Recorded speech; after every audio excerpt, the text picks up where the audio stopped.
All right, let's begin. Wow, how's it going, everybody? Welcome. How's it going, Ars? Congratulations on your first. How you doing, Matthew?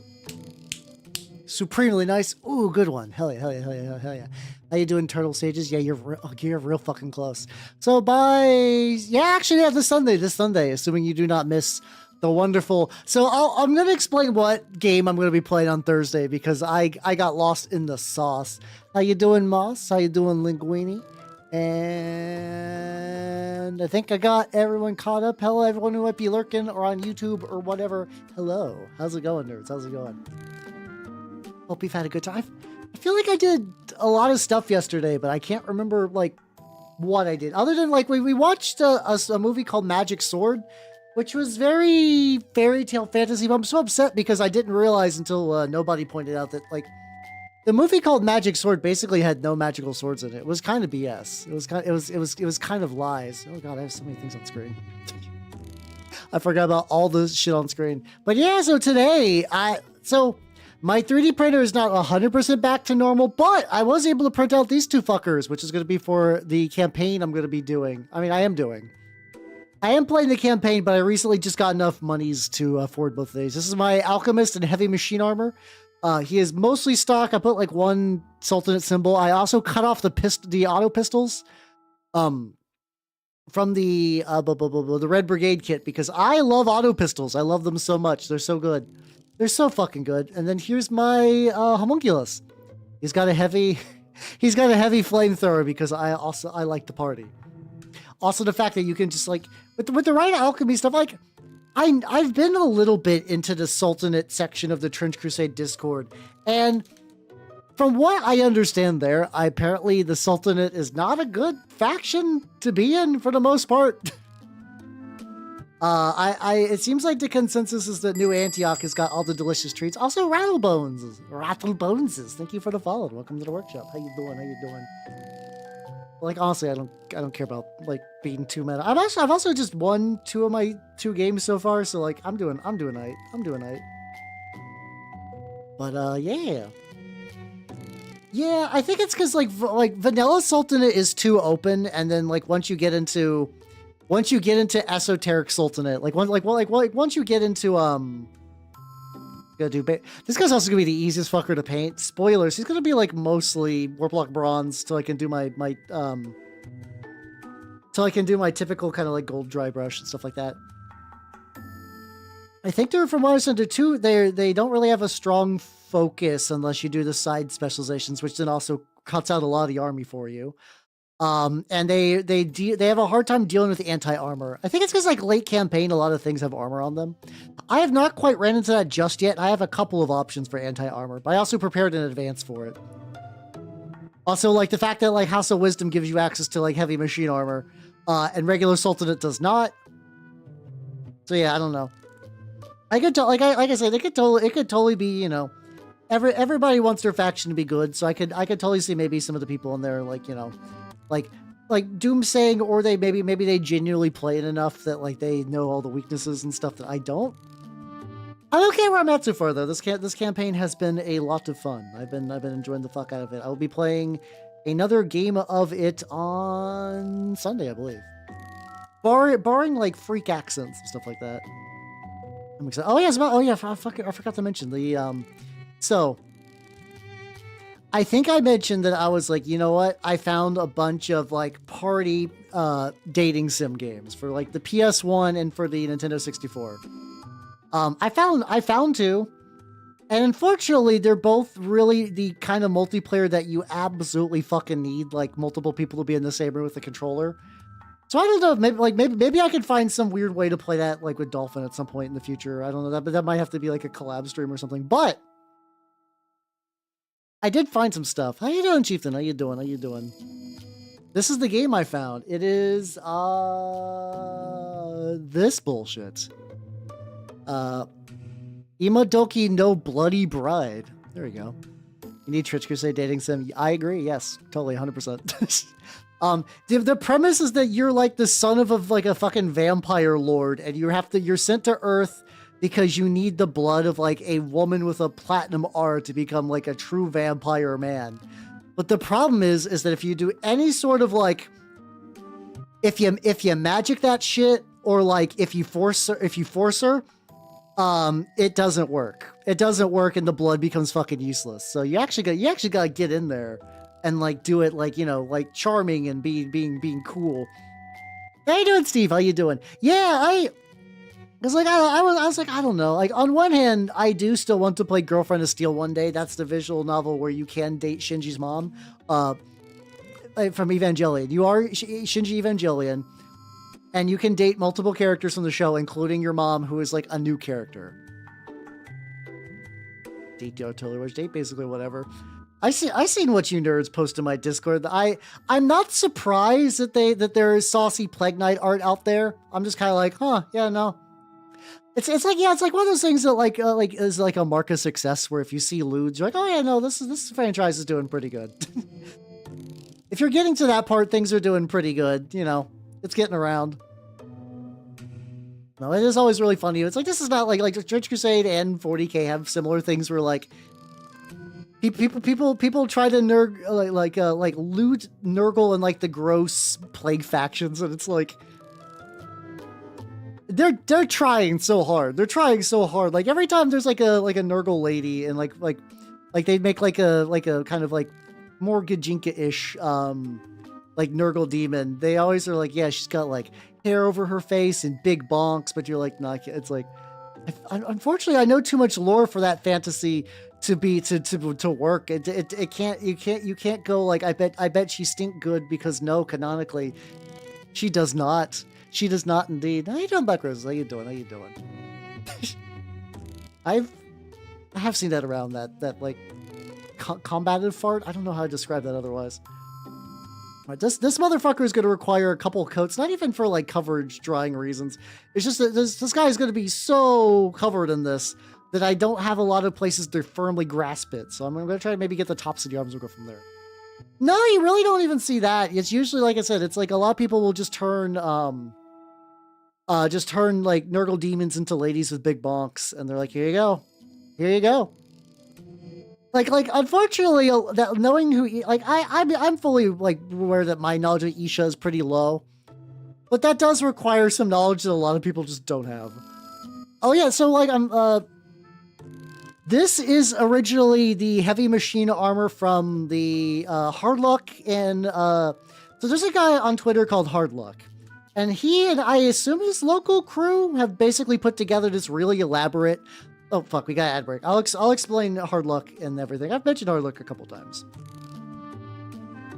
Which is neat. But let me get down there. Fuck, we got ad break. I will say howdy goblin once that is done.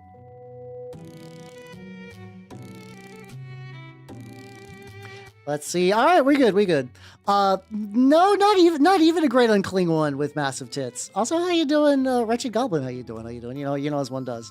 We talk about the real subjects here. This is what's it called? This is a rough iron by Wargames by Army Painter. It is become my replacement for Warplock Bronze. It's just Warplock Bronze in a bottle that doesn't dry as quick. It's great. How you doing, Sam? How you doing? But yeah, so this guy's done by like Hardluck and good friend to channel Sir Nicholas. Originally it's like more like a Chinese faction like version for Trench Crusade. I really liked it. Like other people were like, why don't they have Trench Crusade in my area? And like the Hardluck is just like, fuck it, Chinese front. I'm gonna make all this from scratch. Like, oh no, it's not canon. Who gives a shit? It's great. I love that. I love it. I love it when like people put in the work for stuff like that. It's the fucking best. I had a little bit of a matte medium to this, and it's definitely helping for like flow reasons. This is my Alchemist, and he's gonna be in heavy machine armor because I can afford it. So the dome is gonna eventually be black, so if I get like a little bit of this in there, I don't mind.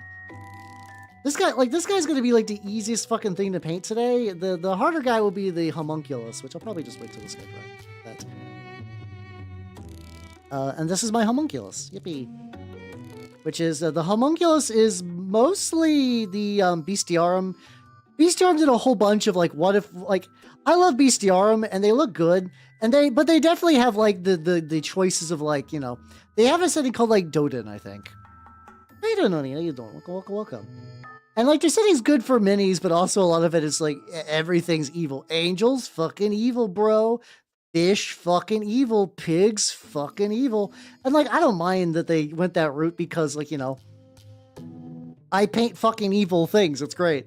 Not that Salted it's evil. Salted I actually like because like I like a good guy faction that's a little bit fucked up. Where it's like, yeah, they're doing some like weird body horror experiment shit and like they're making abominations, but like, you know, one of them will still help you out technically, you know. Where everybody's on the same side. And it's like, oh, I appreciate that. That's nice. Trees evil. I mean, actually, I think they do good. They actually have 3 separate, let's see. I think they had, yeah, no, they had like a couple of evil forest sets. I don't remember if they directly did a tree. Yeah, this is Rough Iron. Rough Iron Good. I haven't tried their Dark Bronze. I also, like, once again, I need to, like, I don't think my shop has started carrying the new, Vallejo, like super true metallics or whatever. It's such a good color. I wish I could remember who exactly told me to pick it up, but it was, someone was like, hey, Hal, I know you like Warplock Bronze, consider. It's that. And I'm like, shit, you're right. This is great. I love it. It's so good. Yeah, I like that. It's very, very nice. I like that. I also, mine are slightly different because I'm going with the idea that mine are like all former humans that were just like fucked up on the battlefield and like left to die for like disease and whatnot. My alchemist is like, yo, do you want to become like a really cool thing before you die? Hey, you remember when you like, you know how you're like maimed forever and like you're dying of like grail disease and they killed all your family? You're not going to live. You got grail disease. It's not going to go good for you. Well, you want to fuck them up on the way out? And they're like, fuck yeah, buddy, let's go. Give me the juice. I'm avenging grandma. And then this is what you get. At least for me. I have not, no. I have not looked at the, let's see.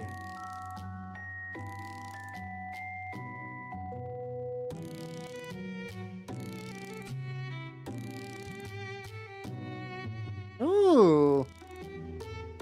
Oh, it's like kind of like a green, like kind of a green brown. Okay, I'm kind of digging that a lot, actually. Yeah, actually, weirdly enough, yeah, I am. It's funny because I did grow up to become Sid. Like objectively, I am Sid.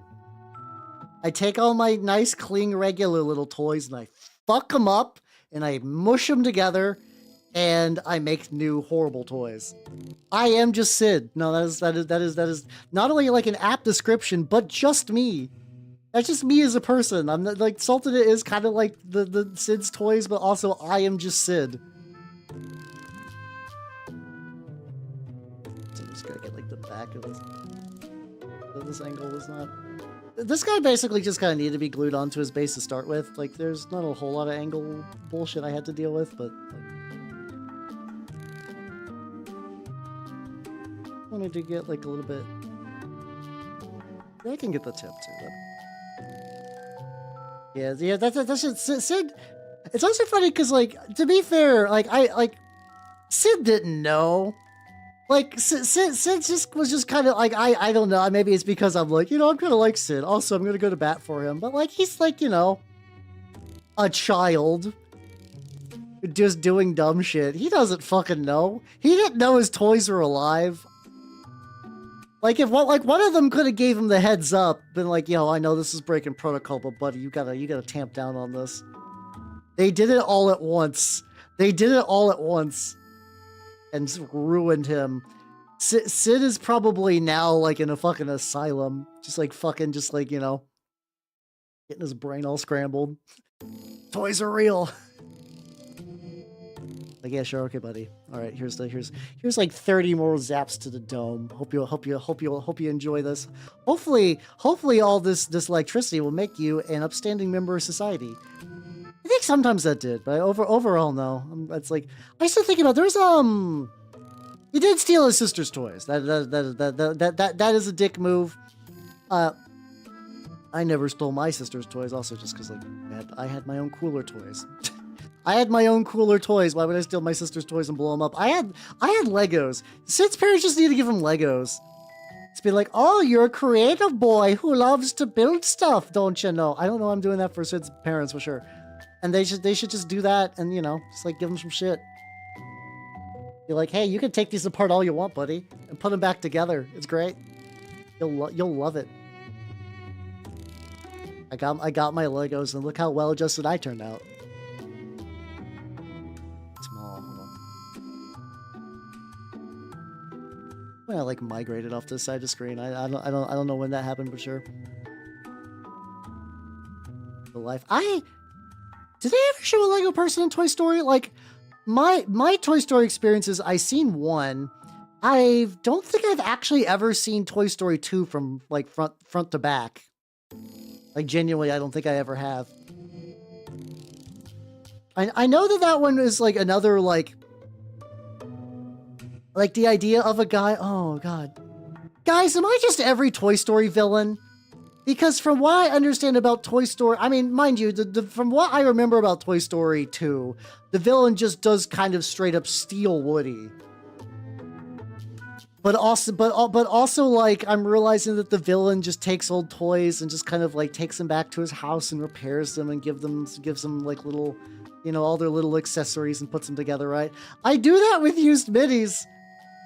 I'm just every Toy Story villain. It's fucked up.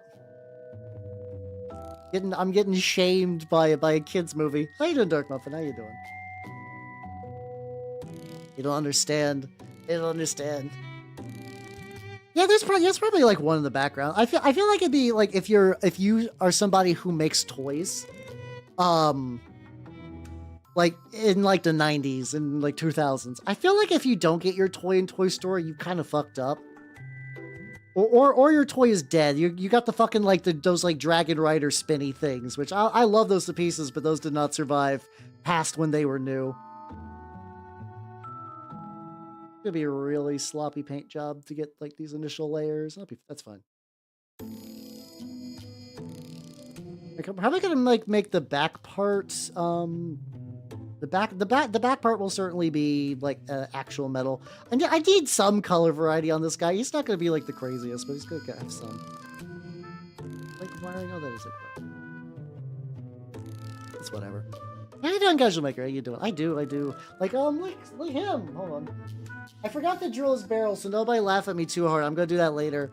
This is the Space Wolf guy. This is a metal Space Wolf that I got.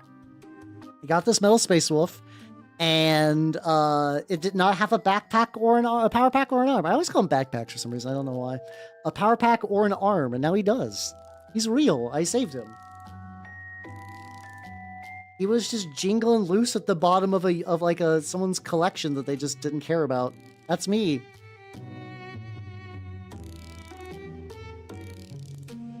Be so rare. Yeah, I don't. Yeah, that you know, that's a movie conceit.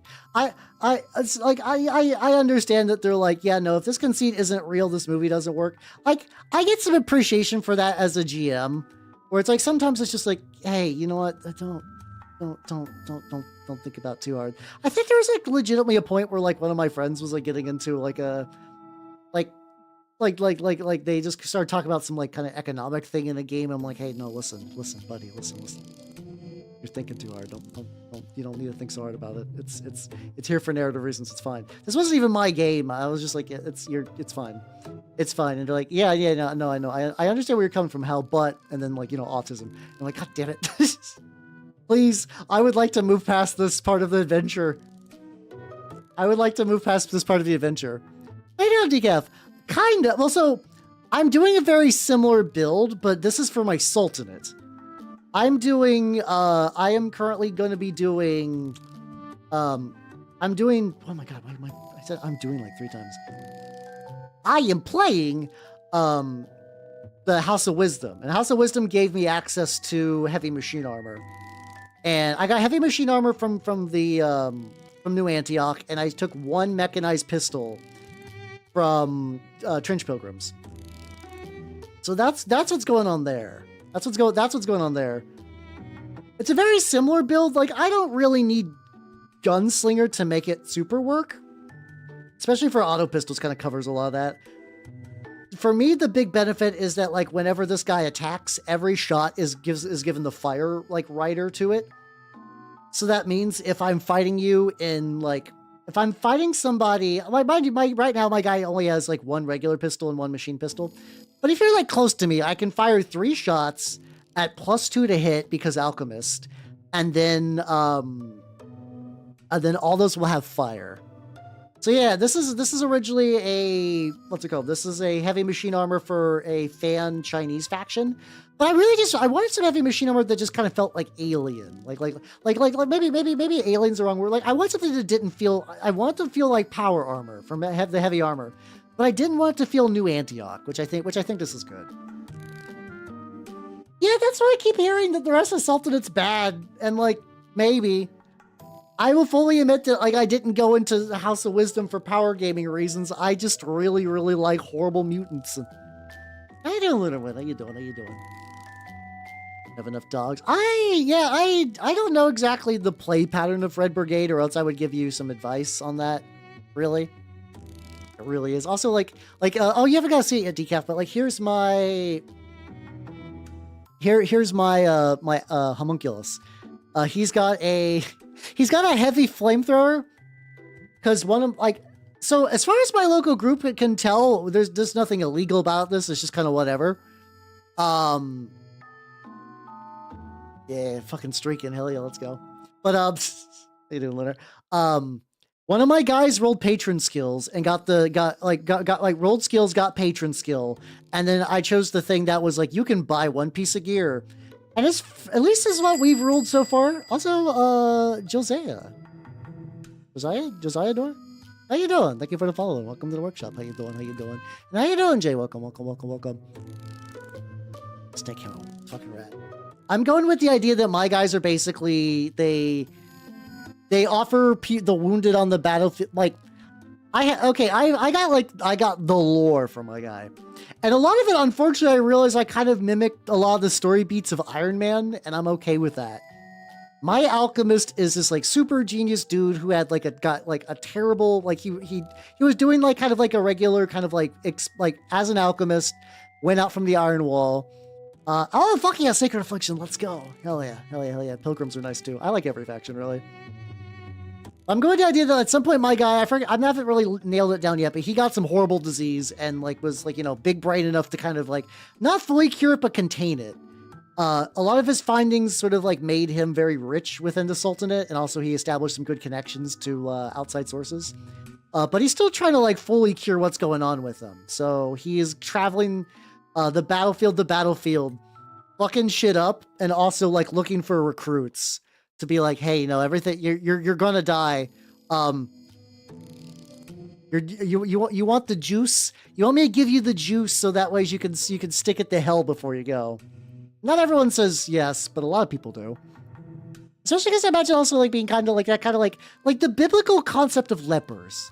Like, you know, like I remember, like, I had a Catholic elementary school when I grew up, and I remember just so many stories about lepers. It's not like one of those things. It's like, it's not the John Mulaney bit where he assumed quicksand was just going to be a bigger part of someone's life.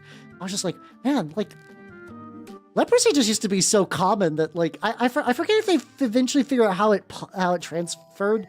I know for the longest time they were like, we have no idea how this fucking moves around. We assume it's probably we know it's like some sort of, like, it transmits, but we don't really know if it's like a viral thing or if it's a, like, infection or whatever's going on. That's how you doing, Nintendo. How you doing? When can one get a +1 injury? I mean, there's very specific stages where your opponent can spend, like, they can't spend the blood on it all the time. So, like, I think pretty much when you get the +1 to hit, you're fine. But like, usually when they're injuring you, that's sort of when that's going to be more of a thing. So, like, if you're swinging, they can't be like, I spend the blood. Or they, if they, well, that's also, oh, no, actually, no, sorry, my bad. I'm thinking about that. Never, I'm completely, they can spin the blood. Well, actually, okay. I'm sorry, now that I'm thinking about this, I haven't run the Crimson Communicate, so I forgot exactly the mechanics of how its blood thing works. I think you should just use it as a distraction piece.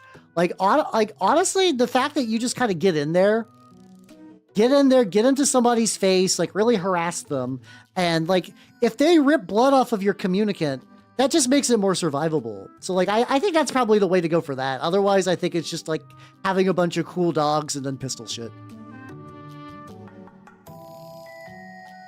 I have to play. Oh, yeah, that's true. I'm currently. I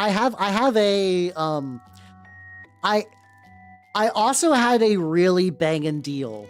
So when I was playing against the Heretic Naval Raiders recently, and mind you, I'm also willing to believe that we're very loosey-goosey in this campaign. So if we're doing things wrong, it's probably it's like this for everybody. So what I did, he got the injury for his leader that was like, hey, your opponent captures your leader, make a deal. And I was like, okay. You're a Heretic Naval Raiders. How you doing, Zeta? How you doing? I was like, one, you're my friend. I did know this guy. You know, you get the friend bonus. But I was like, I don't need money. But what I can do is have him give me something that he can buy easier. So I was like, okay. I will give your leader back in exchange for 2 SMGs. I was like, oh yeah, that's not a big deal. That's like fucking like 60 ducats. I can do that. So he got me 2 SMGs. So now I have fucking my Faunus with SMGs. It's really bonkers. I am finding all kinds of ways through like mission rewards to get access to gear. It's really, yeah, exactly. Yeah, see exactly. Like, I forget if you're allowed to do trades like that, but like, it was fine with everybody involved, and he accused the guy running the thing, so like it's not like the campaign kind of like organizer didn't know. So that's cool. So yeah, one of my guys no, I don't think he's got reinforced armor yet. But he definitely has a trench shield, an SMG, and a heavy weapon because he's got strong and +1 to hit. So he's living it. He's doing the shit. It's great. Custom stake thing brazen. Ooh, let's go. Yeah, having a custom brazen bull is so nice. Like you've seen mine, right? The one with the hideous leech mouth. I got mine to become a elite recently. Like I said, I'm basically like I'm waiting to get hoisted by my own petard and have like shit get real bad. As of right now, my like things have been really good for my warband. Like I keep hitting money cap. I got the scout skill, and I have there's a guy you can capture where it's like if you keep him, you get straight up a you can flip around one of your exploration dice to whatever you want. That's been nice. Also, yeah, now my my brazen bull has Damascus armor, which is -2 to injury that rolls, and it also ignores armor piercing and gets bonuses like for up to 4 scars. Penguin tracker, a penguin. Oh, had a nice little chuckle, a saucy guffaw. I can see witches. I can see witches doing that. Yeah, we don't have witches really anymore, so maybe that's why leprosy went away. Yeah, that's real and true facts.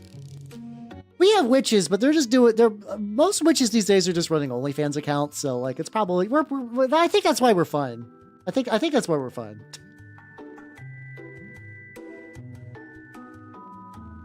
Saucy guffaw. It's good. You should say weird like old timey ways of chuckling. It's great. Like I know there are like practicing like witches and pagans and stuff out there, but like it's that kind of thing. I've heard, somebody was kind of mentioned that like there are goth people, but a lot of goth people are like like older than me, and like what a lot of people think of goth is just kind of like alt women, just kind of like wearing just kind of like a lady wearing a corset and then fishnets, and like that's goth. That's it. Which is just like a really easy thing to kind of just like stylistically lean into if you're doing like stuff. Etsy witches. No, Etsy witches got hits. If I remember right, I think there was a change to Etsy that bans you from selling spells and stuff like that. So for context, I don't know if that part's 100% true, but the concept of Etsy witches was a thing for a long time. So how you doing, Bitter? How you doing? Yeah, exactly. Yeah. It's actually kind of just really weird. The like, you know, the way DIY is kind of like sort of fallen out in a lot of spots, which good news for you nerds. I've mentioned wanting to do it before. This is a little schedule peek real quick. I'm not ending the stream, don't worry. Sunday, I'm practicing making zines.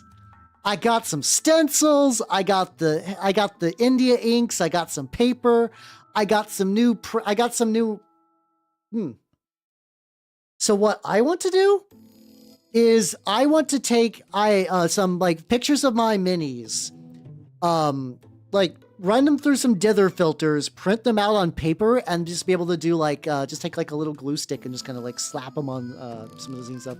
But when I say zine practice, effectively what I'm doing is I don't have an idea in mind. Like I don't have like an actual like this is the zine I'm gonna be doing. Like this is a thing I'm shooting for. I want just to get more familiar with how you do it. I would like to do a garlic thing. I want to use these, if these techniques, if I get them very good, I have a homebrew turnip scenario I'm working on that's garlic based. And if it goes really well, I would like to give it like a cover page, like basically like a really cool, like movie poster-esque kind of like little zine like thing. And then you flip on the back and then that's the rest of that, you know? But yeah, that'll be happening. Rob a banker, brew some snake oil. I mean, you could definitely do at least one of those things from the comfort of your own home. Arguably, it's easier to turn snakes into liquid than ever before. You could do that shit super easy. For income, no, yeah, it was. But people on Etsy used to sell you spells, and I'm pretty sure that got like kicked out because also I'm painting mahogany. This is gonna build up on that. I could do that. I kind of want to take some like I said, I want to take some cool pictures of my minis. And then I want just to sort of print them out in different sizes. Like basically like a piece of paper, like imagine like a piece of paper, like one big one in the corner and like two mediums and like maybe like three small. Like imagine if I'm turning my minis into what's effectively a sticker sheet, because I am going to be like clipping them out and then like pasting them onto my zine thing. So like I said, that's like, I'm probably just going to make something that kind of looks neat at first. And if it, like, you know, my thought process is, and I've been thinking about this, I really like the idea of comic heads. For people who are not very otaku, it's fun to say that. It's like there's a spring and a winter version. It's basically like a big doujinshi convention in Japan. And once again, I'll do the usual thing. Doujinshi does not necessarily mean porn. It can. It's just like it's just a fan work. It's just a fan work. But they get together and I feel like I feel like using my G-Dubs gripper just because I'm like firmly grasping the fuck out of the space. But basically, they prepare and then like they get a bunch of stuff printed off, and they kind of make it as like a cool deadline event. I was like, I want to do that. I want to use like a MagFest or like a war game convention or something similar like that. Like there's like, I think it's too late for me to get in on Adepticon. I think Adepticon is going to be a lost cause this year. I think Nova could be doable. Because it's like an East Coast convention. Like it's easier for me to go to. I could theoretically train there maybe. And then I gotta look at like hotels and stuff.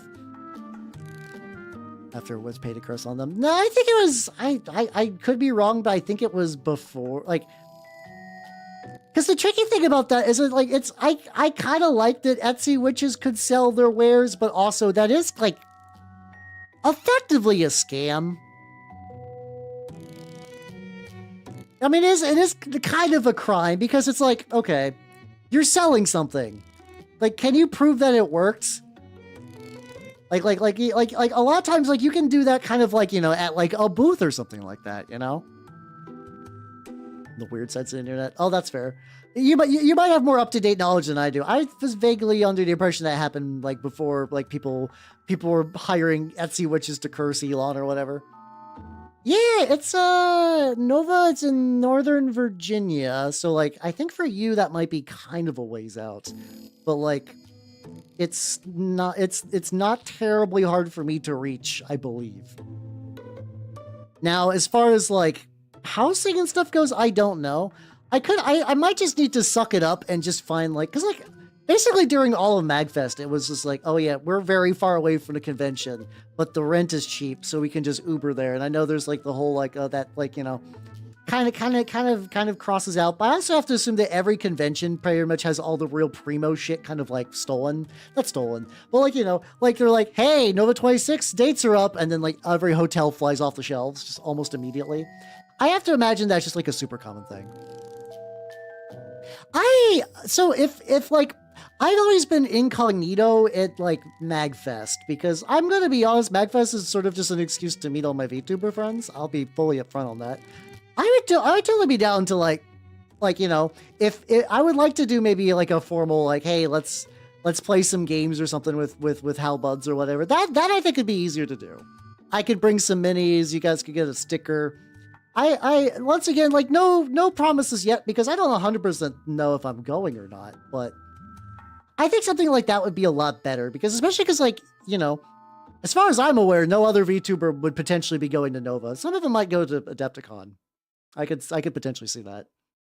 It's tricky. We live in an interesting age where there's a lot more VTubers doing war game stuff, but also, like, I don't think a lot of them are as, like, like, a lot of people are doing more war game stuff, but I don't know how many of them are like, I'm going to go to Adepticon levels. Yeah, Offkai's out of the picture for me. Gen Con's probably out of the picture for me. Vexpo is still like, I would like to go to Vexpo. I know some really cool people who live in that like general like UK zone around Vexpo that I would like to be like, hey. And also VTuberCon sounds neat. And I realized that Vex was extra far away, but also like you know, I'm a mini painter. I need to do my pilgrimage to the great Warhammer world. It's funny because I could just be like, fuck G-dubs all day, but it's like, yeah, no, I still want to go to Warhammer world. It's fun. It's fine. It's that usual dichotomy of like, yeah, like Games Workshop as a company is whatever, but Games Workshop is like kind of like a weird institutional like legacy. It's like, oh, that's neat. You know, I'll go to Bugman's at least once maybe. I kind of am, baby, but like, I mean, I know, so like, I know there's like, I said, there's that like Christian guy who does a lot more like competitive 10th edition stuff with, I believe, Gene Stealer cults. And I know that there's another one that I think has done interviews with some people. But yeah, I think I'm like, on one hand, I'm like firmly into like, yeah, I might be the VTuber that does the most indie war games, but also like, being the VTuber who does the most indie war games really does not do much for your reach. So I don't know how people are going to find me. That's fun. I have to imagine it's bad. I'm going to be honest. I cannot imagine a place like that would have good beer. Like maybe Bugman's has good beer just because like it's a UK place and there's like if you have a beer that's too bad, they hit you with clubs. But like I don't know that 100%. Yeah, like for me a little bit, like I've never quite I've like I don't think I've ever really wanted to go to Disney World. I've always mentioned that like the place nearby though that I want to go to is fucking Legoland. Legoland is the shit I want to go to. I would love to go to a Legoland at some point in my life. I think it's kind of weird for me now though, because like Lego is such a different beast than when I grew up. Like when I for some reason I just thought that fucking speaking about Disney, just think of the Lion King song. Like when I was a young warthog, I don't know why, but yeah, when I was younger, like the Lego vibe was different. It was like, oh, these are all of our cool original. I hate to call them IPs, but effectively like IPs. They were doing their own shit, and now it's just like I walk by Legos whenever I go to like a Target just to like, you know, do some like very minor grocery bullshit where it's like, I don't need to go to the grocery store, but I need batteries. So like, okay, I'm at Target, I guess. And it's like, okay. And I see Legos and it's like $200 sculpture, $200 sculpture, $200 sculpture, playset of friends, playset of other stuff. How's how you doing, Pico? How you doing? Let me sip real quick. Okay, so Bugman's is pretty good then. That's good to hear. Oh, skin tone. So I have not actually done the skin yet. This is entirely robes. This is just like straight up mahogany brown from the old Vallejo range. I'm sure they still have it. I don't know if it has like a different name these days or whatever. Yeah, I think unfortunately a lot of our culture is now Fortnite. And like, I'm not surprised because Fortnite makes like billions of dollars. Like, here's the thing. Do you know anybody who is like willingly like outside of free games? Okay, ignore that free games exist. That's how you doing, like, man. How you doing? Like, imagine outside of free games. You know anyone who's like real stoked to use the Epic Games Store? Like somebody who's just like, ooh, I love using the Epic Games Store. It's such a cool way to buy video games. Wow, I love the user experience of the Epic Games Store. You won't run into them. How's it going, Miri? Welcome, everybody. Welcome, welcome, welcome. How you doing? How you doing? Knife, how you doing? Ugoku Kage, how you doing? Sarkos, how you doing, Miri? Welcome, everybody. Welcome, welcome, welcome. Yeah, very, very nice spider raid. How's it going, everybody? If you do not know me, I am Halbernut, the Mimic Elf, miniature painting VTuber of the Nurgle's game variety. What is Quarantine Zone? I have not heard of that game. How you doing, Haku? How you doing? Welcome, welcome, welcome. Yeah, definitely. I was basically saying that like nobody actually is jazzed for the Epic Games Store, but Fortnite keeps it alive. We're complaining about all culture becoming Fortnite. How you doing, Big Blueberry? How you doing? How you doing? I'm sorry. I don't think this is like meant to you personally, but unfortunately, I've seen what people done to the Big Blueberry lady from like the Willy Wonka movies, and like now your name is like activating my fight or flight. I'm like, I've seen questionable things. That's how you doing. I'm sorry. How you doing? How you doing? Yeah. I'm currently painting some minis for a game called Trench Crusade. I am doing the Iron Sultanate. It is a basically kind of like fantasy Islam, but I'm doing the branch that makes a lot of cool homunculi creatures and stuff like that. So I got this is my homunculi. This is going to be my guy in heavy machine armor. He's very early on. And then here's this guy. There we go. What websites do I go to? The internet. It's not like, listen, I have had horrors flicted upon me because I've been on the internet regularly since I was 13. I'm 35. I've seen shit. Yeah, so Trench Crusade is sort of split between like, are you on Team God or Team Hell? Team God are New Antioch, which is pretty much like, are you do you have some dorks with guns and heavy armor? So that's kind of where like a lot of countries fall into. You have the Trench Pilgrims, which are like crazy, like flagellant zealot kind of things. And the Sultanate of the Iron Wall is sort of like the bastion of like Islam. They have like, God basically gave them a really cool iron wall. And because of that, they have not been getting fucked over by the forces of hell. But like most people, so they can actually have like a society and start to like develop tech and stuff like that. See, fucking Miri fucking gets it. I'm not crazy. If you're on DeviantArt back in the day, you're like, wow, I love pictures on the internet. You see things. You see things. You see people turn into things. You don't like it. Yeah, it's a really cool war game. It's also the rules and lore and stuff are free. Hold on. They also recently released a book, which is rad, but I don't think there's an easy way to get physical copies of that. But it is a very cool game. It's one of the ones that I played the most, and I enjoy it. Not very many people want to do Sultanate in the campaign I'm in, but which let me just kind of like swoosh in and sort of just rock them pretty hard. I've been doing very, very, very well. Hey, I mean, sheet metal is cool. I legitimately went to the Home Depot to buy sheet metal. I done Big Buckingham. So what happens is that like the way I carry my minis around is I take really useful boxes. You basically take a really useful box, you take some sheet metal, you cut out like a paper-sized chunk, and you use like liquid nails to glue that fucker on. And then if you just magnetize the bases of your minis, you can like take them around, they won't slide anywhere, it's great. Yeah, I have avoided basically most live leak stuff. I do feel like live leak stuff you kind of had to go out of your way, but yeah, no, it's fucking like it's what really cracks me up is that like, you know how when you find like a DeviantArt pervert weirdo and you're like, man, it's a good thing that they are only online. I knew one of those people. They were so like when I was in college, like me and like all my buddies just happened to become friends. We were all on the same side of the dorm, except for this one guy. This one guy had very elaborate like Ben 10 Transformers lore. Like he had his own fan fiction sub-universe about like Ben 10 Transformers. And he would do a lot of art about his like really, really, really cool, like weird, like Egyptian queen lady OC. And there was like, it was like technically safe for work, but in a way that's like, oh no, that's not good. Oh no, that's not good. He's got into like he got into Homestuck for a little bit. I actually haven't checked on him in a while. But yeah, I used to like it was like I remember like he also really liked I Want to Train Your Dragon. So I've never seen I Want to Train Your Dragon, the movie, and there's a reason why. I'm sure it's a perfectly good movie. We were playing Pathfinder in the room with my roommate because that was also his room.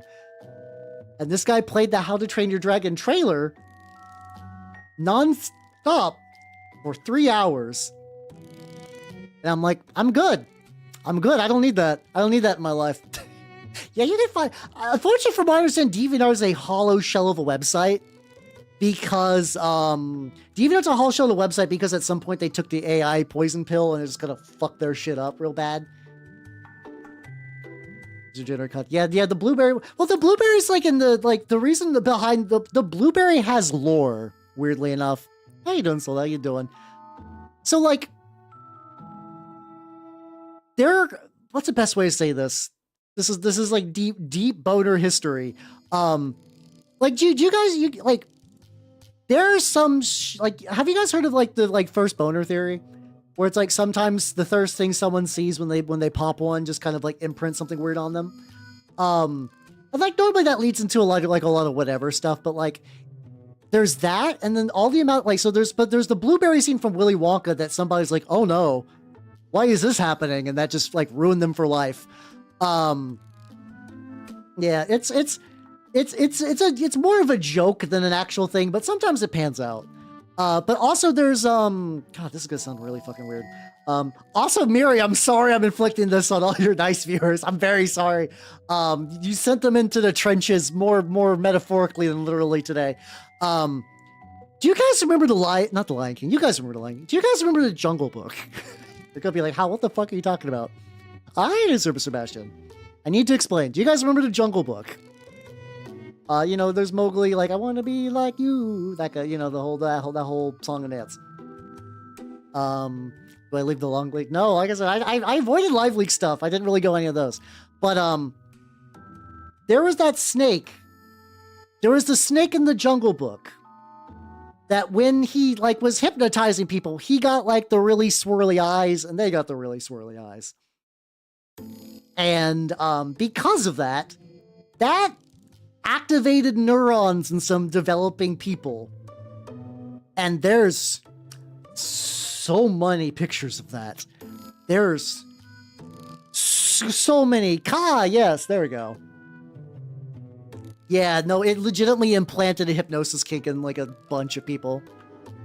Yeah, we've all seen it. Yeah, apparently not. Let's see. Let's see if I can find like a good example of this. Fine. Oh, now there's like a bunch of AI art stuff. We can't even get all natural sourced weird weird nonsense. But yeah, no, there's you can find it. You can find it if you're looking for it. And there's a lot of people doing Sonic AI versions of this now. Yeah, that also goes back to my idea that like a lot of people go to AI for that kind of stuff now because for them it was never about the art. It was a horrible compulsion that needed to be like, you know, sated, and now they can just do that with AI bullshit. Yeah, but I don't think that was a they know what they're doing thing. I can understand a lot of other to like, did you see X and Y? They knew what they were doing. Like if somebody was like, yo, Maid Marian from fucking the like Robin Hood.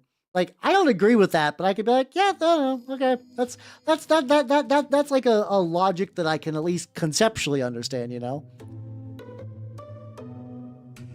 Yeah, for like, but yeah. Like, can't you be into feet like an old? Like I said, I do think that is like why some people are feet people. Like I said, not like a consistent way. Like, I don't think this happens to literally everybody, but I do wonder, like, it's a theory that I've seen shared with other people online, and it seems to, it seems to add up. It's relatively consistent. It do be happening. Yeah. Also, yeah. Here's my homunculi. Yippee! Let's go. What do I want to do? Let's get some more skin on the guy too. So usually when I do my stuff, I usually use like a white off base, but I kind of want to use like this like yellow one too, because like since he's transforming, I need to take like a fleshy purple. I don't know if this is gonna work. Let's see. It's like I usually do like a purple undertone to this, but I don't think that's gonna work. Like, unfortunately, I think purple and light yellow are gonna fuck up. Color theory is gonna kick me in the dick for this, but we'll find out. Maybe it'll work out. Maybe if I do like, I do like one drop of this. Like, this is Evil Red, which is a color I love a lot from Vallejo. Love furries. I can see that. Like, I mean, like, the thing is, like, cartoon animals also used to be a lot more common, which I think is also, like, would lead to a lot of furry stuff. I don't think you see as many cartoon animals anymore. I don't know, to be fair, though. So every now and then I find myself sitting down and making, like, really sweeping generalizations to society, but, like, I live in a weird bubble of my own creation. Oh no, actually this is fucking perfect. Oh, this is fucking perfect.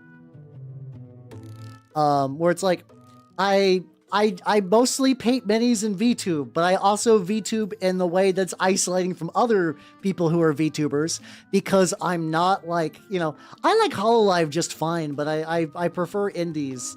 And because of that,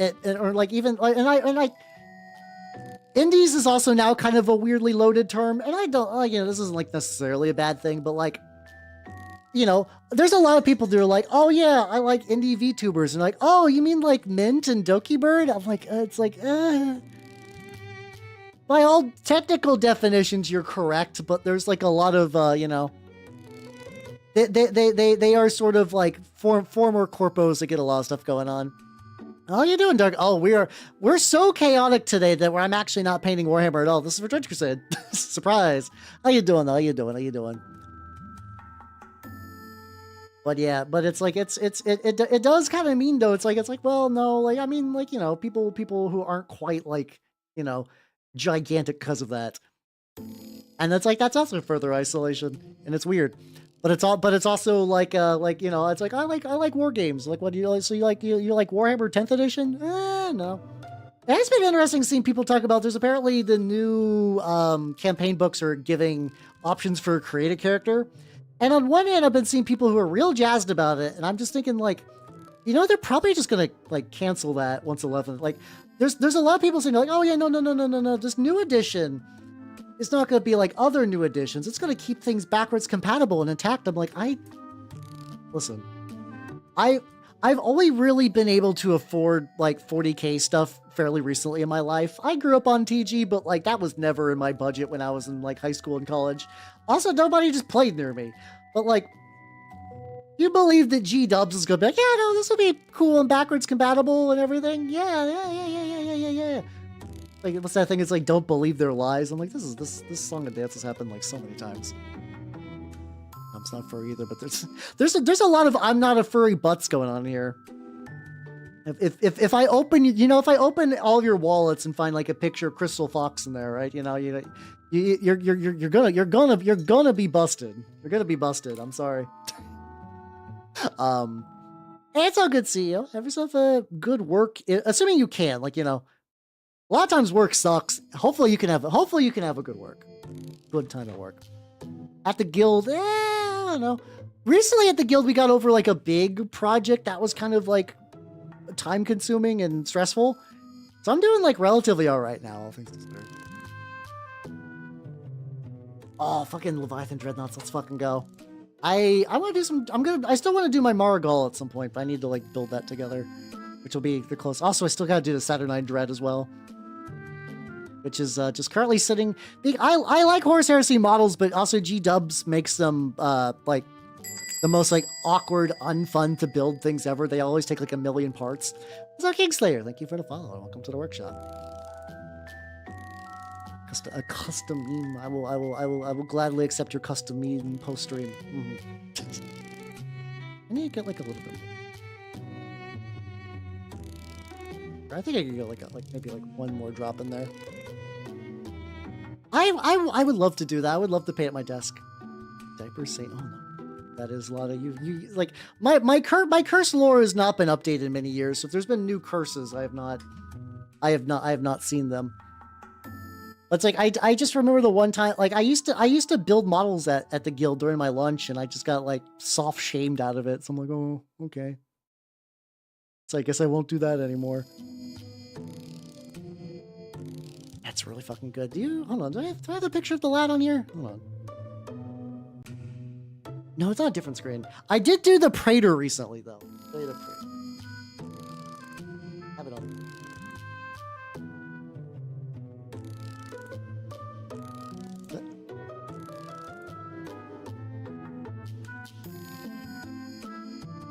Oh fuck! God damn it! Hold on. I grabbed my resolution, my New Year's resolutions from that scene, and not the picture. Hold on.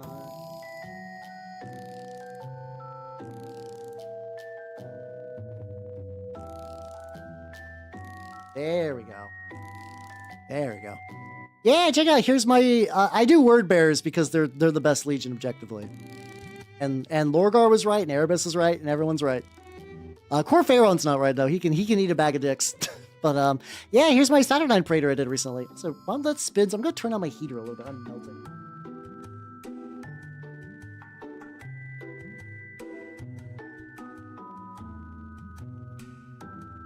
So I live in an area.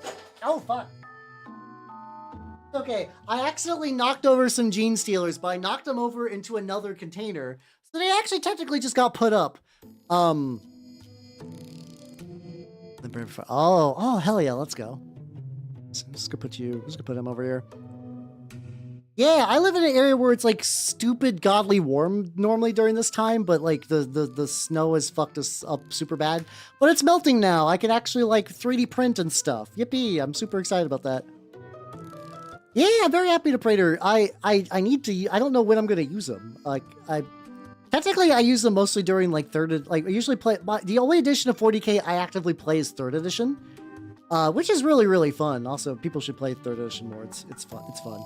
I'm not going to say that like the rules are great, but you get a lot more like player expression in it in terms of like, oh yeah, you could customize a lot of your stuff and you got a lot of cool variants and there's a lot more cool like fun variant scenarios and stuff like that.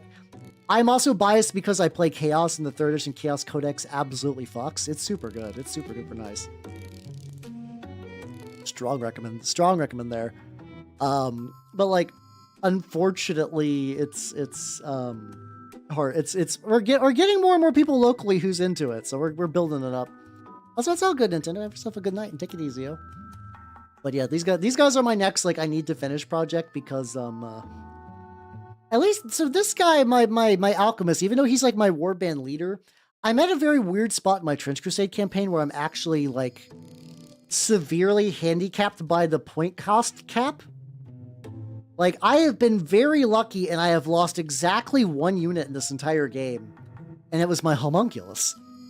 And the thing is, when he died, it meant that all my promotion dice could go straight to my Brazen Bull because it was the only other thing in my warband that didn't have that wasn't elite.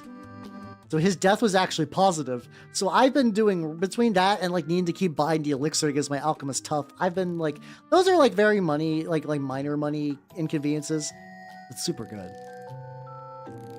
Yeah, Rogue, like I find conceptually Rogue Trader very fascinating. So for context, early 40k, like really early 40k was sort of in that like in between zone of like, is this a TR, like is this like a fucking like RPG sort of like a D&D thing? Like you would used to need a GM to sort of like oversee the games to also have like, oh, you shoot into this bunker and then like some like, I don't know, some guys pop out. There was a bunch of just like hive scum just kicking around inside the building and now they're going to fire back on everyone and stuff like that. And like that kind of died down by the time Rogue Trader definitely had it. I forget how much 2nd edition did. once you got the 3rd edition, it was like not exactly the modern game you would recognize now, but it's like pretty close.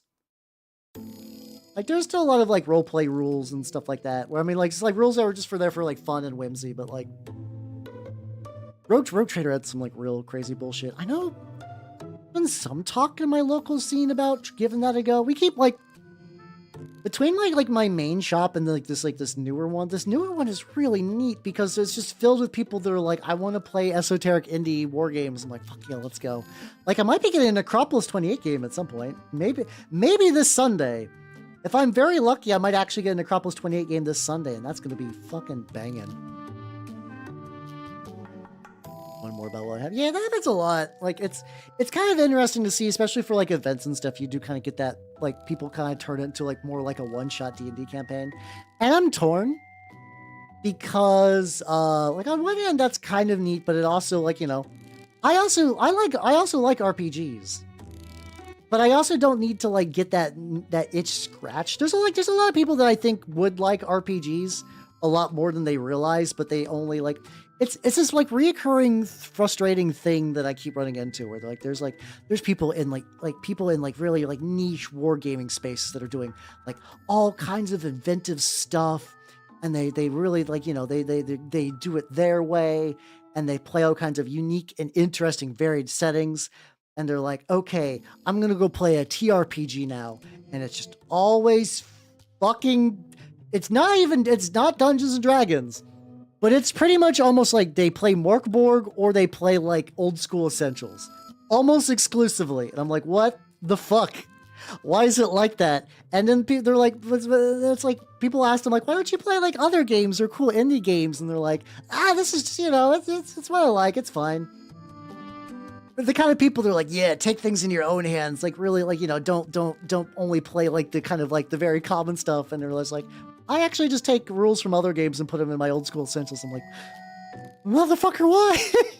Why? I respect your opinion on everything else.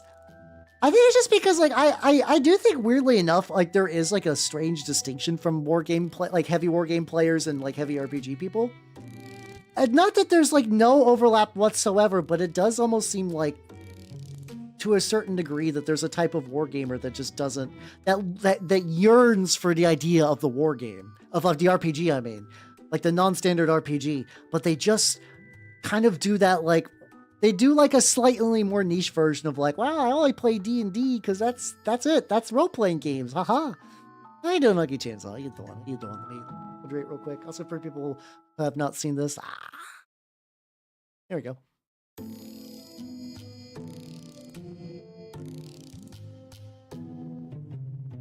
Warhammer's a godsend. I'm very lucky that mine is incredibly close. I think 2-hour transit's still worth it, but like I've been very, very lucky. Like, so I had like a couple of Rogue Trader Marines, but they gotta like migrate around my room. I don't know if I still have.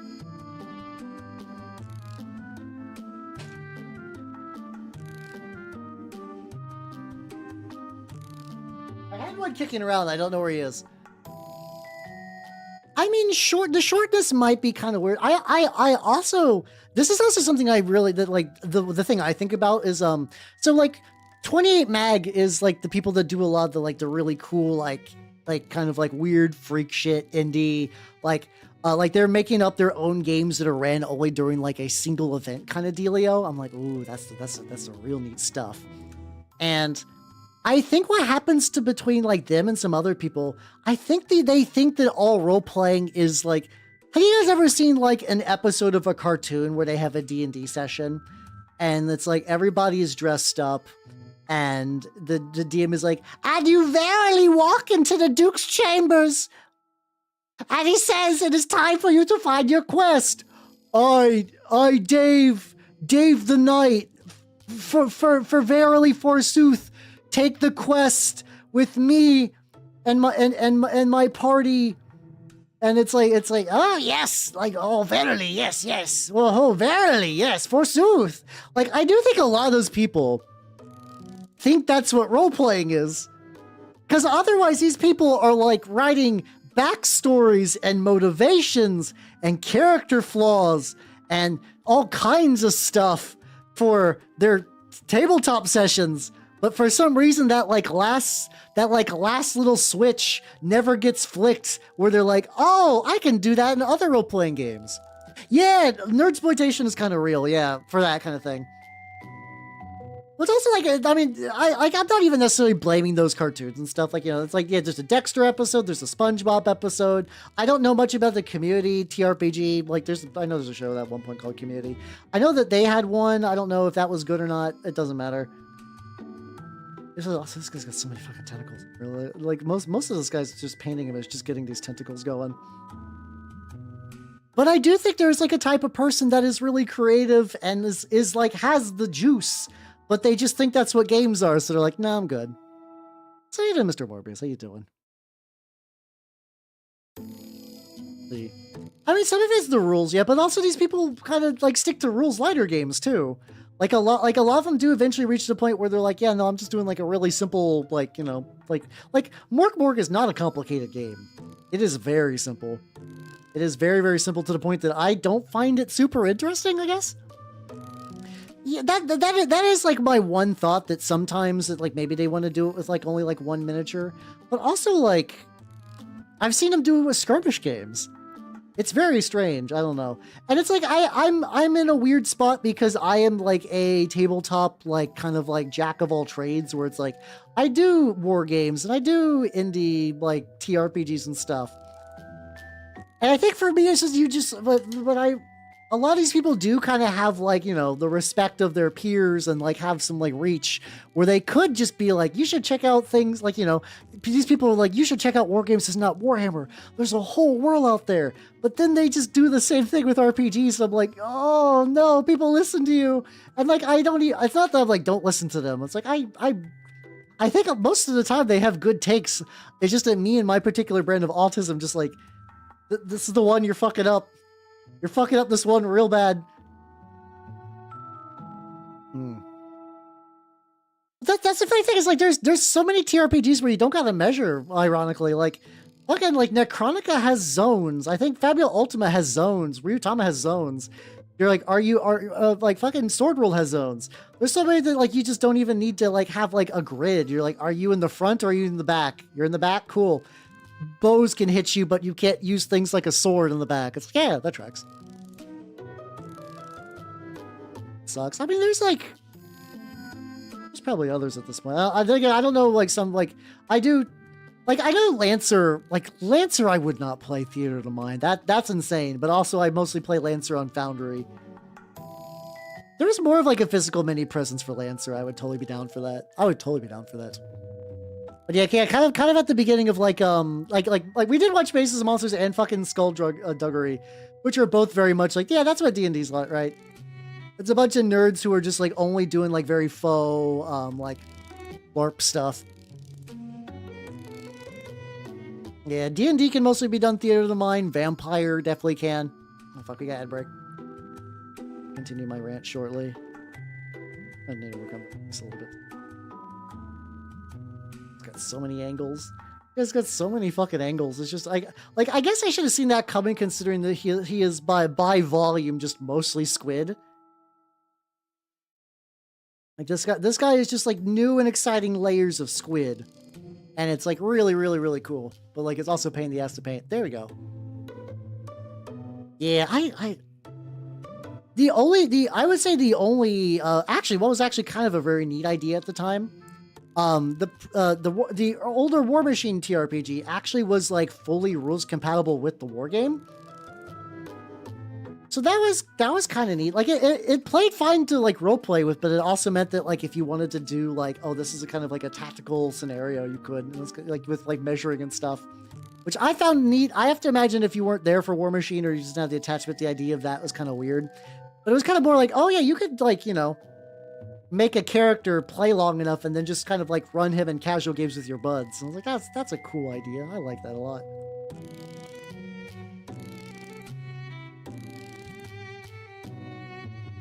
A little bit.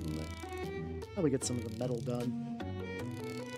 Look at you, buddy. Look at this handsome creature.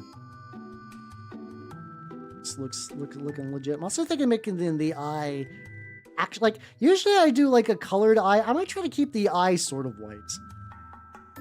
There's like a ring around there where it's like there's like normally what happens is it's supposed to like mimic an eye, but like the inside of the eye was teeth, which is it's cool, but I felt like it was like almost too much.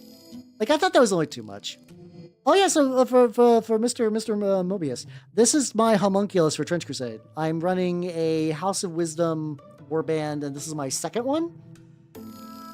This is the one whose entire plan is I'm going to use the infiltrate special rule to drop him directly behind my enemies, and then I am going to flamethrower them to death.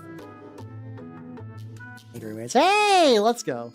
Every now and then I'm like, I feel the urge to make Angry Marines, but like I don't know. I don't know if I could commit to the whole bit. Like I think if I got like the Space Marines kill team, I could see myself doing Angry Marines, but otherwise no. It's probably not gonna happen for that.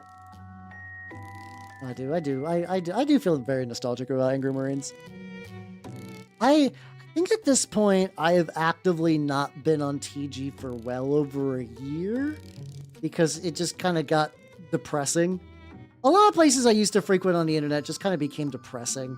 Like where it's just like nobody's having fun there anymore. It's just all bickering, and you'd be like, "But how? That's TG." But like, no, you don't understand.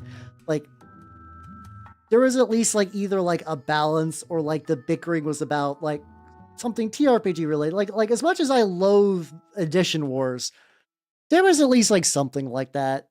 There was like some semblance of like a passion for a game there, and that kind of fell out after a while. I'm like, oh no, this is just like an equivalent of like doom scrolling that I'm just like burning myself out. So I basically just kind of stop them by.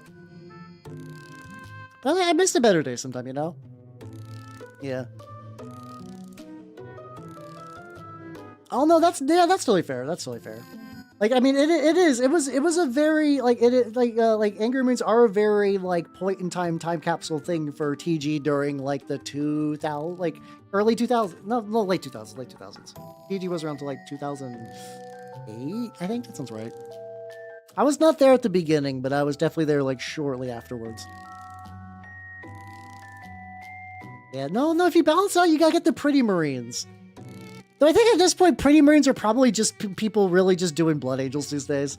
Like I don't know how like not that pretty Marines aged poorly. It's just that they're not as like they're even. I guess even at the time their niche was kind of like not as well defined.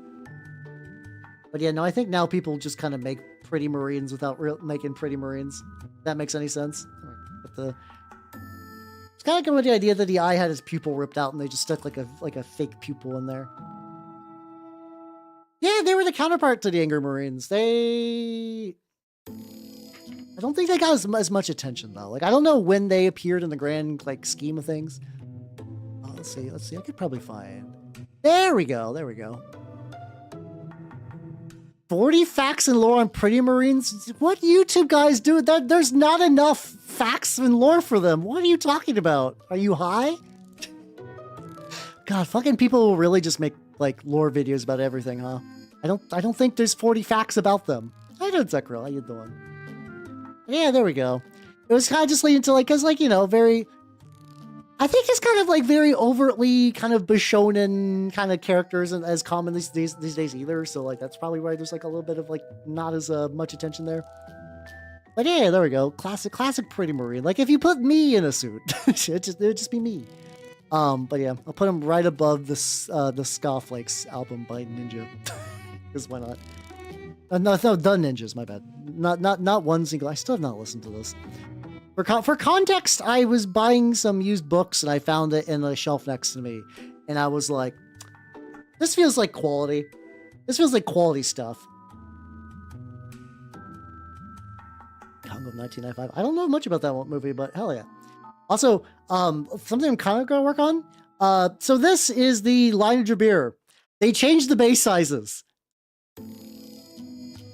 This guy used to be on like a big circular cavalry base, and now they're all like only on 50s. So I've had to rebase him. which is fine. I basically, whenever I have to rebase, I get real lazy. Like, I just clip off the old base and put them on. Luckily, there's like enough width here that like all I would really need to do is kind of like reintroduce. I just gotta kind of reintroduce kind of the darker color of the stone stuff. Also, I basically covered the OG base in just straight blood. It's like this isn't gonna be the worst. I don't know. That's it. I also don't know if I have like a super strong desire. Right now, I have so many projects that I don't know if I need other projects. Like I have so many that I need to sit down and write down all the projects that I want to do. Like I kind of want to get started on the 13th Company Space Wolves. I have some ideas for them. I want to build a Necropolis 28 board, but not like a super complex one. I basically just like Necropolis 28 requires a battlefield that's 16 by 16, which I don't have, but I have foam, so I could just cut out like a foam core. So I could just cut out like a 16 by 16, you know? No, that's a good method to do it, honestly. Like it's that kind of thing where it's like there's like the idea of introducing friction back into your life is something that I've been thinking about recently. Like I like all the music I listen to. I like all these cool vocal lay tracks, but I also realize at the end of the day that like I no longer really determine my own taste in music. YouTube has got a pretty good grasp of what I want to listen to, and it's like, here you go, here's new music. And I'm like, yippee, yay, and I clap like a seal, and I receive my new music. Well, you know, it used to be like you would do a bit more digging. You would do a bit more digging and stuff like that. And I don't really do that kind of level of digging anymore. And it's probably like not good for the brain to some degree. But yeah, I was thinking about maybe finding a maybe seeing if like my local Home Depot could do a 16 by 16 board. I don't really have any other way to cut wood. What I was thinking about doing is like from what I want to do is I just want to take a 16 by 16 and just like texture it, just like dirt texture. And then just put like, you know, just stuff on it. Just like kind of like very typical like scatter trade stuff. I have like some old Warcry boards that I can pretty much just slam directly on there, and like that'd be good enough. And you know, good enough will let me play some games. And once I kind of like figure out what I really want out of it, like you know, like oh I enjoy this game, but like this warband that I like the most, and I want to make like maybe the location based on them kind of deal. Yeah. This is where like I've been kind of like, you know, this is a Shibayan Records, which is just, I was like, you know what? I want to listen to some Shibayan Records. And like, mind you, this is a community playlist, but like, you know, I was not recommended this. I found it on my own. The first been pretty good. I do like Shibayan.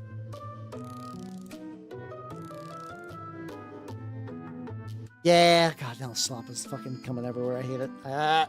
It's the worst. It's the worst. It's always really weird too, because like the mini painting hobby is very like strange with AI stuff, where it's like you'll see a lot of people that do like legitimately very creative work, and then they'll still do like people who are like ostensibly artists, but they'll just go and just like AI just like a logo or like a PFP, and I'm like, but why? Why this? I understand though that like that's a whole type of person that's just I'm not once again I'm not really in sync with that mindset. I don't enjoy it, Tal. How you doing? Welcome. But yeah, I'm hoping with the Necropolis 28 board that I can just kind of like, you know, I'm probably gonna have my first game of it this Sunday, and then like once I figure out what I want to do from there, I'll just kind of go further with that. I kind of still have very rough ideas because like my current like Necropolis head is very like the Revenant is very like gladiator looking because it's used to some a lot of parts from it comes from the what's it called, the Arena Rex. So it's like, oh, it'd be cool if I could find like the like a 3D print of like some Greek statues, print them out and like hit them with a hammer, so I shatter them and then use the shattered statues for the base of the arena. But I also like, this is also an interesting thing, like I kind of want to do like a nice pretty diorama board, but also like I want to know how it plays first too, where it's like you kind of know the idea that like a lot of modern 40K boards are really like, you know, ugly as shit because they're just kind of like made for pure usability. There is the alternative to that where it's like you're like, oh, I made this beautiful board and it's got all this and it has all this terrain, it's bespoke and really nice, and then like you actually play it and you're like, oh, this is just nothing but sight lines, and just like one army just fucking just like laser strikes the fuck out of their opponent. Like, I guess it's time for las cannons. None of your shit can hide, motherfucker. And it's like, that's unfortunate. Yeah, I mean, it uses very different dice. As far as like, the closest I have found to Warcry, weirdly, is Saga, which is a historical game. There is a fantasy version of Saga, but it uses a very similar kind of like you roll dice and the dice determine what activates, which I like as a system. I like that a decent amount.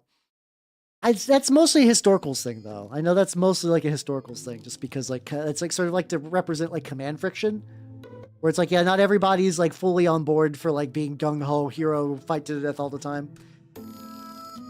Which is potentially nice, but then also there's like that little bit of somebody's like, well, I activated this guy and he did nothing, and then he did nothing, and then he got shot. Well, that was fun. I'm so glad that I painted them up. Cool. Love it.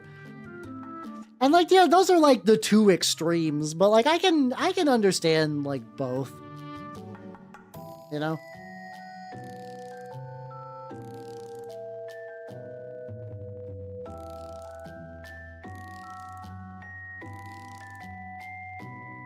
But yeah, fucking I do miss. I miss Warcry, and sadly I think it basically like I was playing in like a couple of like really only like one event of it before COVID hit, and then that game just kind of got quietly strangled. I do think maybe G-Dubs expected too much, like did like release these gigantic box sets like they kept doing for like Kill Team and stuff, and like, you know, like Age of Sigmar is just always going to be less popular than 40k. That's just kind of how it is. No real shame in that, you know. 40k is like the biggest war game of all time. Like, yeah, that's just gonna happen.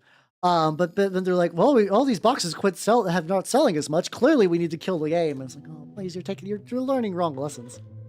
I have to think about unless I fuck a little while too.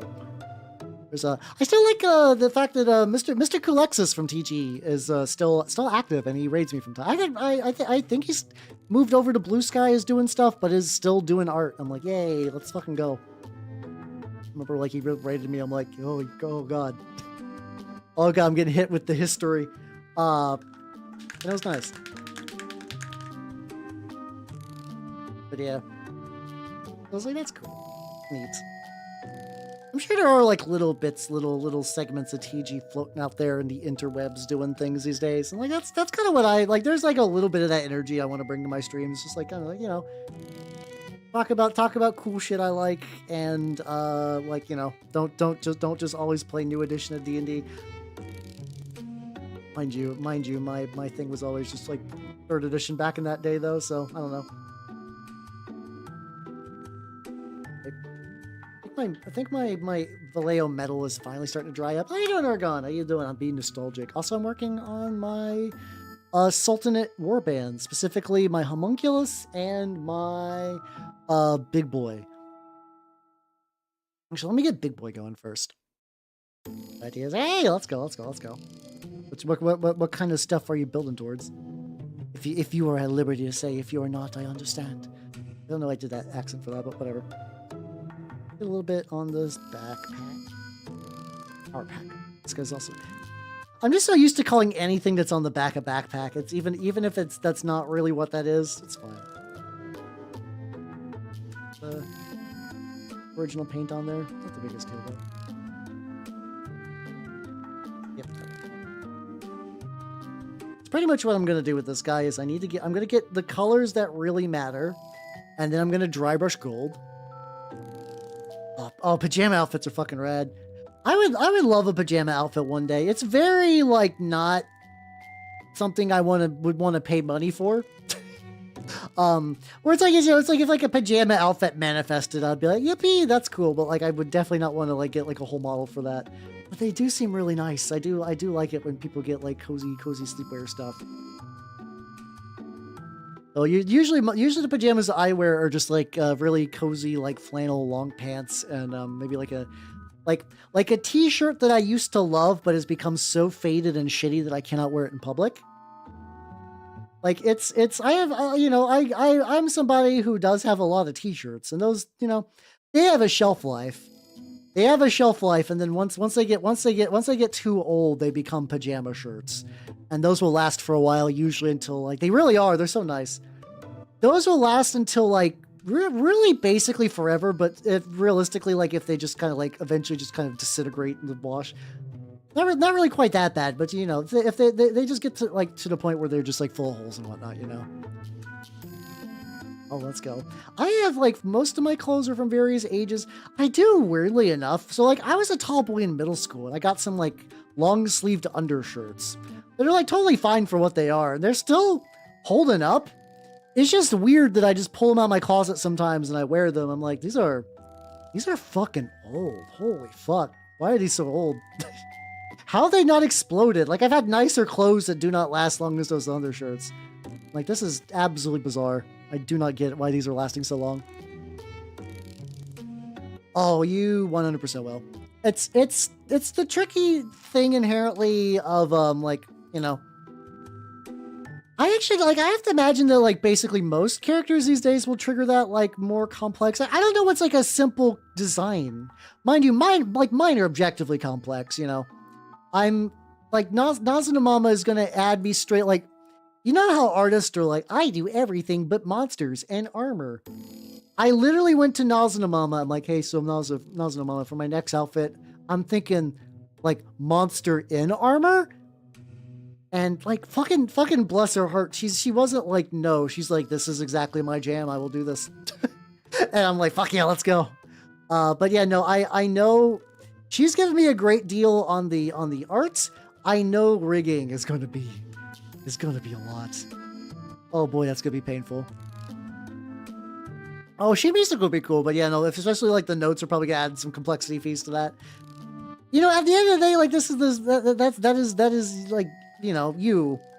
So like you gotta make sure you like it. You gotta make sure you like it. But like you might need to start selling some plasma or something like that. I don't know what your financial situation is, but you're definitely gonna. I'm very likely gonna be doing a oh yeah, fuck, I forgot the fun update. For the PJ's outfit fun. I appreciate your $1. That is absolutely not going to a PJ's outfit. That is going to the new outfit, 100%. What are we going on there? Also, thank you for that, though. Going with this. Outfits, stuff like that. I don't know, but yeah, being a monster lad is a lot. It's a lot. To the point that I do wonder if someday I just need to learn how to rig. Like the unfortunate thing. That's how you doing, son. How you doing? Welcome. I have so limited time already, and I feel like by the time I would learn how to rig properly, like I would already be out of date. So I don't know. Design buff. I mean, yeah. I mean, if you want to be buff, be buff. I just thought this is kind of thing that, like, at the end of the day, the Vtuber skin suit you wear needs to reflect something that you will be comfortable in, you know? Like if you find your flesh wrong or revolting, you're not gonna have a good time. It's just gonna be bad.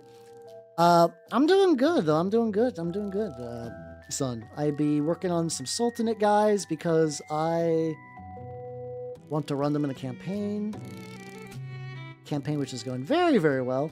I mean, honestly, even if the campaign was going like absolute shit ass, I would still probably have a fun time because I like playing war games. Controversial opinion: local war game player likes to play war games, which, mind you, if you go online looking at some people, like a lot of people who are very active on Twitter, war game player who does not like playing war games is a lot of them. But that's also generous because that assumes that they play war games. Or they're like, I can't play.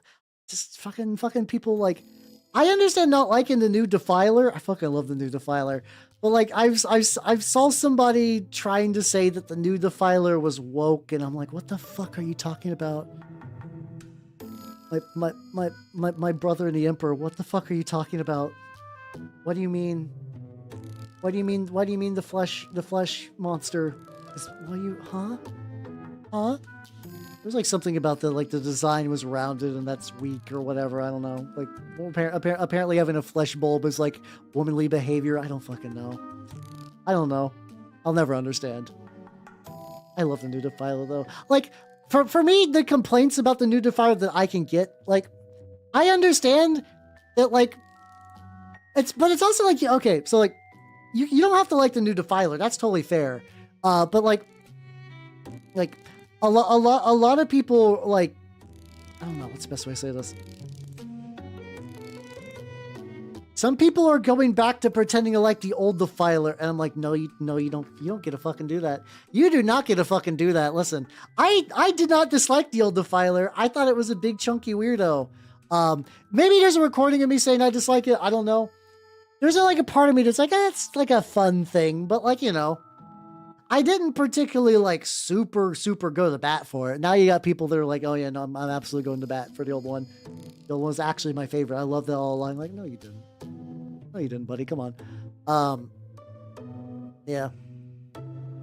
But that's, you know, but that's also just like Warhammer people on Twitter, which a lot of them are just like, once again, at some point, if you ever like a thing, try to trick Twitter into thinking that you're Japanese. This sounds stupid, but like I follow enough Japanese people in the like the VTubing and wargaming scenes that Twitter thinks I'm Japanese, and I get served a lot of Japanese hobby posts, and a lot of those are really nice. They're like, check out this cool thing I made. I'm like, fuck yeah, buddy. That is indeed a cool thing you made. That's a very cool thing. What the fuck? The new base is still 160 millimeters. It is still a gigantic fuck boy. It's large, lad. How you doing, Horror Living? Nice. Turning Japanese? I think I'm turning Japanese? I really think so. I haven't thought about that song in a long ass fucking minute. How you doing? How you doing? Yeah. Oh yeah, it's kind of like the kind of Rogue Trader Dreadnoughty. For me, mind you, I really like flesh machines. A lot of people don't, and I know for like some like Iron Warriors flesh machines is kind of a weird choice. But I also, once again, I really like flesh machines. So like my bias is on full display, and I could not give a shit. After watching one anime. One singular anime. All you do is just watch one episode of Master of the Martial Arts, and it changes you forever. It really does. that show is legitimately like very life-changing, but not in the way you'd expect. I'm looking at this hand area. This wrist area is just going to be a pain in the dick to actually reach. Yeah, I like the biomechanical horror stuff. Like, that's that for me. I'm having the opposite reaction that a lot of people had, where it's like, I don't like the new mutilators. I think the new and I had the same issue with the obliterator, where it's like, if you told me that those are like, you know, just chaos dudes who basically, like, if you told me that they were like chaos centurions, where you take a marine and you put them in bigger armor because they're big, I would also believe that. As opposed to like, you know, these guys are graphic. I guess I want my chaos to be more flesh horror, which I love, but a lot of people are like, I don't know, I'm not big on that. But I'm a big fan of the meat TM. I might, yeah, if I ever get one, I might add more meat to it.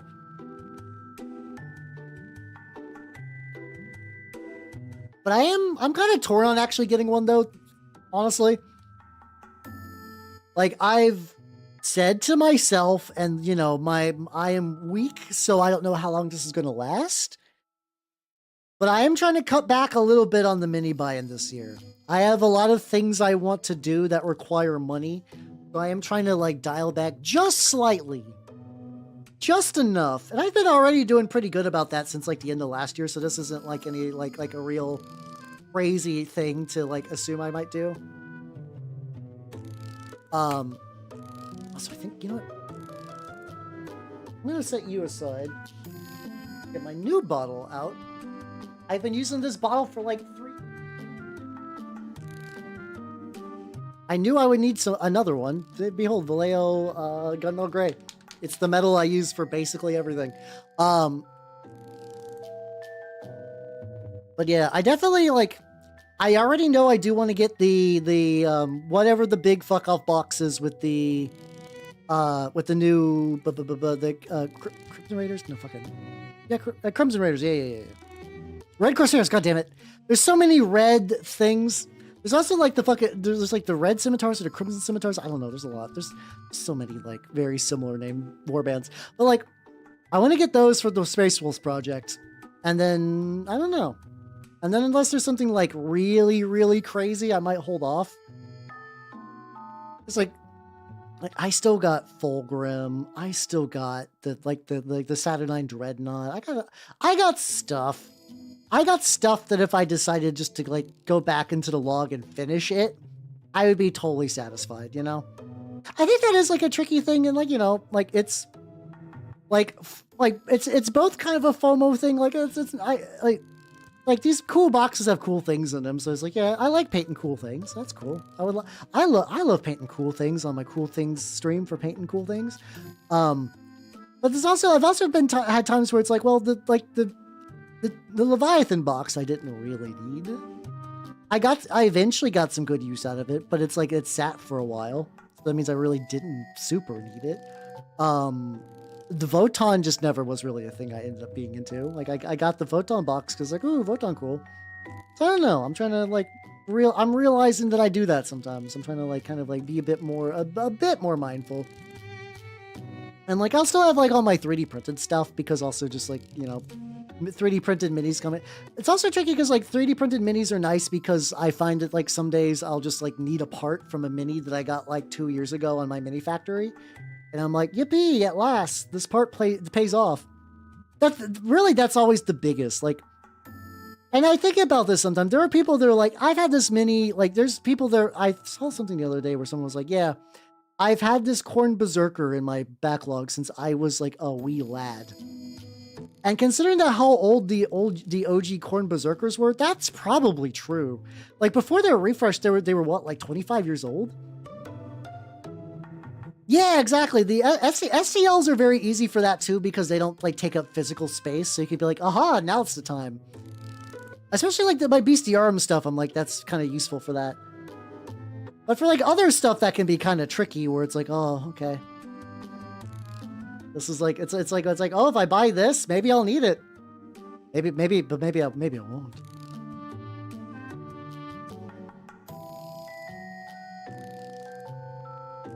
Another one of those, like, some of the angles on this are going to be hard. Hey, no, Chuck Ray, how you doing? Could I have done this sub-assemblies? Maybe, but also, like, I needed to glue this into, like, 3 separate contact points. I want this in 3 separate contact points so I could just be absolutely fucking sure that this stays put.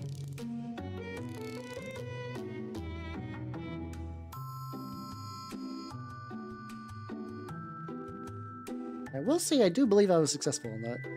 It does seem like the gun so far is relatively steady. How you doing? How you doing? But yeah, oh yeah, I love the yeah, exactly. Like the new Defiler looks great.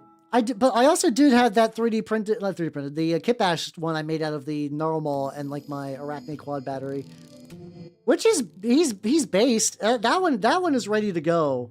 I think what I need to do is like scoop out some of the base and like work on the like the actual basing material stuff. But then once that's ready to go, I can pretty much just do whatever. All right, I'm sure there's like probably like 1 or 2 miscellaneous angles on this, but there we go. That turned out pretty good. I could also get the strips. Probably what I'm gonna do.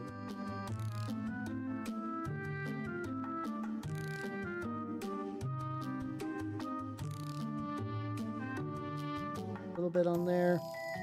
Do some dry, maybe dry brush the gold and then just do like a line on there. Speaking about which, let's do a little bit of dry brushing. Where's my Pro Acro? I need my gold. There we go. Let's use Pro Acro Rich Gold because I think that's gonna give me the dry brush look I crave on this fucko. And then also on like the little like eyeballs and symbols and stuff. Please don't be clogged. Pro Acro paints are starting, like some of these older ones are basically like Games Workshop levels of like kind of just like drying up, and they make me big sad. They make me incredibly big sad. Please, I wish to paint.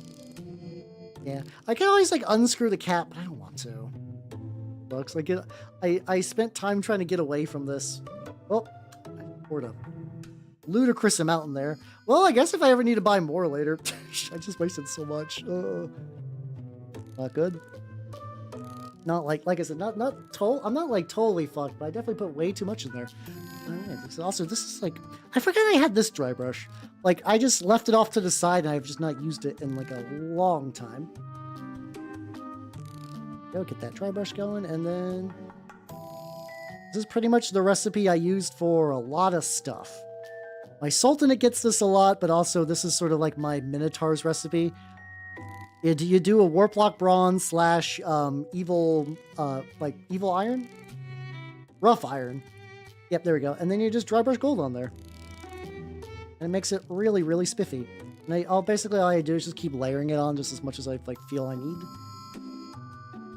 Like, I think some of the Minotaurs guys I could stop way earlier, but then like I really want this to be like fairly golden. Yeah, like this arm is a good example. Some of the back bits are just going to be kind of hard to reach, and that's just sort of like the inherent weakness of like a body kind of like built like this. And I'll go back for the tubes and stuff later, but this is also kind of why I try to get a lot of that going. Oh, he's looking nice. He's looking legit. I can't wait to use this. I'm holding him off potentially for the next scenario though, because if I believe my friend, he has a scenario where like it's very easy for an entire warband to die in one go.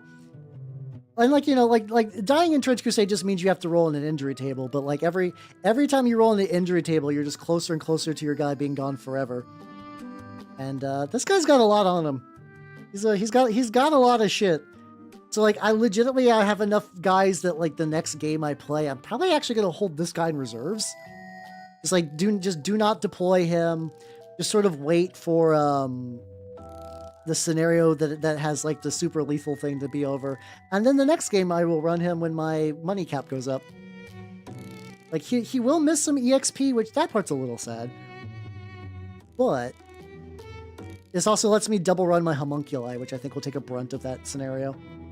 I think. Am I thinking too hard for like what is a goofy fun game? Probably, but like I don't know.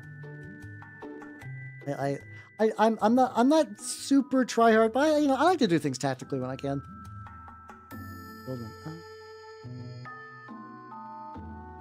Then like the metals might need touched up. The tubes need to be a thing.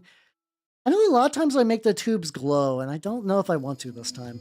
Like, I think it's a look, but I kind of realize that sometimes the glowy tubes really kind of takes away from the rest. So, like, just a little bit in the butt, then you can get, like, just rough iron, whatever. I'll come back in a bit. So, like, I can make them glow, but I don't think I'm going to. I think it's like the emphasis part about this is what I want to do is paint this pure black.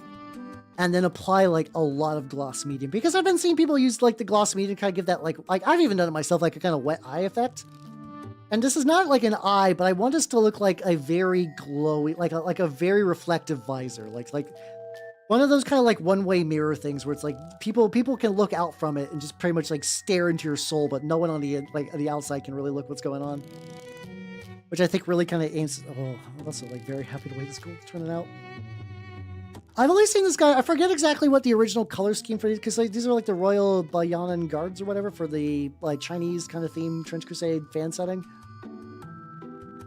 I think I've only really seen them in colors that sort of like are kind of close to that idea. I had to do like a little bit of manual touch-up stuff there.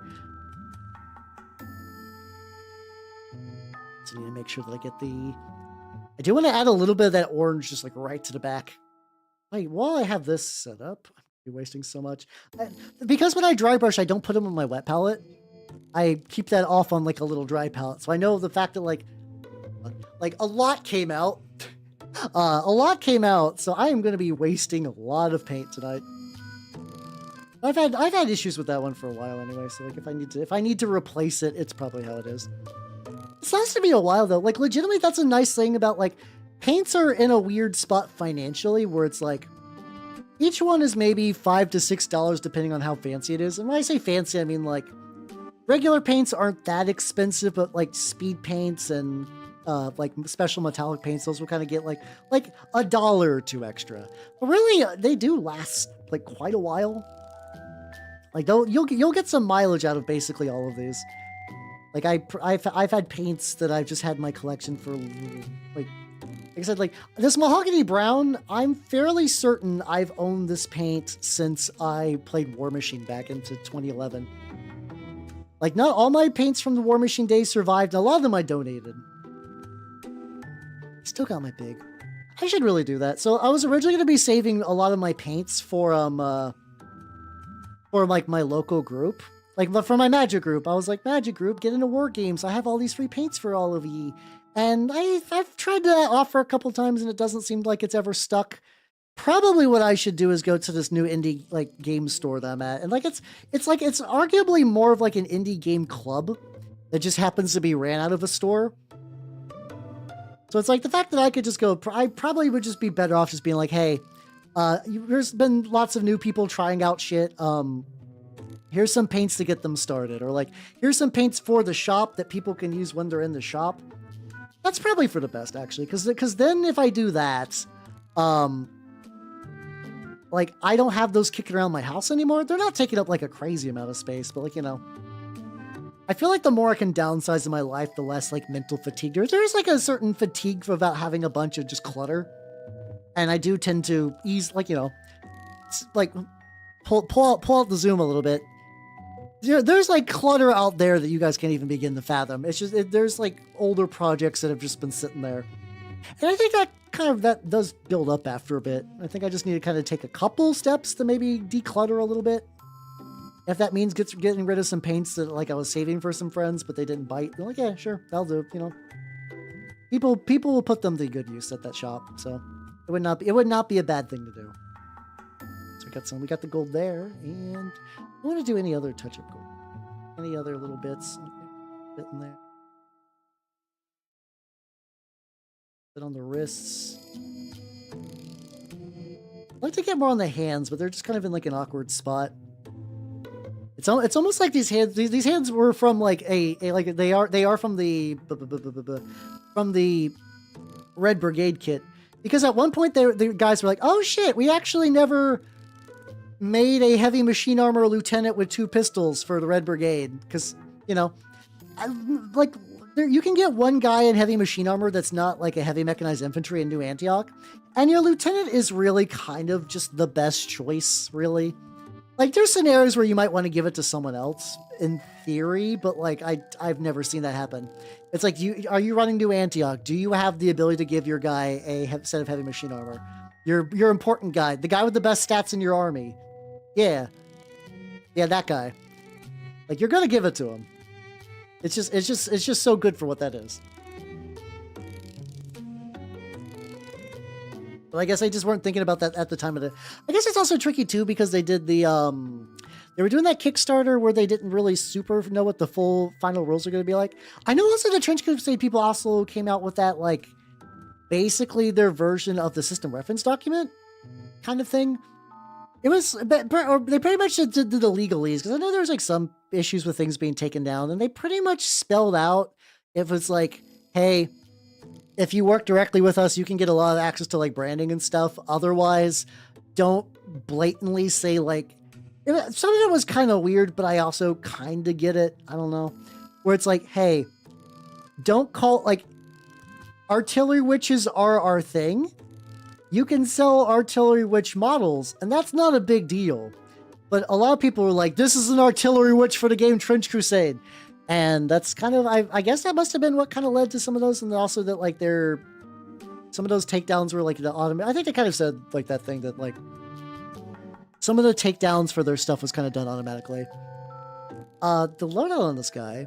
How's how you doing, Kate Mappy? How you doing? Welcome. I am talking about copyright law. No, just the Trench Crusade, just pretty much spelling out like their like third-party rule stuff.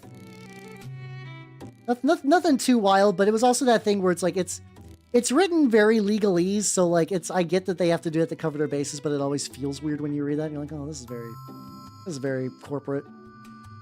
Not the biggest fan of this, but I understand that's kind of what you gotta do.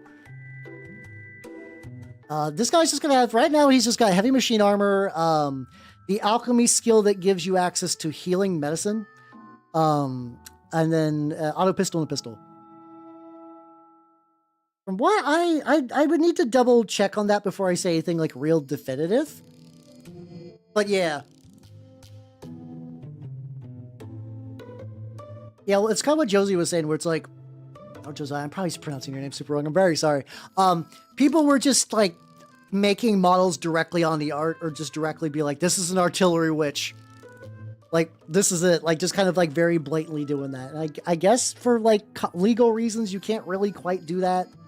You guys kind of know the logic that like a lot of people make models for Warhammer, and that they're like, hey, this is a heavy armored space boy kind of thing. They pretty much iterated that you should do it that way. Like, do stuff that way, and there won't really be like a problem. But it was a they also said pretty much that like they were showing off some preview art a while back. And you know how like for Games Workshop, when like they release like a new model and then somebody does like a 3D mock-up of that model, like they basically like create a 3D printable model of that, and they sell it. People were kind of doing that as well. Like they had to stop doing image previews for that. Oh, a lot of they are doing that. There is like a Trench Crusade license thing you can get. I did see that. There is like a kind of like official, like you can get some like branding stuff. That is what they're doing. That is what they're doing. That do be real. A little bit more. Some of the side bits, but also that's gonna like spin off now. That's going to eventually like kind of fill out a little bit once I start doing the so this is just a base layer for orange. I figured that this, instead of I know you get really vibrant oranges when you use pink, but every time I've tried that, it's always just seems like there's like a weird residual pink that I can never quite get rid of. But yeah, I assume Trench Crusade's going to try to do the same thing. I have to imagine that like they were just kind of stun locked by having to do like all the book sales. The book is really pretty. I don't know how much I could show on stream, but I could just like grab it, maybe like flip a couple of pages and probably be fine. If I just want to show off that like the book is really nice. The book is really nice. It was super worth the wait. The fact that shit was like $40 is insane. I don't know. It's that also probably just means that Games Workshop's like margins on their stuff is just fucking stupid. Where it's like they're making stuff ungodly expensive or whatever. Brook Crusader. Hey, let's go. Good shit, Zekril. Good shit.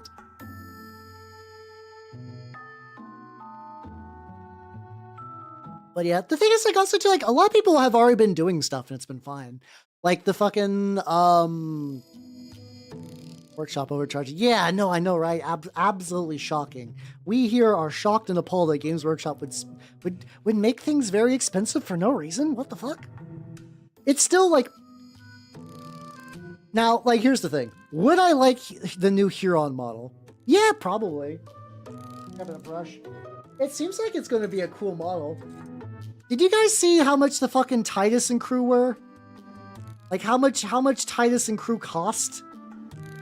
That shit was straight up, like,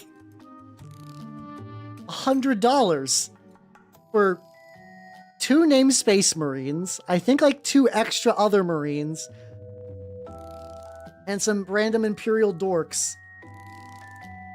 There's no way that Huron's not going to be very similar in price. And I'm like, oh, I'm good.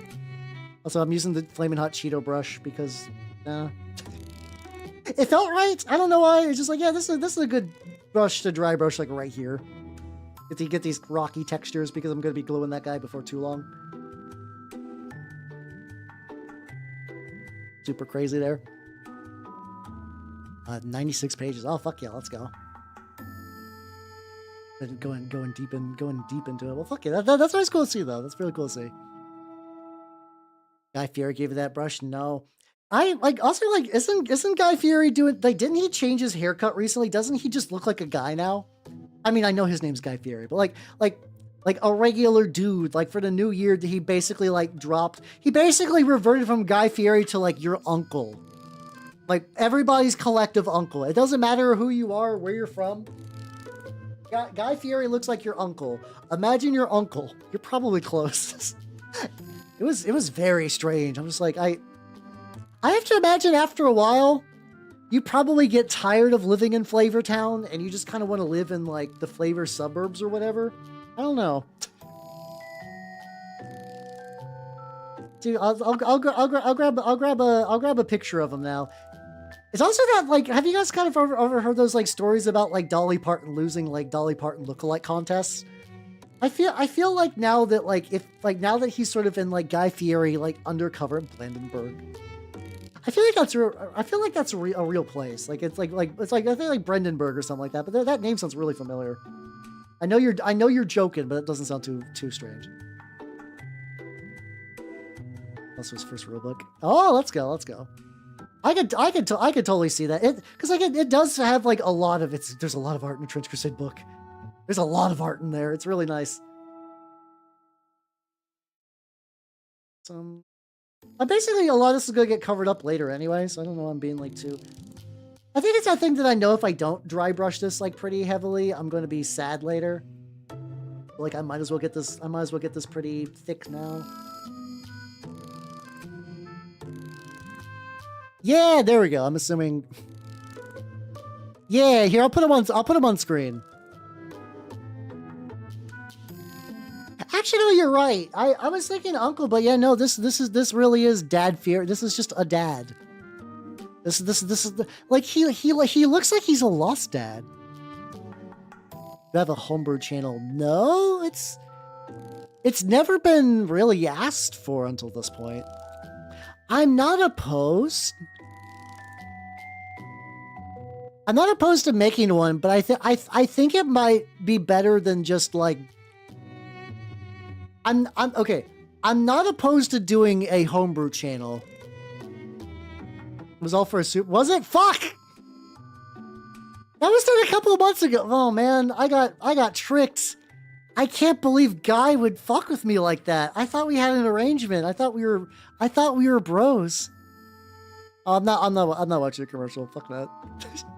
I'm gonna continue to be ignorant about everything to do with the Super Bowl because I find that more fun for me personally. There we go. I appreciate you linking it. I'm gonna keep, I'm upset with Guy Fieri. He tricked me. I can't say I was his biggest fan. I've eaten at one place he's been to though. Like there was a local place near me that was like, oh, like, like whenever Guy Fieri visits a place, their marketing turns to, hey, Guy Fieri was here. And I ate there. They're basically like, I'm not gonna say exactly what was in their burger. I don't know how unique it is, but there was definitely like stuff going on with their burger that was special. And I had their special burger that Guy Fieri had, and it was fun. It was all right. It was a burger, like it's hard to fuck up a burger. I guess maybe not. I don't know. I don't think I've like rarely ever like I've had burgers that were made to be like this is weird. Like you guys know those kind of like shitty school cafeteria burgers that have like a certain texture to them? It's weird because like I don't know if I would call them bad. Where it's like they're a very utilitarian economical burger. Would they be my first choice for a burger? Never in a million years. But like for some reason like I treat them in the same way that it's like the square cafeteria pizza that you get at some places where it's like no, that was like, That's what they were made for. They were made just to be bulk food.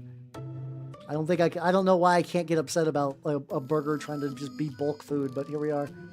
Gonna get a little bit of a wait off. Gonna do a little bit of let this time. She gets off. I do. Weirdly enough, it's not the pizza. So, like I will say that like Wawa's burgers pretty much have like, in my experience, like more or less the exact same flavor profile of like a cafeteria burger, which is good because sometimes like weirdly I'll get cravings for it and I'll go and pick one up and I'll be like, yep, no, this is about what I expected, and I move on with my life.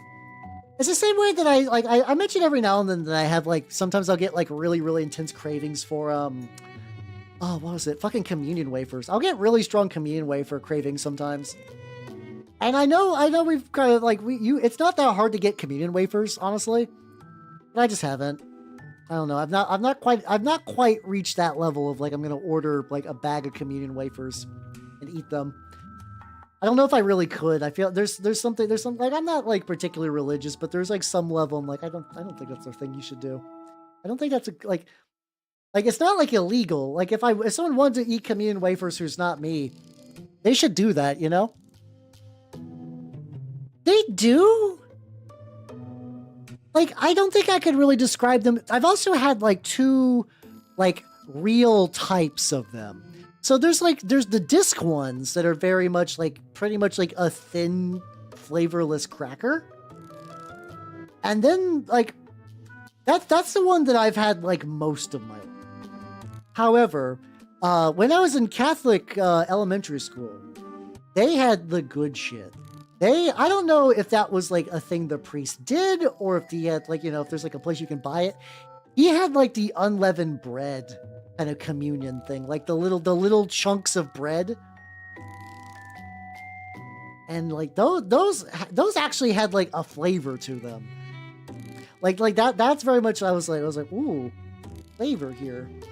Like, once again, the flavor is mostly bland. Like, it's supposed to be like, more like a symbolic thing. It's not supposed to be like, is that rosemary you put in there? I don't, like, legitimately, we're at that like weird place culturally where I could see somebody doing that. Like, here's the thing. Here's an interesting idea.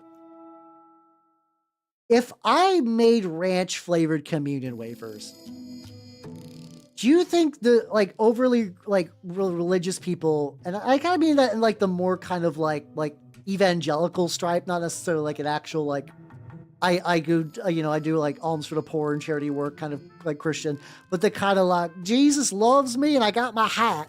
Like, do you think those people would be down for that or against it? I feel like it could go either way, you know. I think it probably depends on like whether like a big like evangelical guy would just kind of be like, no, these are based in true Christian warrior food. Also, I make them, so I get kickbacks. I get kickbacks for those. Just consume the flesh of Christ. I mean, it was like, Jesus tasted pretty good. Nobody bring up cannibalism a lot? I don't know. I don't know. Spray cheese. Oh god, no. That sounds worse. Like that's weirdly enough, I find that the spray cheese feels more like barbaric than the Cool Ranch. And I don't know how I could really describe why.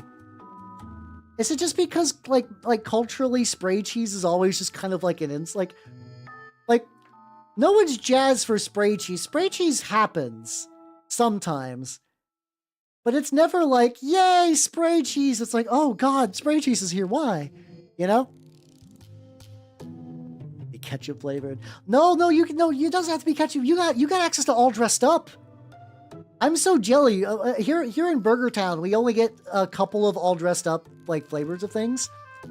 I love it. It's so good. All dressed up is probably one of my favorite chip flavors.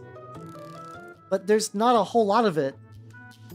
They're always like, wow, check out this Canadian flavor we brought over, don't you know? And then this is like, oh, this is fucking good. It's fucking good.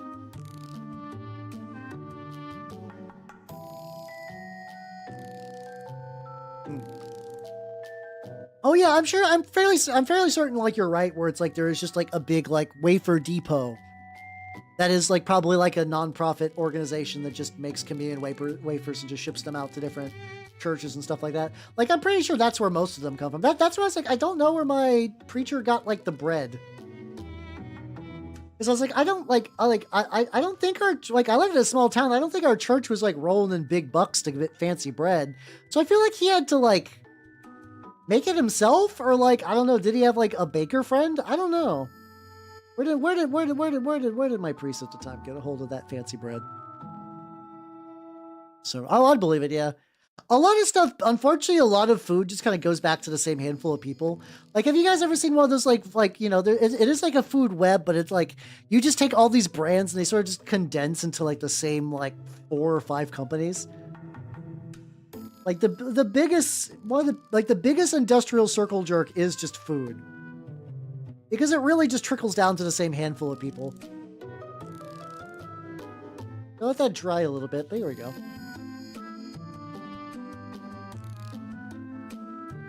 I don't know. Like I'm like I said, I'm fairly certain I can just go to Amazon and order them. Like if it was made by a priest, I don't think I'd have that option to. The Amazon. What's your communion on Amazon? I've never actually gone this far. Communion wafers. Okay, I can go to communion wafers. I got varieties. Oh, they come in brands. Broadman Church Supplies, 500 for $10. You can get communion bread. That's not the one. Oh, you can't just. Oh, actually, you know what? This is fairly cheap. Hold on, I'm gonna grab some of these because I was big curious. Honestly, this stuff is like, mind you, like this is the theoretical like. Hold on, I just got stun locked. I just got stun locked by something really buck wild.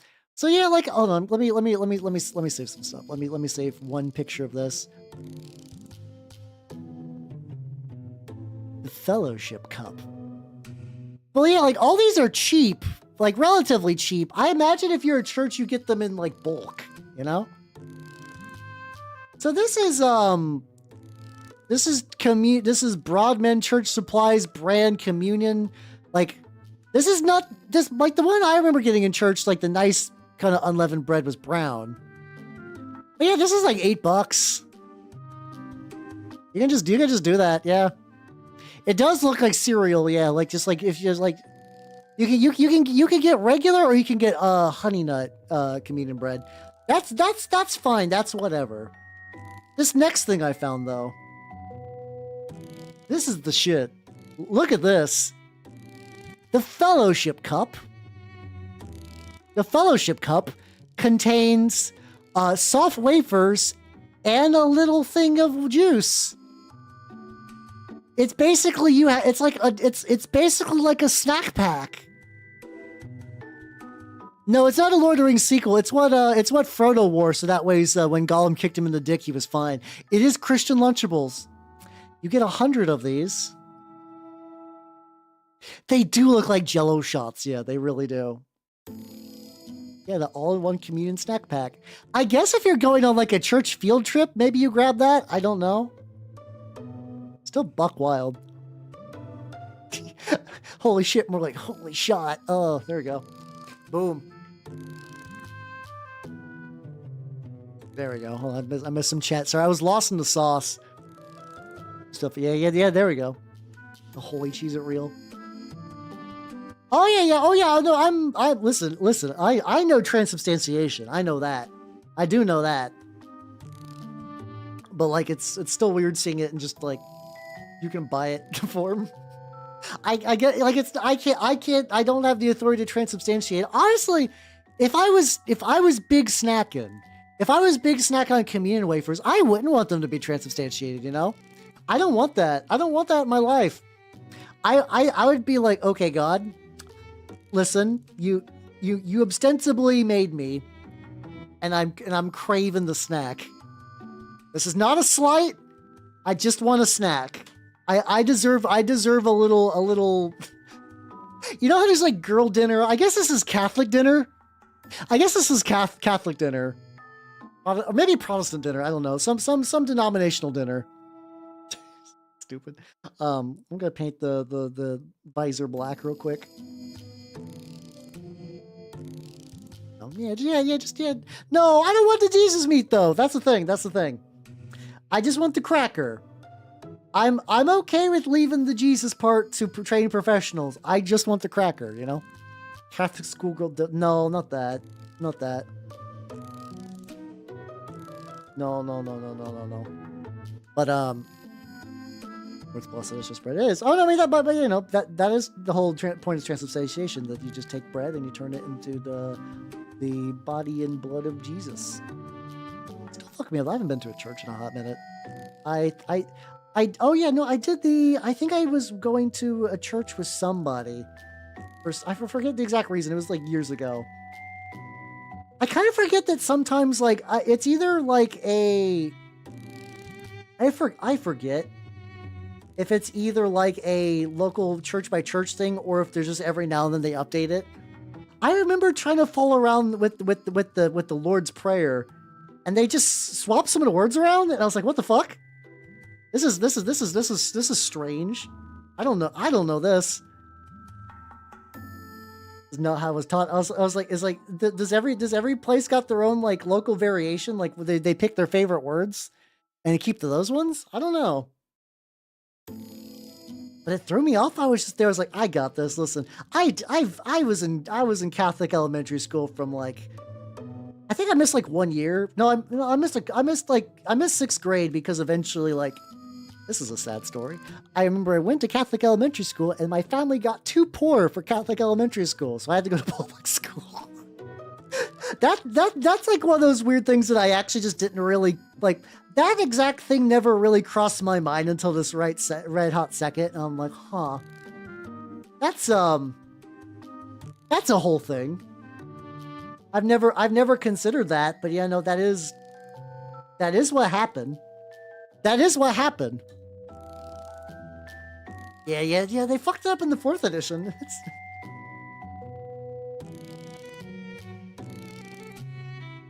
Do I want to do anything else with this?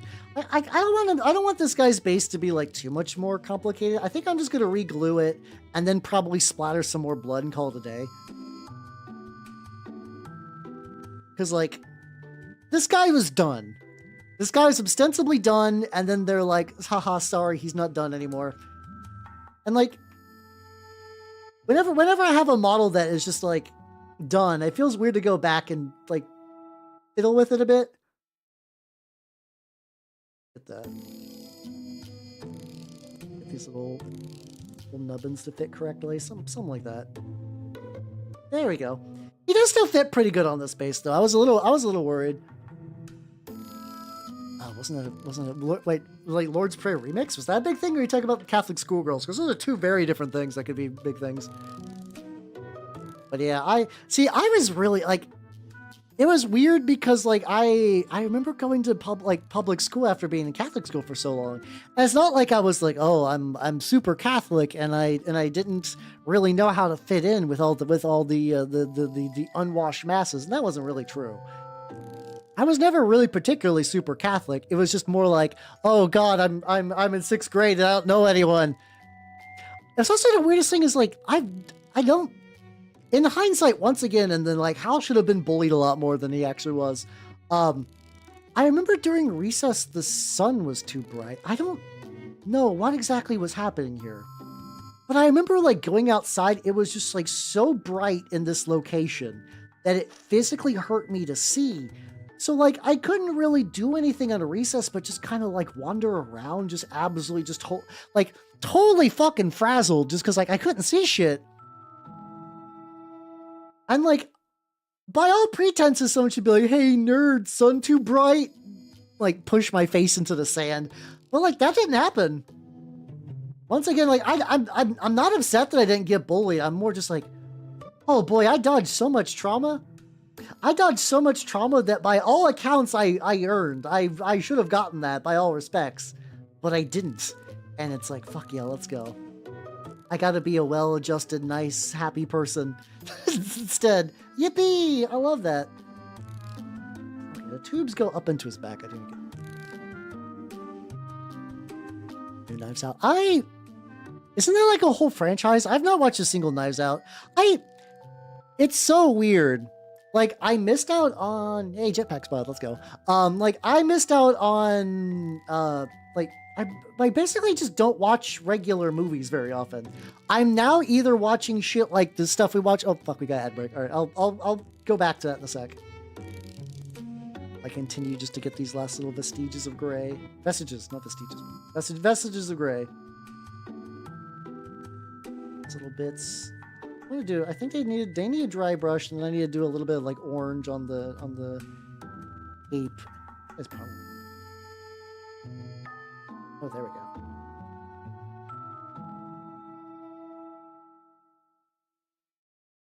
You doing an enamel wash at some point? All right, we're back. All right, so yeah, these days I'm like watching movies like the fucking the Magic Sword, which is what we watched in movie night.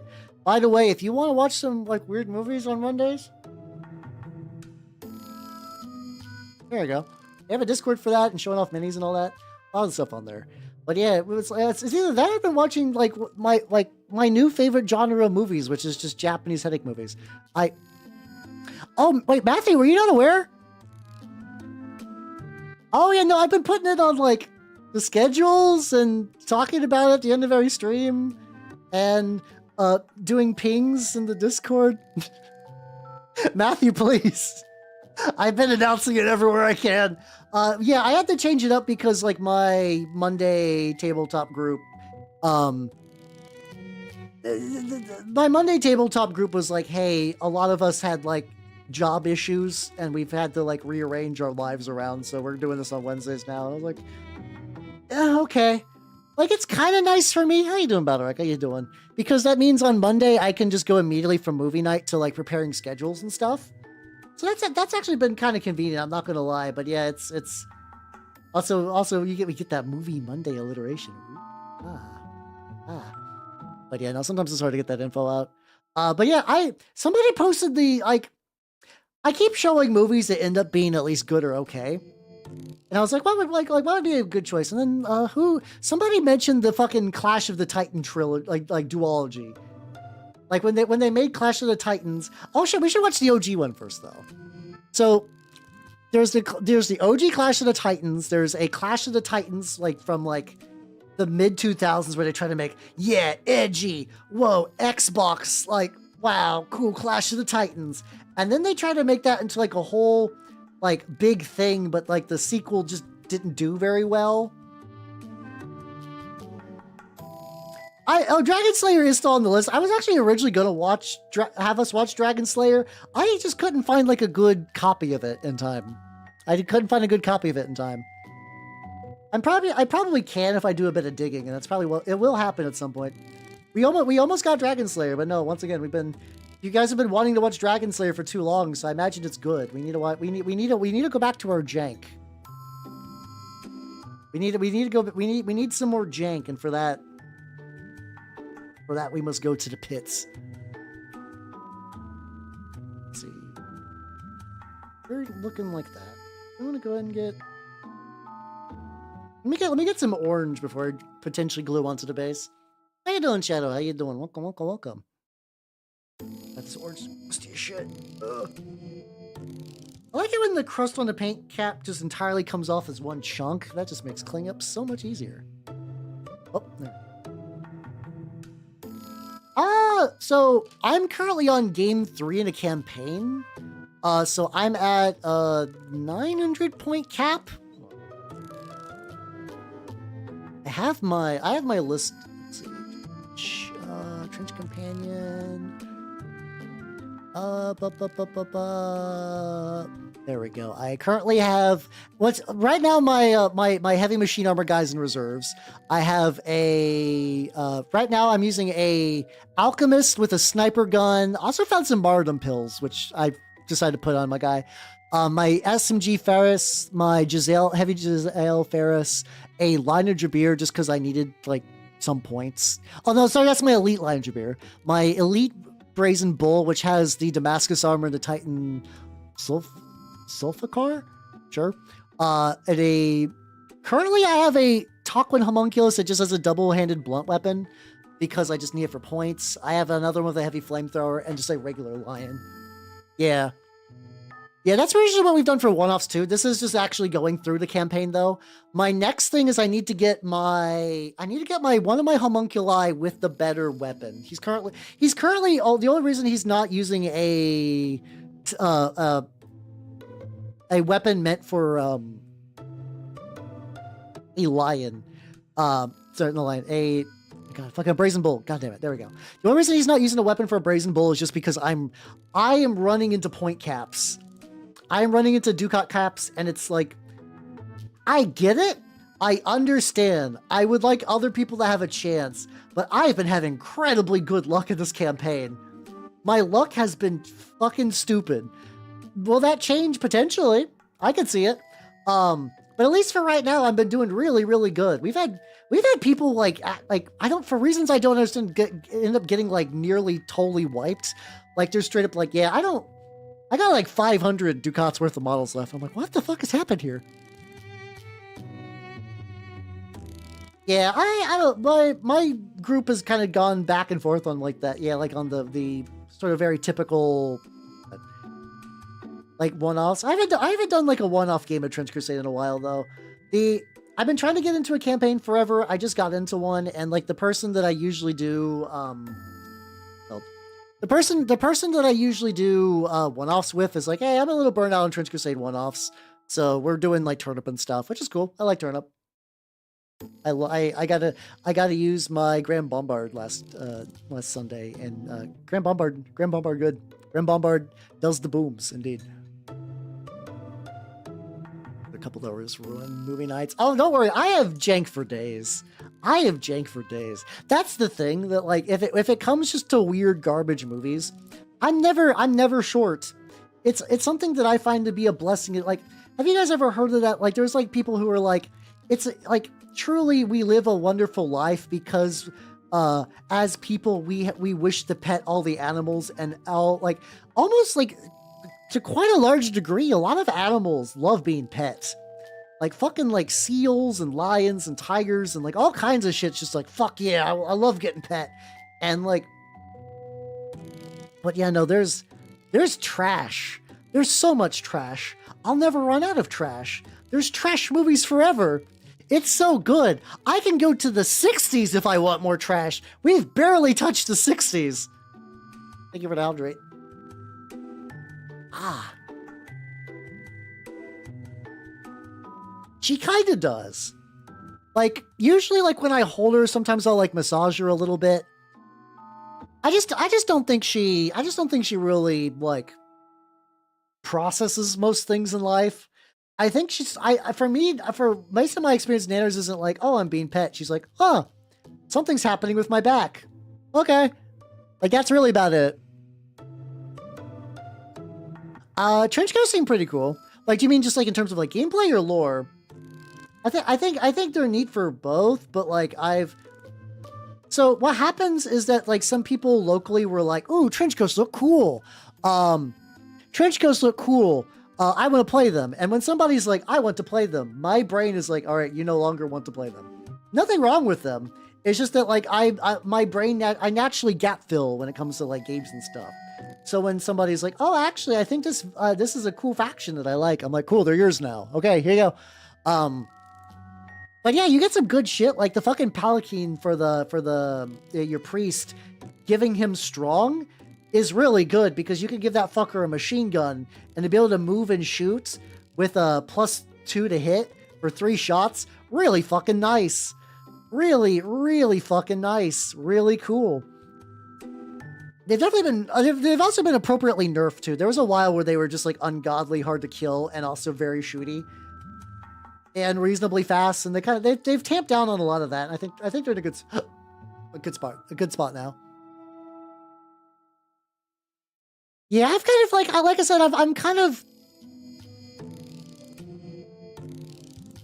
what's it called? I'm kind of holding off on these like big, like famously bad movies. Like, you know, we all know that the Avatar movie's bad, right? No one is going to be shocked that that Avatar movie directed by M. Night Shyamalan's bad. But like when I pull out some weird jank, you guys are like, what the fuck is this? And like, that's a new experience. I think that's neat. Like, if you want to see someone dunk on the Avatar movie, there's like so many videos about that. Like, you could watch that level of dunking from the convenience of your own home. I agree, but like, once again, is anyone surprised by the fact that the M. Night Shyamalan Avatar movie is bad? Anyone genuinely surprised? No. No, we all know that Dragon Ball Z Evolution's gonna be bad. It's fine. Yeah, it's a foregone conclusion. We know it's going to be garbage. There's nothing really exciting about it being garbage. You like the Avatar? Linguini, I'm going to need you to do me a favor, and I need you to watch the show. Because the show is so much better than the movie. By like every metric. That you're going to wonder why you like the movie. They do basically everything from the show wrong in the movie. Listen.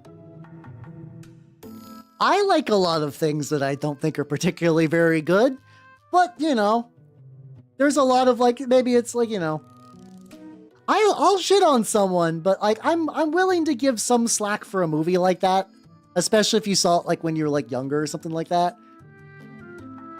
But like, yeah, no, it's not. It's generally considered not a good movie. Like I also like, you know, was aware of Avatar. Like if you're not aware of Avatar and you see it, you could be like, oh, that's like an okay fantasy movie. But like it's like because it was not like like they were like not saying like this is my favorite movie. Like, oh, I liked it. But like, yeah, if you don't know the source is really going to contextualize the fuck out of like, you're going to be like, oh god, everything's wrong. Oh, they like, it's the fucking Kung Pao, like they purposely trained him wrong as a joke of film. Well, from what I understand, what happened a lot of with the Avatar movie is that M. Night Shyamalan saw his kids watching it and was like, oh shit, that'd be cool to do. And then a lot of the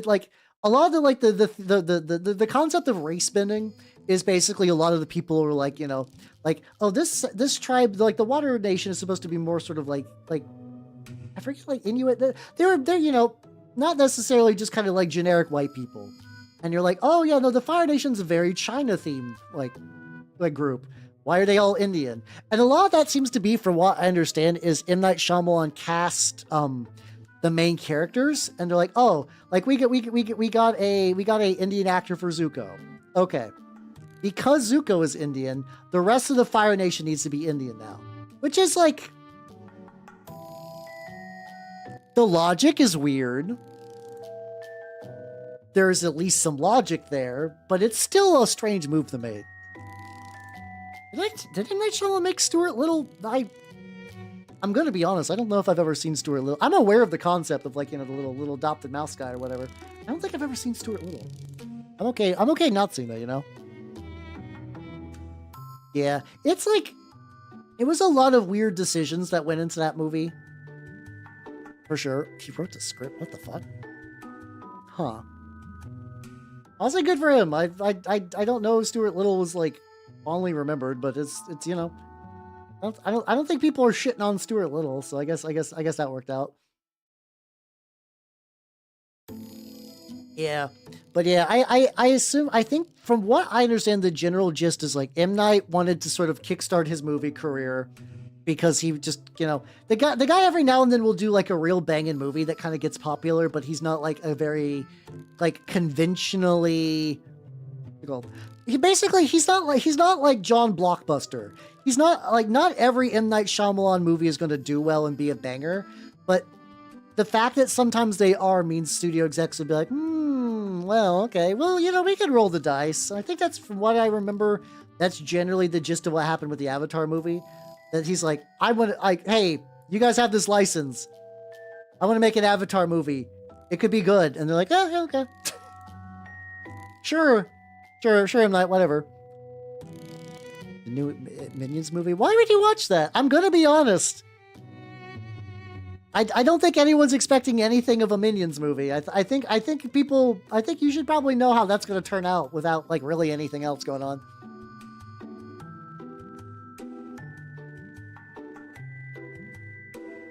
Yeah, there's a lot of like that is the thing I do like about Avatar, is that there is like generally like it's a couple different nations. There's a lot of China in the Fire Nation, but also like a lot of Japan. You get like Earth Kingdom's got quite a lot of variety, stuff like that. It's cool. I think that's neat. I also think like, I don't know, I think there's an Avatar TRPG, and there are times I'm like, that would be really cool actually. Like I could totally see running like adventures in like that setting. The setting has a lot of cool potential for stuff. But I don't know. Like I know the official one uses like Powered by the Apocalypse, which I don't hate. But like I remember trying to pitch it to a local group of mine because he's like, I want to run something like kind of like, I forget exactly what he was like looking for, but he was like, the criteria at the time was something that like the Avatar TRPG would kind of fit pretty well, but I think he just kind of bounced off of it, which is a shame. 90s. I actually do kind of want to watch that one. I do kind of want to watch I've not seen the Super Mario Bros. Movie. That one I'm willing to give a go. Because, like, I know a lot of people like this movie is fucking awful. I think that would at least be awful in, like, an entertaining way. Like Dragon Ball Evolution is like, no, this is gonna be bad. Like, listen, this is gonna be bad in a way that we all know it's gonna be bad. I'm willing to give the Super Mario Bros. Like the live action one a shot, you know?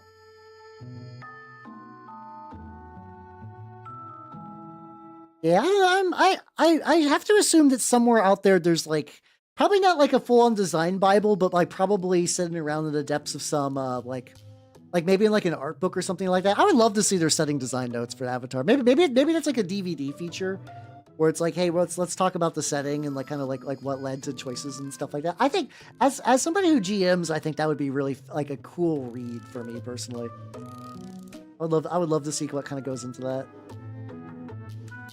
So I'm also really digging this mahogany into the orange. Like I said previously, I would do this with I previously did this with onto pink because it made the oranges really, really bright. And it's like, wait a minute, I'm not going for really, really bright orange. I'm going for dingy and like fucked up. I'm like, oh, this is perfect. And it means that like if I miss a spot, I don't have pink staring back at me. I have mahogany, which looks way more natural. It's like really nice. Wall development stuff. Yeah, there's also like, I think there's like one of the Goombas is like a guy from like a punk band and like a bunch of other weird shit like that. Like I genuinely think that'd be pretty fun. I used to kind of agree, Lotta, and I still kind of feel like that, but there's also now just so many. Unfortunately, it's that thing that's like, how do you get a nerd to buy your Heartbreaker? How do you like, you know, somebody's got D&D out there. Like, you know, like what's it called? Someone's trying to sell you a game that's not D&D. How do you convince someone to play it? Well, you need to give them something to grasp onto. And unfortunately, an IP is really good for that. And there are some IP settings that are kind of neat. I kind of feel you though. I feel like I'm one of those people that like whenever there's a pre-made setting, I feel very constrained. Like for me, I think if like somebody's like, hey Hal, run the Avatar RPG, I would just do an entirely new era. I would do an Avatar like at some point in like the past or future or an alternate. There would be no Aang, there'd be no Katara, there'd be no Korra. Like basically any existing Avatar stuff would be totally gone. I would keep the mechanics. I would keep like the idea. Effectively, it would be it's in the same way that like the Dune TRPG. Dune's a cool setting, but like I would not want to run base Dune. It's so tailored to like the Atreides kind of like rise and fall and storyline that like if you don't do that, like because I owned a Dune TRPG, and if you look through it, it's really boring. Like it's a cool game, but like, you know, it really, really, really assumes you're gonna play on Dune, because it's Dune. But it also you're like, oh no, this setting is really small. But there's some cool stuff in there, you know? Like, I would love to do a Dune alternative where it's like, you know, Arrakis doesn't exist and Freeman don't exist, and I would do my own thing, but like keep Spice and the Navigators and Cho'am and whatnot. But then also, like, no one would play that shit because that's also why they go into Dune. It's a weird loop for that setting in particular. That setting in particular is kind of tricky. But there's some other ones that I can kind of see more people kind of like the Fallout TRPGs kind of make more sense. I got a couple of other ones. I need to double check. Yeah, for me, I like how much a setting like this is something I've ran into when I was running Sword World one-shots. I enjoyed it conceptually, but I realized that like trying to stay with the canonical Sword World setting was just like really fucking annoying. I like doing my own bespoke shit. I chafe very hard against pre-made settings, just like as a whole. Like, if I would rather a game have its own setting, I think that's cool, but I would still definitely, like, throw that away. Like, yeah, it's like... Yeah, like for me, like, in this way, like, I've had people say that, like, Star Wars is dependent on the Skywalkers and stuff. I don't think that's true, if anything. But, like, Dune really is. It's a very limited setting for what it wants to do, and I think I could make it work, but I would need to throw out a lot. And, you know, I would do that because I like doing that kind of stuff. No, but here's the thing. Here's the thing about Warhammer. And, like, you're not wrong to point that out. I think the success on Warhammer is like, and also why it kind of strangles a lot of other games, is that Warhammer is so fucking big that you can kind of just do whatever. Like, you can't run every game in Warhammer. Like, you know, like if you try to run like a Star Wars sort of game where it's like a Star Wars crew of like a plucky Jedi sort of like, you know, psychic magic guy, and then like the alien buddies, and like, you know, like, do all those things individually exist in 40K? Yeah, but like the setting doesn't really allow that. Well, like otherwise you're like, I want to run a setting where there's like a planet that pretty much has like a sun that kills you.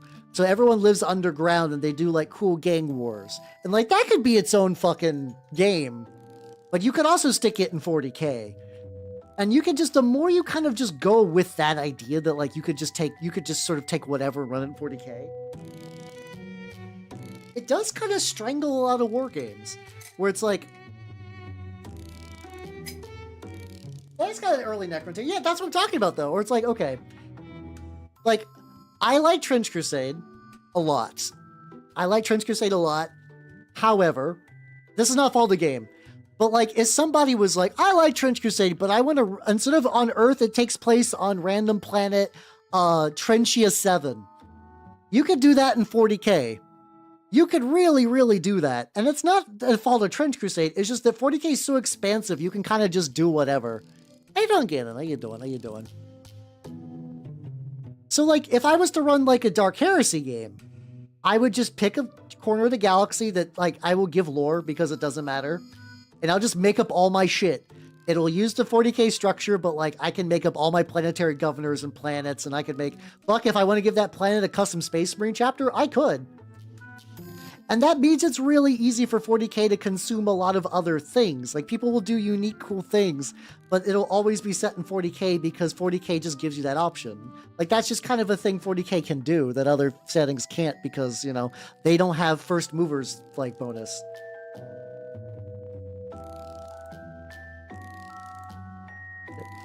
With stuff like that. Sit on the mysterious planet of Australia. Oh, let's go. How is he holding together? I keep seeing that, and every time I look at Angron Transfigured, I'm like, oh, those wings are gonna fucking explode. Oh no, those wings are gonna fucking explode. Like, I'm sure you're fine, but like, the idea of like foot-long resin wings freaks me out. I was thinking, oh, he's coming together good. That's really comforting, actually. That's good to hear. All right, some little bits that still need to dry. I'm gonna do the baking soda. I like how there's like ebbs and flows of my streams where it's like, yeah, you know, this is the part where Hal covers a base in baking soda. I hope so, considering that it was like delayed for like a year. But like, I'm glad to hear it's good. I'm glad to hear he's good. Maybe someday I'll get a cool Lorgar transfigured, even though he's going to be like, you know, regular sized Lorgar. I'm okay with that though. See you doing, Lawrence. How you doing?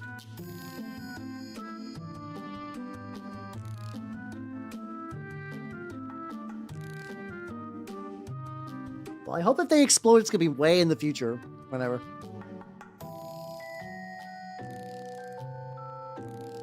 Oh, okay. So it's kind of split up a bit then. Okay, that's not so bad.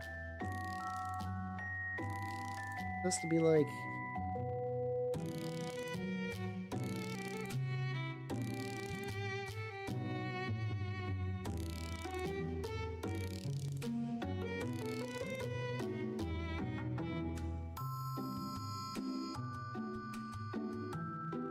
There we go. Oh, thank you. Yeah, it's my Sultanate heavy machine armor guy. He's doing pretty good. So thank you for the stretch. There we go. I could use that. I have not read the old Fulgrim bar. I have been on Galaxy in Flames for a while. I just kind of stopped reading it. I know like I need to get back in and finish it, but I've not been feeling it. I've just been listening to Hivescum a bunch. I've been just listening to Hivescum a bunch because like it's like I was like, oh, I like, you know, this is nice. I don't know. I think maybe trying to do the first 3 Horus Heresy books back to back was like maybe a mistake. Maybe. Oh, so you just can't adjust the head. It's just kind of locked in. That's, yeah, that's annoying, but that's probably okay. In the grand scheme of things, that's probably fine. Yeah, but it's like I know that once this is done, I'm thinking about either like the Armin book, like an Armin book, one of the Ravenor books, or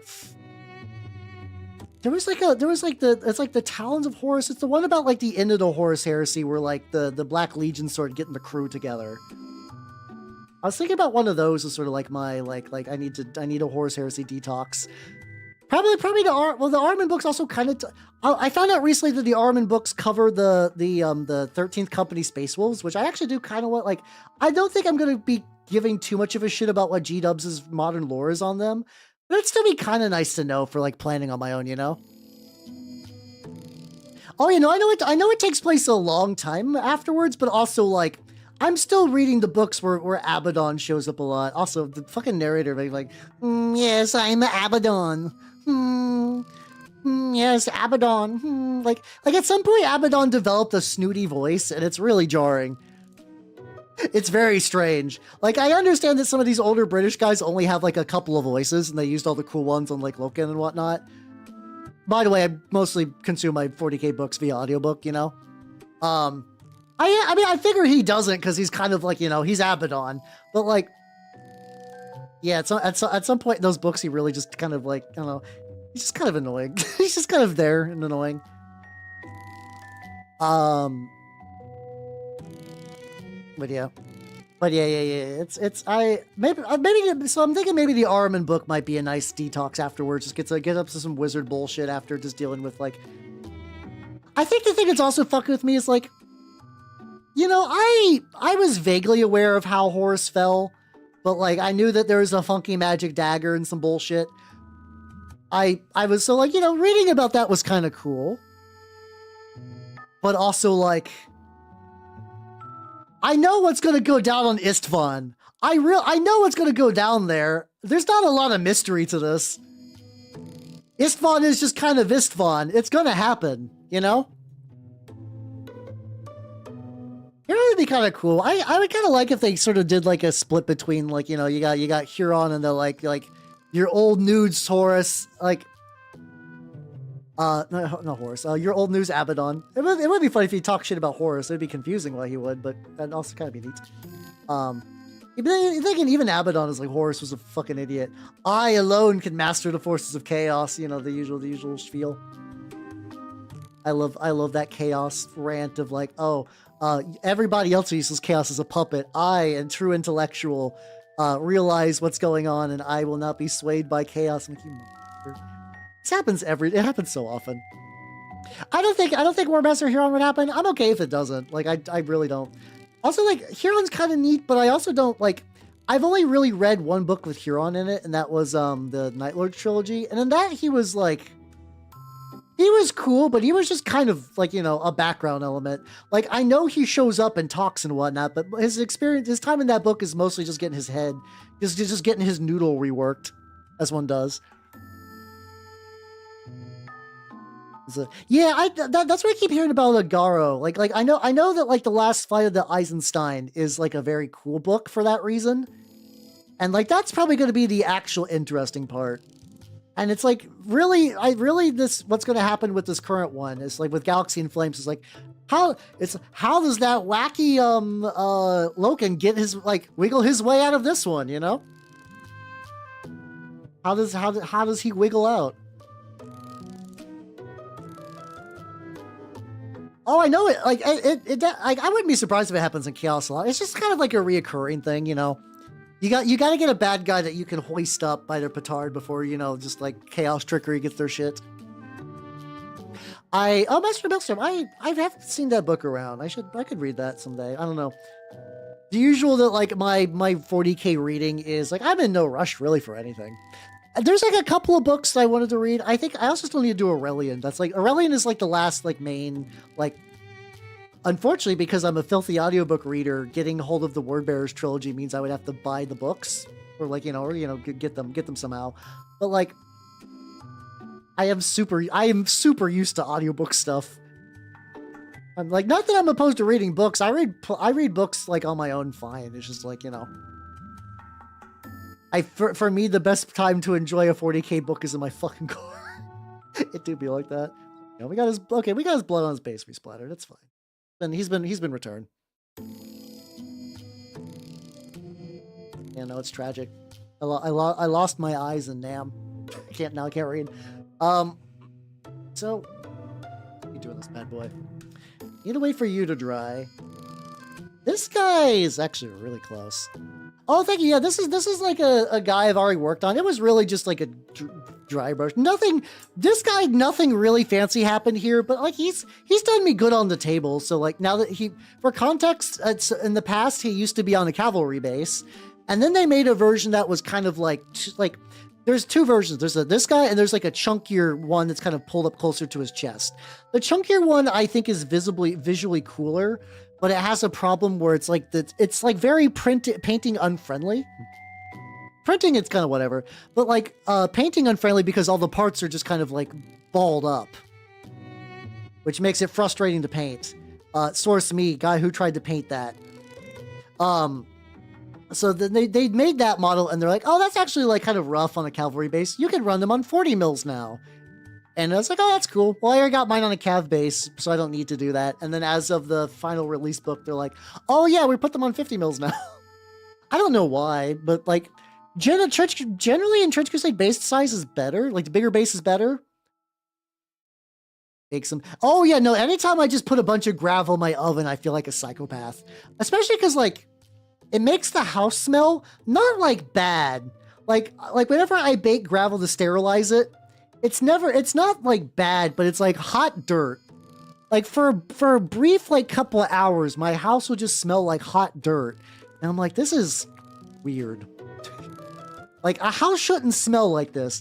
Like in most households, a house will never smell like hot dirt. Yet here I am. But also I'm thankful because I just have basically my driveway at one point, I cleaned up my driveway so it doesn't really do this anymore, but it would just generate gravel. Like little fine, like sand like quantities of gravel. It would just do that. And I'd be like, oh cool, okay. Well, that means I can just that means I can just kind of just grab it and cling it, and I have infinite basing material. And it got to the point that I have a bucket filled now. I have an entire bucket of that, which is nice. Anything else on this guy? Like I said, this guy was not going to be a very complex model. Oh yeah, no, I think he's got there's some like little gun scuff bits I need to tweak on this guy. Just a smidgen. Oh yeah, I can use my new, fresh bottle of Vallejo metal color. Let's go. Oh, gonna bake the, fuck yeah, let's go. Have a good night, Mr. Mobius. I think it's probably too late, but yeah, enjoy your cheesecake. That sounds good. I keep seeing that like meme Japanese cheesecake, the one you make out of like biscuits. You basically take like graham crackers and put them in like Greek yogurt. It does look good. That does look delicious, but I think that's probably like a fuckload of sugar in it. So I'm like, you know, I enjoy a fuckload of sugar, but like I know I should not be having a fuckload of sugar. How you doing, Senseis? How you doing? Welcome. I'm working on these guns. Check out, this is my new Alchemist. He's, I think I just need to do, or maybe touch it. I could even do maybe like a very light dry brush, like a more silvery color on a couple bits. That might be good actually. Add like a little bit of extra color. I've not tried any of their washes. Something I kind of want to try some of the Pro Acryl washes just because like my shop got some Pro Acryl paints.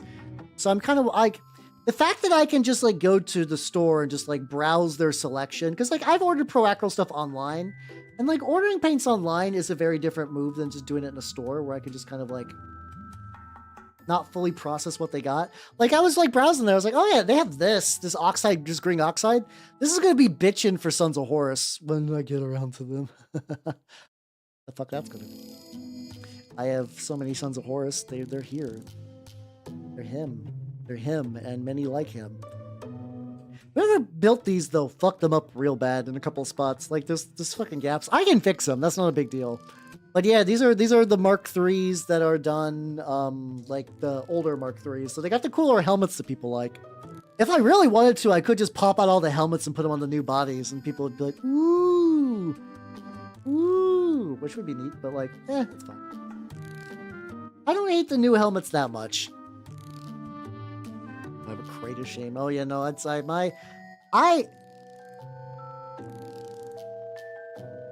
I'm fully aware that I live in a damn bitch you live like this household, and that's fine.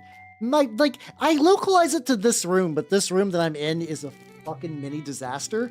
But I will say, I do get around to them.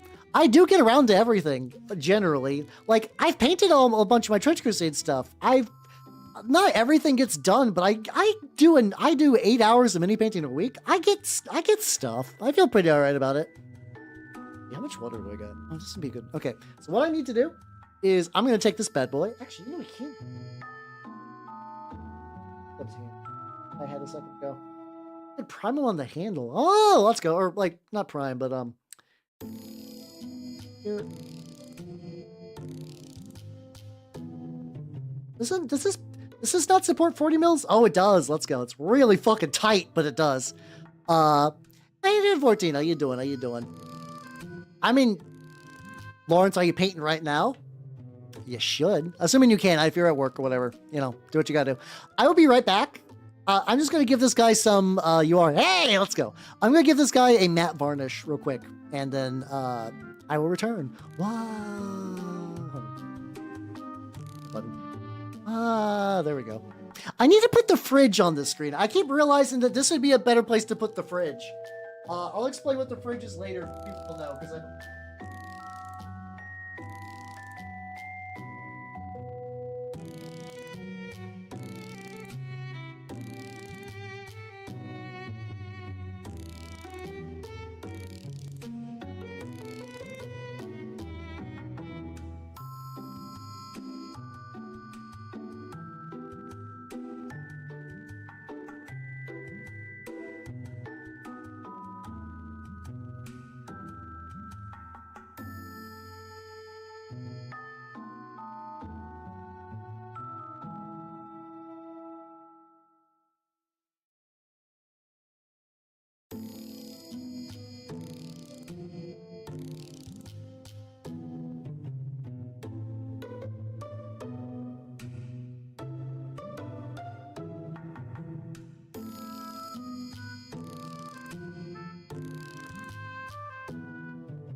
Yippee! Turn with water and mini that has been furnished and everything. Ew. I love having minis that are hot. Alright, let me put my headset on and we return. Whoa, whoa, whoa, whoa, whoa, whoa, whoa, whoa. How's it going, everybody? Yippee. No, I think I was doing max zoom. There we go. Oh, you're doing Battletech stuff. Hell yeah, let's go. Oh, here's the lad. He doesn't really look particularly. Oh, there's like a little bit of like weird texturing around the front of his armor, but I'm actually kind of okay with that. Like, it doesn't look too bad. I'll leave it like that. It's fine. I don't mind too much. All right, so I'm gonna let him dry a bit more. He's fine, but I think I can just kind of leave him over.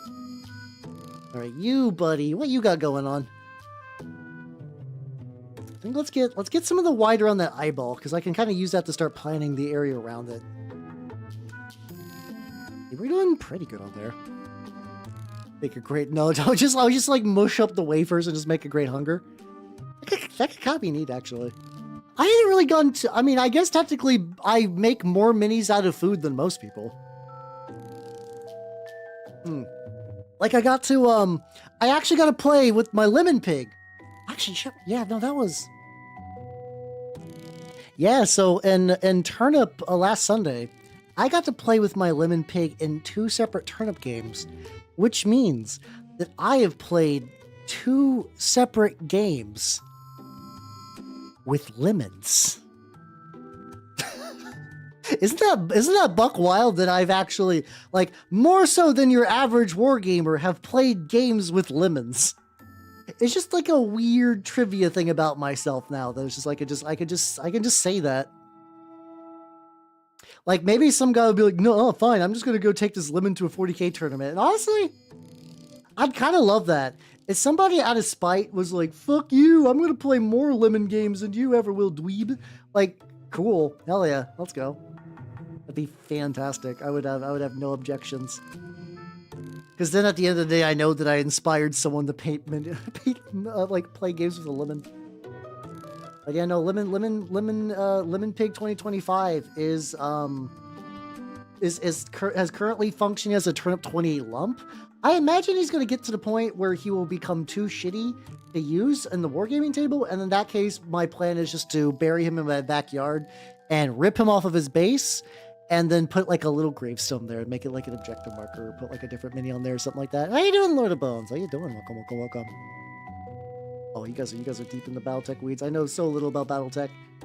All my Battletech knowledge is just like I should really do something about this. I don't know. It's like I would like to, but like I think about my other projects. I'm like, where would I cram Battletech painting in there? Maybe it'd just be fun to do just for like a Sunday. Just like, yeah, you know, fuck it. I don't have any real big plans on this. Just paint one. Maybe just paint like one mech in between other bullshit. That might be the way to go. That might be fun. I might be talking myself into it. But yeah, how you doing?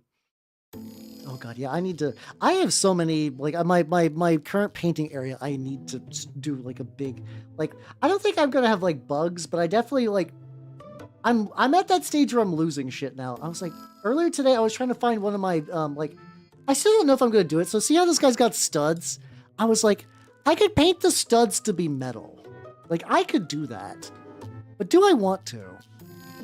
Do I want to do that? Oh, Comstar does sound neat.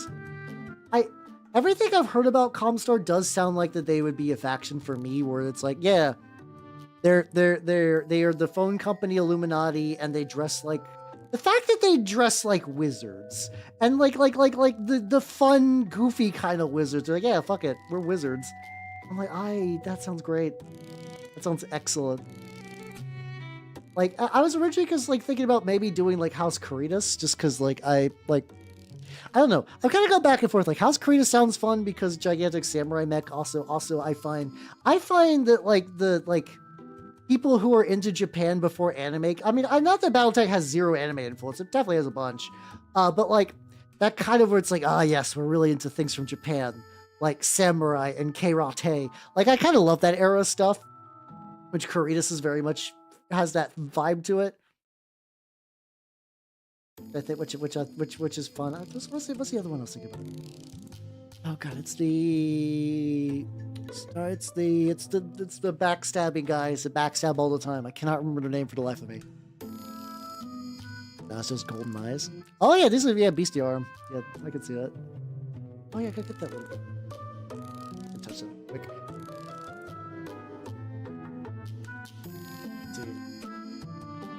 Oh yeah, I need a little bit more of the metallic paint.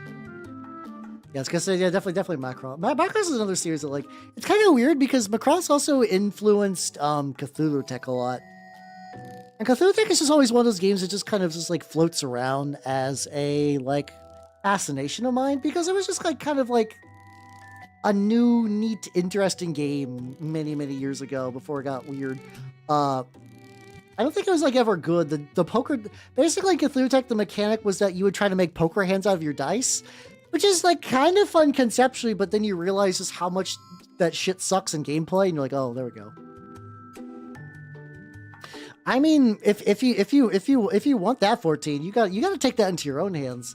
People are doing wild fan animations out there. Like, it's like we live in an era that if people want to do shit like that, you could just go fucking nuts. It will require you to do it on your own, but I think for what you want, I think it'd be worth it. Welcome back, CEO. Welcome back. I am currently, my homunculus is like pretty good, pretty far along. I need to like do another layer on the skin because there's definitely like little white bits.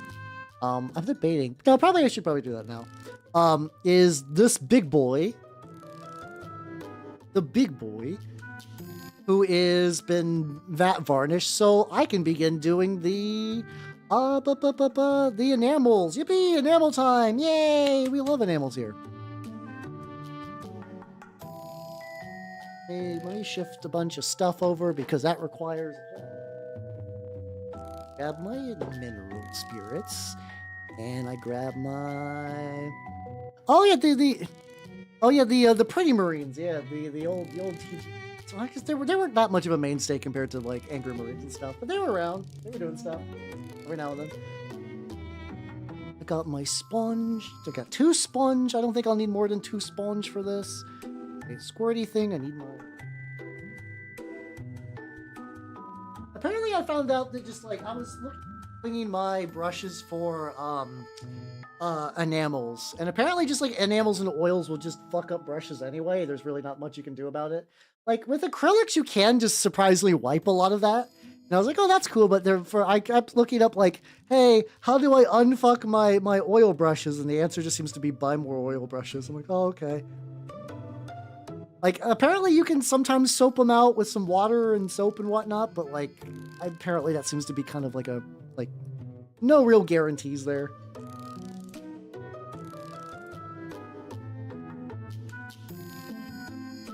Oh, alright, so we got my enamel wash. Pretty standard bullshit, just kind of cover the lad. Luckily, once again, this is like a very simple model. Like, you know, I'm okay with the fact that it's very simple. I think especially like he's got like a really striking profile. Like there's just like it reads as machine armor. Maybe not as Sultan. I put like a little Sultanate crest. I could have maybe done more to make it look more Sultanate-y, but I think this is fine.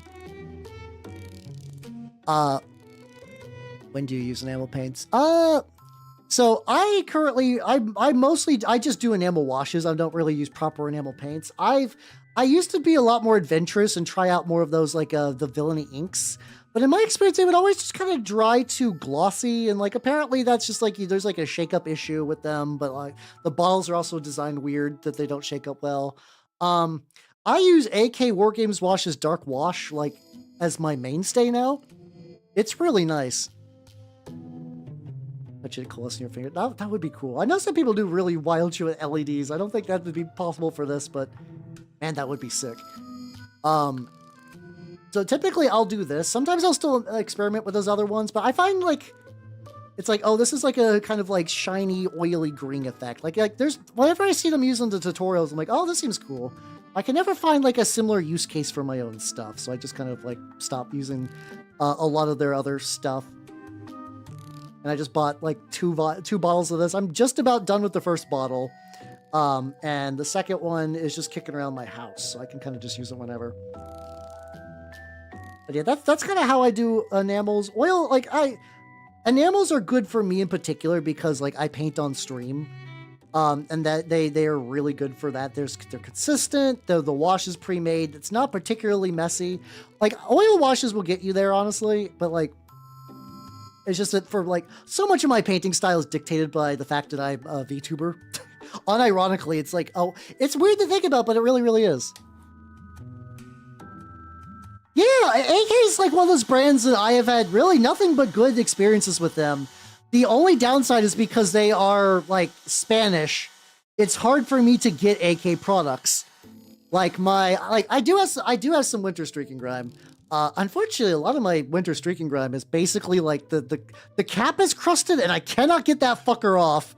Like every time I try to use it on stream, I've always got caught by it. Like I'm sure I could probably go back in and like really peel that fucker off, but probably like firmly grasp it and a bunch of stuff. I would actually, well, my thought, well, what I'm going to do with the helmet actually is that, oh yeah, I never did do any of the highlighting with the other metal. I'm going to do a gloss, I have some gloss medium. I'm going to cover the gloss medium with like 2 or 3 layers of this once everything's dried. So don't worry. The idea of like that dome being incredibly shiny is something that I am counting on. And then, like for when it's wet, it kind of gives you an idea of what I'm going to be going for with it. But for right now, no, it's not going to be like super there, which is fine, you know. Usually when I enamel the model does not get finished that night, but it gets pretty close. I'm pretty happy with this base look so far. Yeah, that's basically why the Villain Ink stuff came out. But from my experience, it's like Goon's Grime is pretty solid. I still occasionally use Goon's Grime.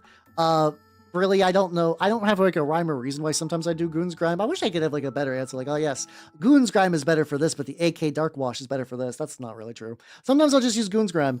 Some of their newer batches of stuff seems pretty neat, but I also don't want to spend. I think you can buy them individually, but I don't know if I want to start like spending a bunch of money to really experiment with all those. Like maybe like a lot of my fun money is kind of like put towards projects and other things this year. So the idea of like dunking 100 of it into some more washes and stuff I might not necessarily need really isn't like super high on my list.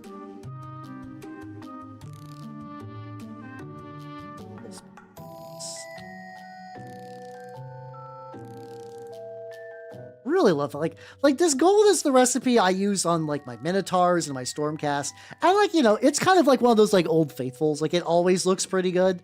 I have very rarely have ever had any issues with this particular gold.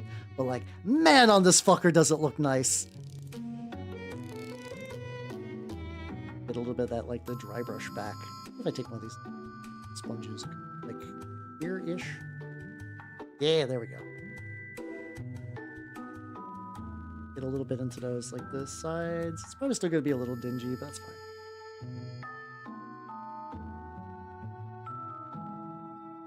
Look at this lad. Oh, I love this lad. All right. Well, lad enameled. Let's put everything back.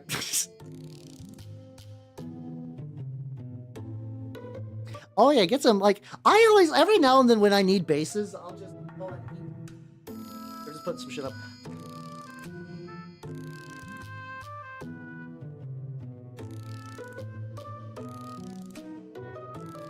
I usually just go on eBay and just order like a bunch. I do, especially for 3D, because I 3D print a lot. It's just having like 100 32 millimeter bases, a bunch of the 40 mils.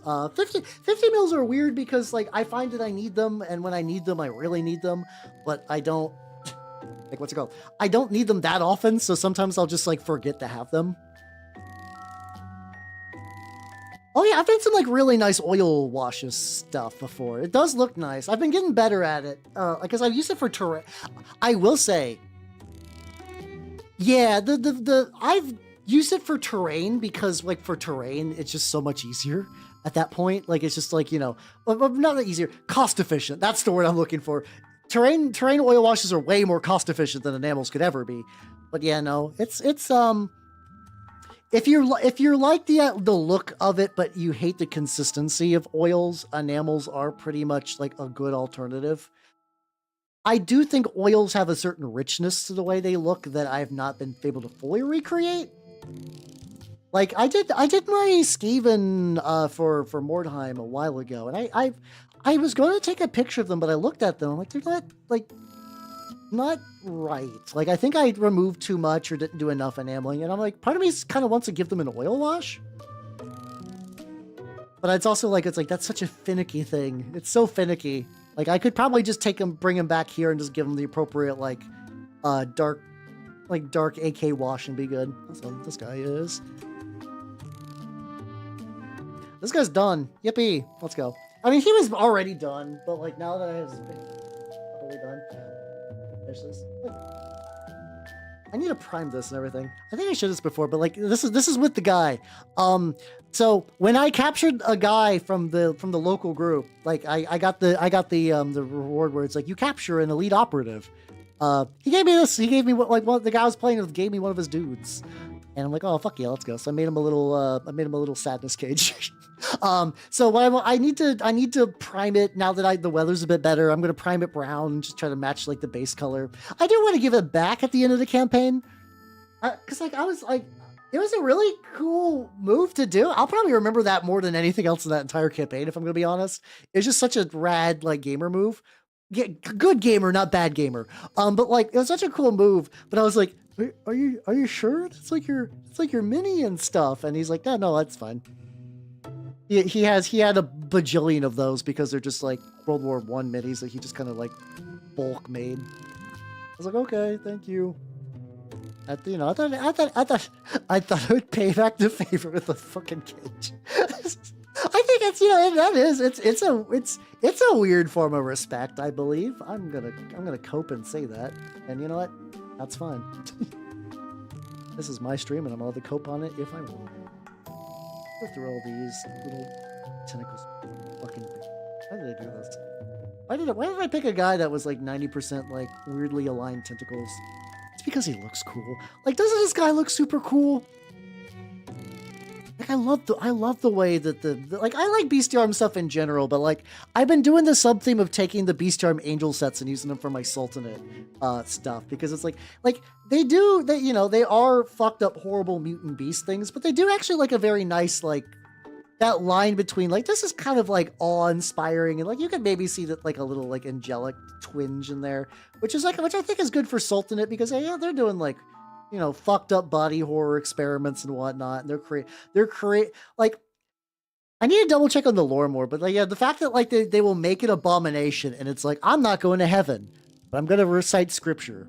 It's like, that's so fucked up in a weird way. Like, you know, if you go like, Trench Crusade's got a lot of things that like, if you think about it, it's like, oh, this is really fucked up. I still think one of my favorite bits of the lore, which is just like, oh God, this is bad. So, at one point, the church sent missionaries to hell, because in the setting, like, you know, there is like a permanent hell portal. I believe in Jerusalem. I might need to double check on that. There is a permanent hell portal, so they sent dudes over to be missionaries, and they got caught. And they put those fuckers in iron bulls to burn forever. I'm like, oh God, oh, that's so fucked up. It sticks out with me because it's that kind of fucked up that only really like it's a kind of fucked up you can't really get in like a Warhammer thing, like, you know, it's that kind of just requires the Trench Crusade setting, and it's just like, oh God, I don't think I'd ever see that sort of thing elsewhere. Like, you know, it's fun to talk about, like, I not dissing people who are like, you know what, I really like the church space program. Hey, listen, buddy. I like the church space program too. I like that they just pose an idea and there's zero follow-up. That's some of my favorite shit. For context, in Trench Crusade, there's a line in the timeline. I believe it's on 1899. And the entire line is, the church begins its space program. And you're like, what does that mean? What are you talking about? Like, they don't elaborate on it. They don't mention anything else. And like, So some people might be like, oh, that's a back door for like if you want to do Trench Crusade in space. And like, maybe, but I think it's just they just thought it would be funny to put that in. It adds such like a fun level of intrigue to it. How you doing, Muckrin? How you doing? I'm working on my Sultanate lads today because I've been doing pretty well in the local group campaign, and I want to get my dudes ready to party. Guys also got like a million billion tentacles and it's fucking my shit up immensely, but otherwise I'm doing pretty good. I got this guy and then also this guy who is drying beautifully. Oh god. Once again, very simple model, but this is everything I wanted from it. Like this is like, I might need to do a little dabbing. I can see a little bit of like the wetness behind the leg makes me a little worried, so I'm just leave that on the back.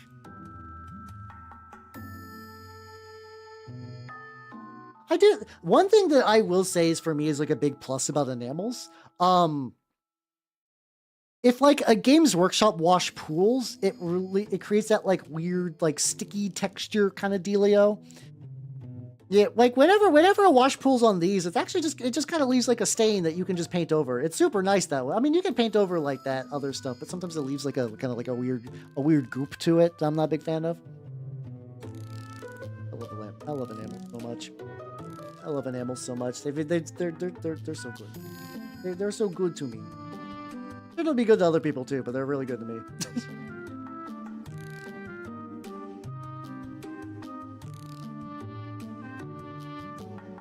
Why are they rebuilding that? Oh god, yeah.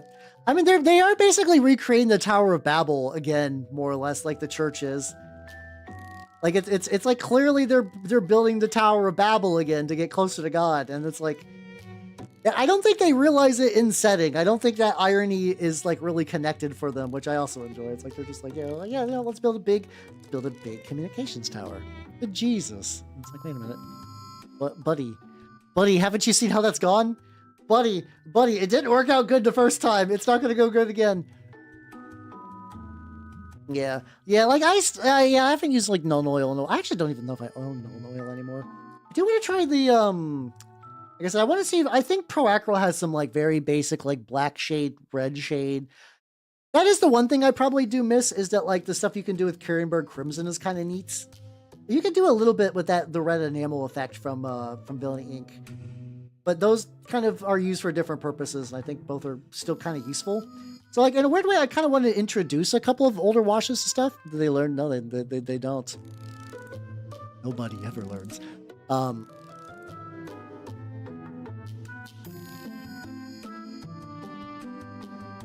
Also doesn't help that like the paint for this is kind of like really getting diluted on the palette, but I don't want to mix up a new batch just yet because also like the thinness is still pretty nice. I think right now the big goal is I'm just looking for little areas that definitely could use another coat. Ah, we got ad break.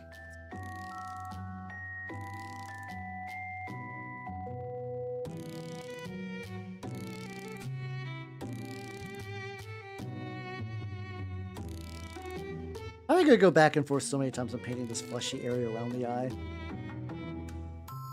There we go. There we go. I just accidentally overshot it a little bit. It's fine. It's fine. Well, it's also kind of funny and something because there are people that talk to God like straight up. The observers do talk to God all the time. Oh, kind of. Well, they hear God's voice. They don't really talk to him. I really like that lore about them, though, where it's like basically, if I remember right, it's like that thing, the idea that like the voice of God radiates since the dawn of creation kind of outward into infinity. And because it's God, it's like all the futures and the past all kind of like in one big jumble. And like you can be trained to sort of make sense of it. And if you do it kind of like you know that thing that sometimes people in like movies will do when they know the future and they'll just kind of like dodge an attack that they know is coming. Like that's kind of something they do in there, which is really, really neat. I have not built okay, I have an observer with Ryan Gosling's head that I have kicking around somewhere that I need to finish. There is somebody who just made a STL of Ryan Gosling's head for Space Marines. I was like, it'd be funny if I made him an observer instead. The part of me kind of wants to make my own out of something. Like, the idea that I've had that I really want to do is, so something that I don't think Trench Crusade really touches on a lot and I don't know how canonical it is to the lore of the setting, and I don't care anyway. Yeah, it's the idea of like redemption. Because like in 40k, if you get chaosed up, you're fucked. Like there's no turning back. Like if you're going with the kind of Christian idea that you can be saved, I've been really just kind of mulling over the idea of a death commando. Who got sort of like saved and is just functionally an observer that uses the same observer mechanic, still works for the good factions, but is just kind of like a redeemed death commando. Maybe give it a spear and some other stuff. And like, now I know that they have like death commandos in setting have like things that hide them from the eyes of God or whatever. You know, miracles. Fuck it. I think you should be able to have miracles for that kind of thing.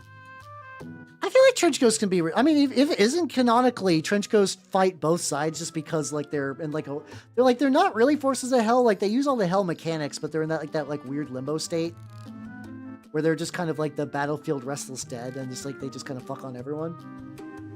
But you could probably redeem them. I also wonder how much redeeming them is just sending them to like, you know, just like, you're going to heaven now, Jimmy. Thank you, and just like that. I mean, you could do that still though. You know, it's a war game. You can kind of do whatever you want at the end of the day. I'm very big on the like if I think something's neat and canon says otherwise, I will disregard canon. Like I'm gonna be doing my Space Wolves for the 13th Company. I like the old lore for them. I don't like the new lore because the new lore is they're just all, that's where all the Wolfen came from. Like Wolfen already came from them, but in the sense of like, oh yeah, these guys turned into Wolfen and they kind of stay to their own business. And then now the lore is like, they came back and they brought Wolfen that you could run. Like, no. Games Workshop, that's stupid. I'm going to ignore that. I'm going to ignore that, Games Workshop. I don't care that much. Yeah, they also did there was like that one Stormcast guy who got stuck in Nurgle's sadness pit and they broke him out and kind of freed him. I was like, that's cool. I think that's neat. God's my OC confirmed. I mean, God does make you in his image, and apparently that image is just nothing but fucking puns. Okay, I'm gonna try a skin thing. Previously I did 2 drops of my purple flesh and 1 drop of this buff, which is like a very like yellow white. I'm gonna try 3 of that in one of this. Like for me, I'm okay with yeah, I'm okay with 40k not having like a path to redemption. I'm okay with that, really. I just think it's neat that like potentially in Trench Crusade you could, you know, if you're kind of like leaning into religious stuff. Angel and they land in the river and twinkles emerge. Oh, that's cool. Wait. Is that in Trench Crusade, or is that just like a story for like another story? But yeah, that kind of thing is neat. Yeah, you know. Because, like, I was kind of going into the idea that, like, a death commando was, like, fighting some, like, holy guy, and the guy just kind of, like, you know, they had, like, a big, like the death commando was trying to, like, assassinate this dude. They got into a big fight, because the guy is, like, pretty, like, you know, probably some, like, legit, like, warrior or whatever. Broke the death commando's helmet, made eye contact, and, like, forgave him, and the death commando's like, what the fuck? What the fuck are you talking about? And it just, like, forgave him, baptized him. Maybe not baptizing me, but like forgave him, and it just kind of like that, maybe that level of kindness just kind of like pierced through and just kind of did something fundamentally to this guy. Yeah, I also like redemption. Like I've been used to so many redemption stories over the years that happen for things that are like conventionally attractive to. God, I was speaking about like TG stuff. Listen, like, I love the idea of redemption stuff, but goddamn, isn't it kind of suspicious that the only demon that seems to ever get redeemed is like a fucking succubus? Like, I always thought it'd be cool if there's like a fucking like rock that got redeemed, like those like cool like bird demon guys. I'm like, redeem one of those, fuck yeah! Make a story where a rock changes and sides with good. Like, that's cool. That's neat. You're in a 410. So yeah, there we go. I mean, yeah. If you can add all kinds of other Christian lore stuff, and like if I do that, like if I make my redeem guy and like fucking like Mike Franchina and Tuomas, or like, no, that's not, that won't work in canon. I'll still say fuck it. I don't give a shit. That's the thing that I find very liberating too. It's just like not like, it's just like you know, I'm just kind of the belief that like the Trench Crusade people aren't doing this like. necessarily, but like over the years, all their like kind of sources of truth for fiction and stuff like that have failed me. Like, you know, but like putting my belief in someone else to make the thing I want is just not going to happen. You know, we see this all the time. Hell, fucking like, and there's a weird roundabout way Discord's going through it. They want to do that like age verification bullshit. I'm like, you know, you can't trust anyone but yourself to do the things you want in this bitch of a world. I did a crisis with you. No, see, that's nice. I like that. I like that. I think that's really cool. And like do like a very light highlighted glaze bit on this. I keep forgetting that like if I use this like glaze medium, I don't need to kind of like, I can kind of just put it like directly on and just kind of like swoosh it around a bit. I think objectively I would love painting with straight oils. I'm realizing that, or like heavy body acrylics. I think to some degree my body just craves the idea of putting on some paint and feathering it around a bunch to like create like a look I like. I haven't like, you know, the tricky thing is that like feather body, like heavy body acrylics require less of this, but like definitely like I have oils and then mineral spirits, but the oils I have are straight up like burnt umber and a color is it? And black, you know. Good for what I use them for, but like I can't really paint a mini in those. At least not a full one anyway. But I know heavy body acrylics also work where it's like it's got thick medium, but like you put it on and you feather it and it looks pretty cool. Like it kind of acts very similar to an oil, and I think I would like objectively really like that kind of style of doing shit. So I don't know if I'll ever get around to get. I do know that Pro Acryl has heavy body acrylics. And they are at my store, which I could do. Little snaps to circus. Oh, that's cool, actually. Fallen Angels are also kind of a neat concept, but like, I don't think Trench Crusade's really got. From what I remember, the only lore I know about Trench Crusade Angels is that like, so like, cause like the demons that you see in Trench Crusade aren't true demons because they're still kind of like a pact. They're like it's kind of like it's one of those like nuclear arms treaties where it's like, yeah, don't use your nukes, we won't use our nukes, we won't reduce everything to a smoking crater. The reason that Horde and stuff exists is because they interbreed with mortals. Like a praetor on the battlefield is like a real big dick like threat to humanity. But also in the demon hierarchy, it's like somebody's like, I don't know, like inbred cousin. Which is kind of funny. So like true demons don't go on there. I think like a true angel got summoned once. Oh yeah, no, there's like, oh yeah, there's like little bits that are like part angel in there too. I think Hell Knights even have a little bit of part angel, but there's also like weird demonic inbreeding going on in there as well, like stuff like that. Yeah, because I know, I think it's like in the Hell Knight or something is specific, or even to the Yoke Fiends. There's like some court guys that are like, we know, like they know deep down inside, some essence of them has like some divine angelic kind of like bit in there. Like there is a tiny little bit of like the beautiful golden angel inside of their flesh, but also there's like goat and like weird like demon worshipping human and like bat and rat and whatever, just like a bunch of just like animal garbage and like if you're lucky you got some people in there and they fucking hate. Yeah, Yovians fucking hate it. I mean, I get it too, because like, you know, like a praetor's not really advancing in the court. Oh god, this is gonna be interesting. Like the praetor's not advancing the court, but a praetor's still having like a good time. Like the Yoke Fiend knows that it can never move past its station. It is cast locked into like the shittiest existence. Like its only joy in life is just whipping sad humans, and like that's it. That's all it can really do to like nullify the rage within. And it's like, oh, that's such like a neat concept, really. I love that. I love Trench Crusade. Guys, I think Trench Crusade's cool.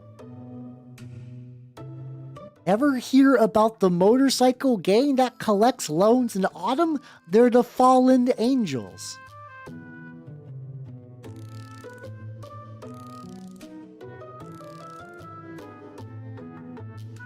I'm not even gonna do the cringe toggle. Jay, I need you to think about what you've done.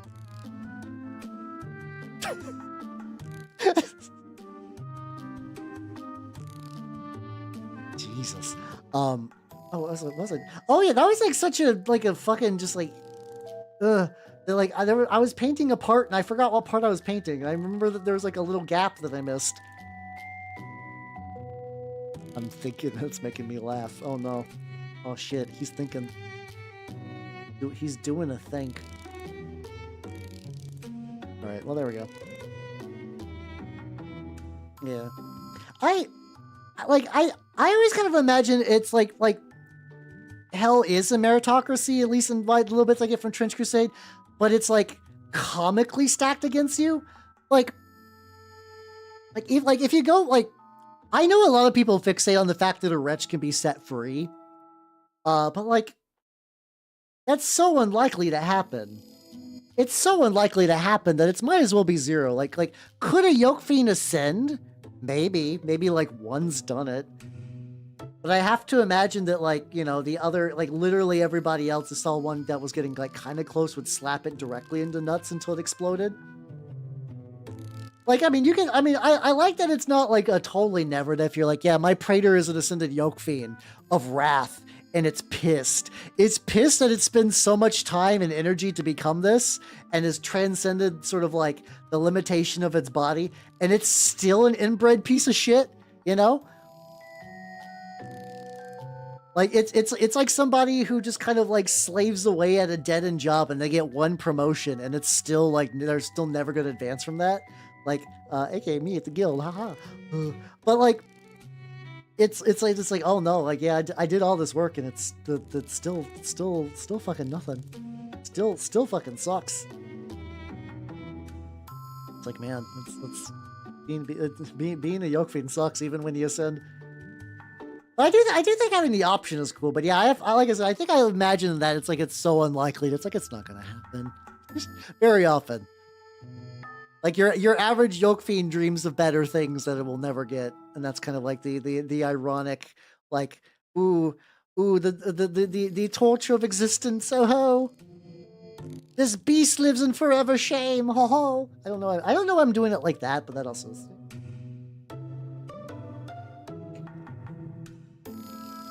But as if it's like I guess I never really kind of put this on this way, where it's like I put it on pretty thick, but like the Sponge's magic mix kind of gives me some more wiggle room to kind of spread it around. This is neat though. I mean, maybe I should start doing a bit more like this. Make it feel like a big old glob, wipe off a lot, and then just kind of like blend the rest back in. Is this how I was supposed to have been using it and just never really did because it feels very counterintuitive? Like I was talking about using like a heavy body acrylic. Maybe this is what this is. Just put like a big thick old blob on and just kind of like feather it. Have I been using this like hideously wrong and like it was actually significantly easier to use? Oh my god, I think that's true.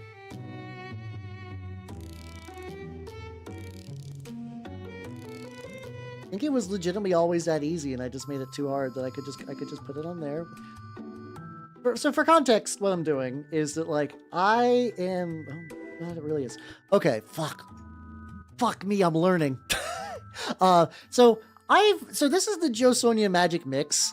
I don't really watch Eons of Battle a lot, but I was told, like I think I watched like one video of his and he mentioned that. I was like, that seems cool. The reason I don't, he's not bad, but also for the longest time, I will kind of always perpetually have like a weird taste in my mouth about him. A bad taste, not weird. Because of, like a lot of his stuff is really clickbaity in a way that I don't like. But then like when I watch a video of his, he's fine. So like I do understand to some degree that like when you're on this bitch of an earth, you got to do some level of hustle for people to see your shit. And you know, I'm bad at that. I'm bad at that level of hustle. I'm still locked in a perpetual case. Like I find being a VTuber very freeing and stuff like that, but there's still a level of shame on certain areas that like that is probably inhibiting to me to some degree. Like it's hard for me to ask for things. It's hard for me to like get real clickbaity with it. And like I don't mind being the clickbait, like avoiding the clickbaity stuff. But it's also like just like, huh. That does kind of work sometimes. Like maybe like could I use it for good? I'm like, that's, yeah, I think everybody thinks they're using clickbait for good. I don't know. Outside of maybe like Mr. Beast, who's like, I saw another thing I saw another like Mr. Beast thing. I think he was on like Jimmy Fallon, and he did it again. He did another like, I am a weird capitalism elemental. I don't have real feelings.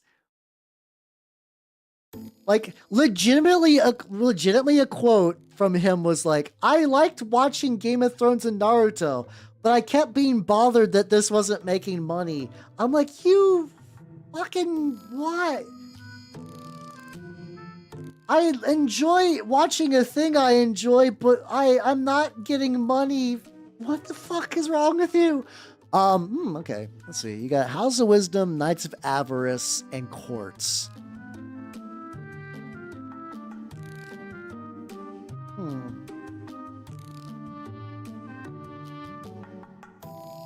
Here's the thing. If you do Great Hunger for a campaign, you're going to probably want to do the smart thing and stack up on elites, which might make it feel very similar to the Knights of Avarice. However, depending also how you do your what's it called? Your Red Brigade, it could also have a bit of a thematic overlap with the Courts. I would say do Great Hunger. I'd say do Great Hunger at the very least, because if you don't like, do Great Hunger, build a Lord of Tumors, build a couple of thralls, and then maybe build a husk. Build some husk. Basically, unless you do the thing where you make your butcher, I think butcher knights are on bigger bases, but there's a lot of Great Hunger that if you don't do like the super unique stuff could carry over to regular Grail or even Dirge. So like the fact that you don't have any of either, which means that could, I think something in Court would be nice. And I think at the very least, starting Great Hunger, giving it a go, and if you're like, oh yeah, I actually don't care for Great Hunger much, that still leaves you with some Grail to pivot to. Like, try out some shit, you know? Yeah, I know, I like the idea that, like, to some degree, you could say that, like, I am monetizing my hobbies by being a VTuber. Which would be fair criticism, but it's like, I like the interacting and hanging out people and recommending shit. Like, for me, that's part of the fun. And it's like, you know, I don't really make money from this. Sometimes my hobby funds get refunded. But like the idea, like when I'm painting this mini, the fact that I look at it, I'm like, wow, this is gonna be a cool thing for my war game on Sunday, and not like, why am I not making like hundreds of dollars right now? What the fuck?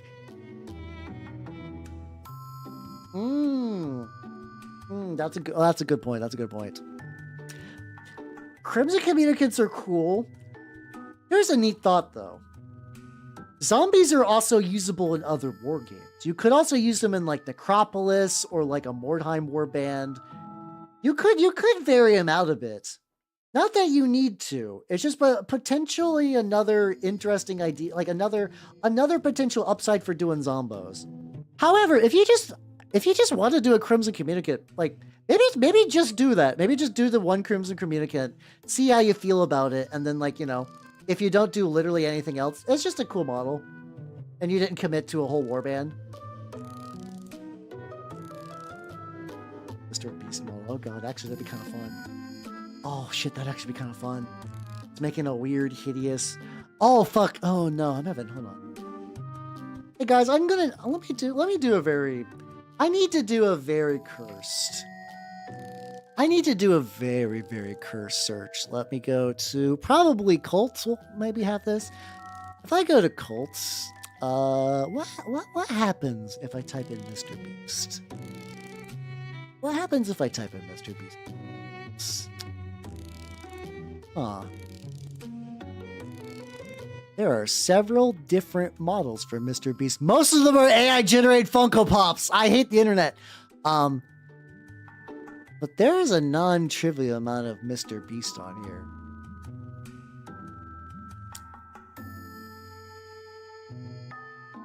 Now, what I could do...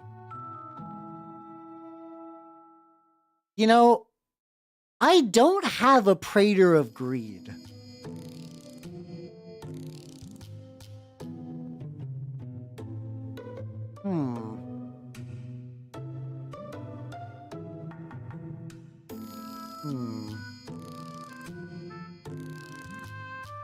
Oh, I'm having... The downside is that all of these would require me to spend money to buy Mr. Beast's 3D prints. but the temptation is real. Because like, okay, here's an idea I have. Here's another idea. Are you guys familiar with like how Kingdom Death bases work? There we go. Here's a good idea.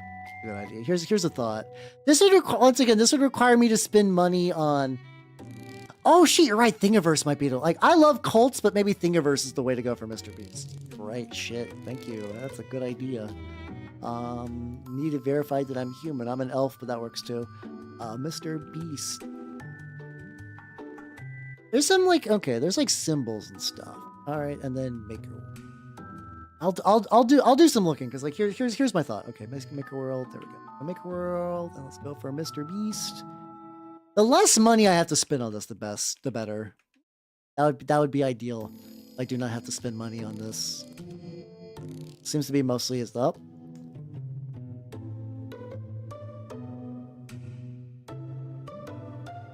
How much is this? Yes! It's a 3D printable head of Mr. Beast that doesn't cost any money. Let's fucking go. Okay, so... Hold on. So I need to show you guys my other idea for this. So, there are a lot of Mr. Beast Funko Pops. Yeah, no, I find the inherent irony of trying to do this free very, very fun.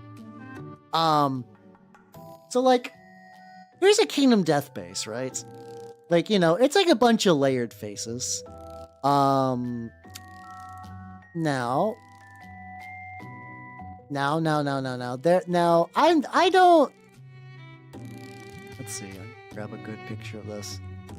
There we go. I'm not gonna buy this one. This one's fucking like $1 million dollars. Fuck this. But like, I need the picture to show you my vision. I need to show you my vision, right? All right. So here's my vision. Here's my vision. What if I? So what if I take a Mr. Beast Funko Pop and I cut off the head and I print like a bunch of the heads, bunch of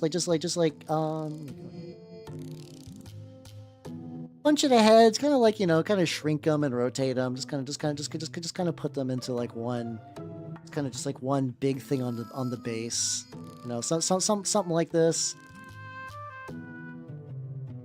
You guys kind of see the vision. I do this for the base, and then just kind of you know, just like, I don't know what I would do for the body, but how? Why? Because ideas. Because ideas. This is one of those things that sounds cool, but I also imagine that like 3 million Mr. Beast fans would come and purposely just like firebomb my house. So, you know, I don't know how much I'm going to potentially translate that idea out of the realm of wouldn't this be weird to making it happen? What was my thought for Knights of Avarice, but I think a Greed Praetor would make more sense. I think a Greed Praetor would make way more sense. Children can't. That's the thing though. I would love to be like, this is only Mr. Beast, but like even now for even that thing, there are people that are grown adults that glaze Mr. Beast.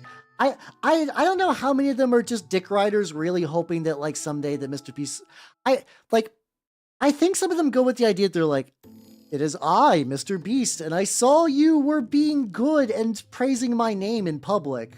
Oh yes, Jerry loves Halo 3421. My chosen son.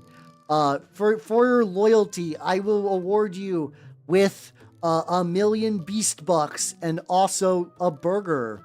Like, I wonder how many people are just hoping that, like, yeah, if they just kind of, you know, like, if they can rearrange the shape of their mouth to perfectly encapsulate Mr. Beast's dick, like, if they would get like sweet rewards out of it, you know. Well, no, see, Hope Senpai Notices Me usually has like a bit of like, oh, like, you know, Senpai's he's gonna lose a finger at some point. He might have, but I think that actually, no, he's got off his finger. I think it's more like a soft form of winning the lottery. I think they do try to engineer a scenario where it's like, trying to be like, yo, okay, maybe like, you know, maybe if I do this right, I can get fucking like Willy Wonka in the Chocolate Factory to golden ticket via Mr. Beast. I do think that's probably what happens for a lot of people. And so that means every now and then you have to become like the internet warrior and fight like against people, and you probably not like probably on YouTube. I don't really see it on YouTube. Usually for me it's on Twitter when someone's like, Mr. Beast has done a horrible thing. Someone's be like, shut the fuck up. Are you jelly about Mr. Beast? Like, am I jelly about Mr. Beast's millions of dollars? Yes, I would love I would love $1 million. I'm not gonna lie. I would love $1 million. Do I want Mr. Beast's life? God no. His brain sounds miserable. He sat down and watched fucking like okay. He was talking about watching Game of Thrones and Naruto. So yeah, his taste in anime is a little. I still like that fucking Pippa grilled his shit for his taste in anime. That's great. That was nice.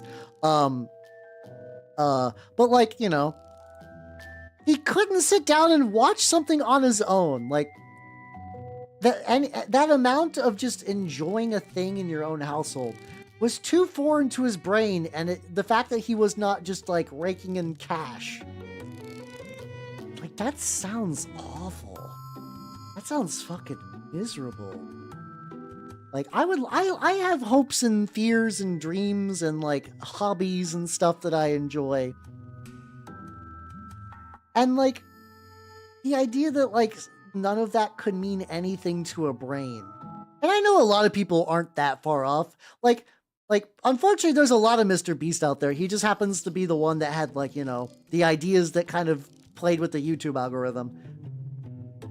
But that's such a sad existence. And like maybe that's why I will never be a giga bajillionaire, and that's fine. And like if that means I'm coping about Mr. Beast, sure, but like man, I don't want that. I would not want his life on there. I have to imagine that like Mr. Beast's wife was like, hey, content. You can make content about, well actually, because like I wonder though, because like I'm sure like people approach Mr. Beast legitimately. Like there probably are women that are like, yo, Mr. Beast, I will do unspeakable sexual acts in exchange for the Beast bucks. Like, I'm sure he gets that. And I wonder, like, what sets the wife apart? Like, does she got a similar brain? Did she pitch like a season of like I don't know how he's fucking doing stuff. Did she pitch a series of videos to make out their marriage? And he's like, this is a sound like there was if I remember right, that there was a guy who was like, I forget exactly what business. It was like somebody I forget their profession, but I distinctly remember there was somebody who was like, they were very smart at whatever they were doing. And that they approached a smart lady and it was like, hey, I'm incredibly fucking smart. You're incredibly fucking smart. It would be really advantageous for us to have like really smart children. And that person kind of did like the fucking marriage math and was like, you are right. And then they married. I believe that they had like 3 daughters that they trained to be chess grandmasters. That's true. God, the idea that like at one point Mr. Beast was your like local high school sweetheart, and then you just see him morph into Mr. Beast. Like, I don't know what Mr. Beast's name is. Like, the idea that he has a name is strange to me. Also, I think this fucking skin build is real fucking nice. I'm very excited about this. Super spicy. But that could be it. You're just like, you're like, oh, I love Bryce. I don't know. I can see Mr. Beast being named Bryce. So sorry if your name is Bryce. This is not a dig at you. I'm just picking a name. Like where it's just like, oh, I love Bryce and I want to support him in all of his endeavors. Also, I sound like this. This is me, small town. I grew up in a town like this. I'm doing that. You spell Mr. Beast backwards. Oh yeah, it is Jimmy, isn't it? His name is Jimmy Beast, not you mentioned. Fuck. Mr. Jimothy Beast. I love you with all my heart and soul, but Jimothy Beast, you're turning into a content machine. And then you know if you divorce him, he just makes your divorce into content, and you're like, I guess I'll just kind of bank on this, and then hope my kids will have like a nice life. Jim Nathaniel Beast. Yeah, that does kind of sound rough, honestly. Like the idea that like, yeah, it's like, you know, like as far as I can tell, the only one who's managed to escape that is fucking Robert Pattinson. I enjoy, like, you know, Robert Pattinson as like a ostensibly a rich actor, I find very fascinating because like I think he just cracked the code, and it's just by being just fucking like weird in a not attractive way. In a way that almost builds his myth that I'm like, yeah, honestly, yeah, good for you, buddy. Good for you. Where it's like, I recall that like somebody was like, I'm a big fan, and like tracked him down, and he's like, all right, let's go on a date. And then she was like, please, I don't I think he basically just like, not trauma dump, but just kind of complained at her about just his life for a while. And she's like, oh no, I don't like this anymore. Oh, this is a mistake. Yeah, I mean, yeah, you know, tiny violin. I don't know. I wonder how much of my brain is like, have you guys ever heard that idea that like in America there's no poor people, there's just like millionaires that are just kind of like down on their luck? I do wonder about that sometimes. It's like how much that's affected my life. I don't think I'm ever gonna get $1 million, but there's part of my brain that's like, now how? Now if you get $1 million, you want people to be nice to you about things. I'm like, yeah, sure, but like, okay. Maybe that's just the inherent way my brain works about trying to be nice, even if it's not like a real like reasonable thing to give a shit about, you know? Yeah. Yeah, exactly. It's like one of those like, oh no, they have like millions of dollars and whatnot. Oh boy. Like, I think legitimately. How you doing? How you doing, Polvo? Welcome. How you doing? How you doing? I'm currently painting my homunculus for Trench Crusade. I know, well. Also just bitching about Mr. Beast.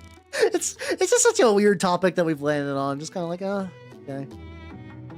It do be like that. Yeah, it's a tricky thing. That's like, I think there was that kind of always that belief growing up that like, you know, if you play your cards right, kiddo, you too can be a self-made man. That kind of thing. It's like, yeah, I don't know. I don't think that's, you know, that's like, I've spent most of my life, I dug myself deep into a hole and crawled myself out. So that was cool. I appreciate that I did that. That was neat. I was, I went from living in a friend's closet to like, you know, doing all right. Not rich by any means, but like, you know, I generally can predict that food will be on the table. And I think that's more than like a lot of people can say. Oh, it's all right. So I have to imagine he's doing other shit. I don't know, whatever weird cockamamie scheme Mr. Beast is up to this particular week. Polvo Jack, you were not sent by Mr. Beast to assassinate me, right? Like that's not on your docket. You're just here because you think mini painting's cool, or you just think I'm pretty, or whatever. Why did I phrase it like that? So how you doing, Vedalina? Welcome. How you doing? Versus though through tough throughout through. Fuck off. I'm not. No, you're fine. I'm just like, it's too late. It's too late tonight for that. And you hit me with that, like, maybe on hour 1. Maybe in hour 1, my brain could do that, but no, it is. We are fast approaching hour 4, and there is no capability up top to be able to do that. Yeah, that fucks with my shit because I would like to have a house someday. I rent a house. I like having a house to rent. It's nice. I don't have to deal with, like, I got neighbors, but like, you know, they're not directly attached to me. I don't have to hear them scream or fuck through the walls anymore. That was a thing. There was a time in my life where I lived next to some people and they would fight a lot. And then they would make up a lot. And like, that's like one of those things. It's like the riddle of the Sphinx. What's worse, hearing screaming or hearing vigorous bed spring movement afterwards? I don't know, really. Like, yelling's bad. I don't like to be around yelling. That makes me uncomfortable. But once you hear the fuck springs, it's like, oh no, I shouldn't be here. There's like, at least for me, that inherent just like, oh no, I shouldn't be here right now. At least with the yelling, it's like, I should be here. This is my place I'm renting. you know, they're being too loud. But then like when the bed springs good, you're like, I shouldn't be in here. I need to be like literally anywhere else. Oh, look at the lag. Like I've been basically just like using this stuff to glaze. Well, now that I know how to glaze a bit better with this is actually like a really crazy game changer. Like I'm gonna do a thing. This might be dangerous. I mean, like not like a real actual dangerous way, as in just like I could fuck this up. Like so, this is my butcher knife for the is that like a chip or like a piece of something? I need to touch that. But yeah. Anyway, this guy's for the grill. He's pretty cool. I like him. But he feels like he needs like a little bit more variations. Like I'm gonna take like look at this magic mix. A dollop of that. Yep. It keeps like dribbling out. I think I just need to like drill my way through that. I'm gonna take a little bit of the buff color. This makes my stream go like a tiny bit longer. Need the buff color. There we go. That's true. It was always just kind of a cycle where it's like like they're not going through like a rough patch and everything's gonna be fine. It's just like it's just gonna be the same shit different night. I'm gonna mix these two. Yeah, I think that's why my thought was like Mr. Beast, Mr. Priest Praetor, huh? Okay. So I got that mix going on, and I'm gonna try it on what's like a good lump. This and just go feel like right, like a smidgen. Ooh, okay.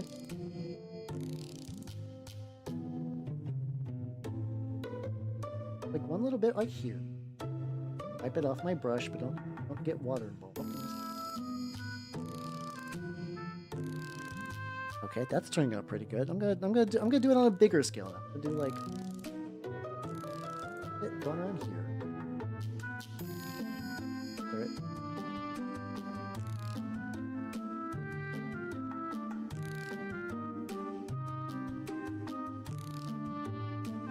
Guys, I think my glazing is about to get a lot better. Has it really been this easy? I've been using this to dilute stuff, but I've not been treating it as like effectively kind of like a slow drying acrylic where I could just put that on and just sort of like feather it. Even take a little bit that's sort of left over on the brush. I could even go to this other one. I can keep doing that. Like if I want to get like a tiny bit more here just to kind of like really sell that kind of like weird paleness. I could have let that dry a little bit. Like look how much definition that gives like these little chunks compared to some of the other ones. Like I can leave some of the I can leave like this like lumpus over here. But, like here I can get a little bit. 420 glaze it indeed.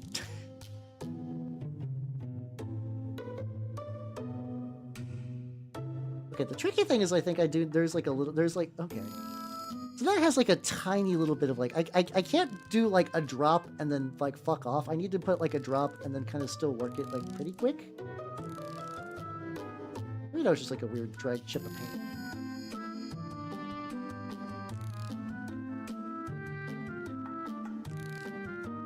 Unfuck that one a little bit. Listening. Hey, let's go. Pretty good at paint. Oh, thank you, I guess. See how it fucking is.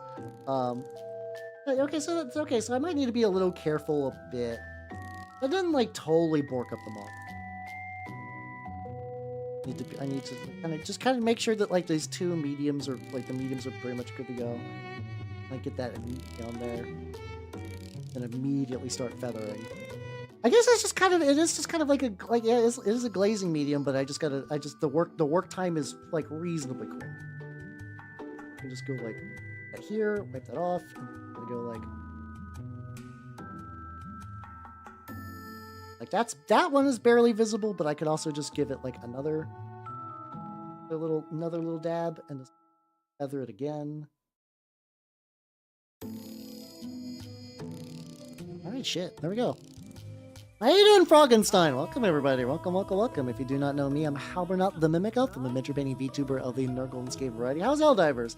I, really should be getting off, but I've kind of found, like, a neat little way to do glazing, which I've been enjoying. I've been using that, like, Joe Sonia's magic mix.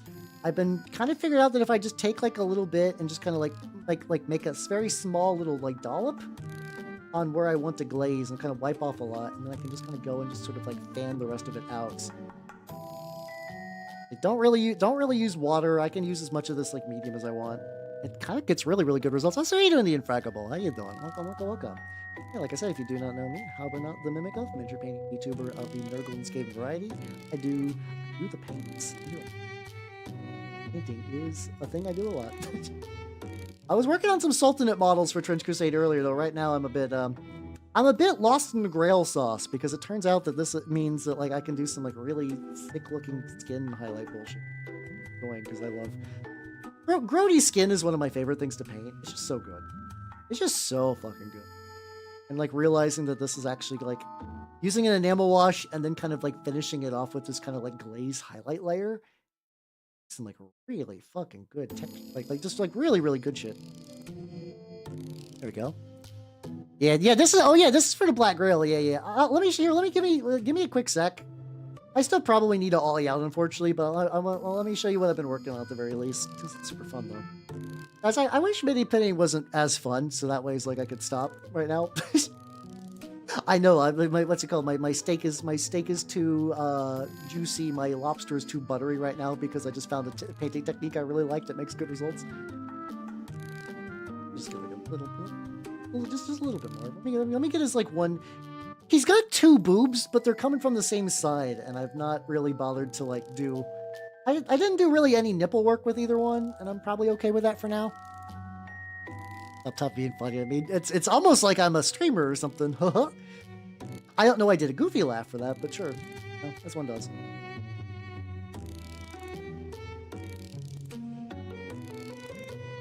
I can just keep adding, like, a little droplet of that. See, it's not because I think I actually do really like glazing as a technique, but it's also ungodly slow. Like, you guys can kind of see how it's like, it's making pretty good results, but it's like, oh yeah, no, that was like, you're basically just like wiping the same parts like multiple. This is leaving like a little bit.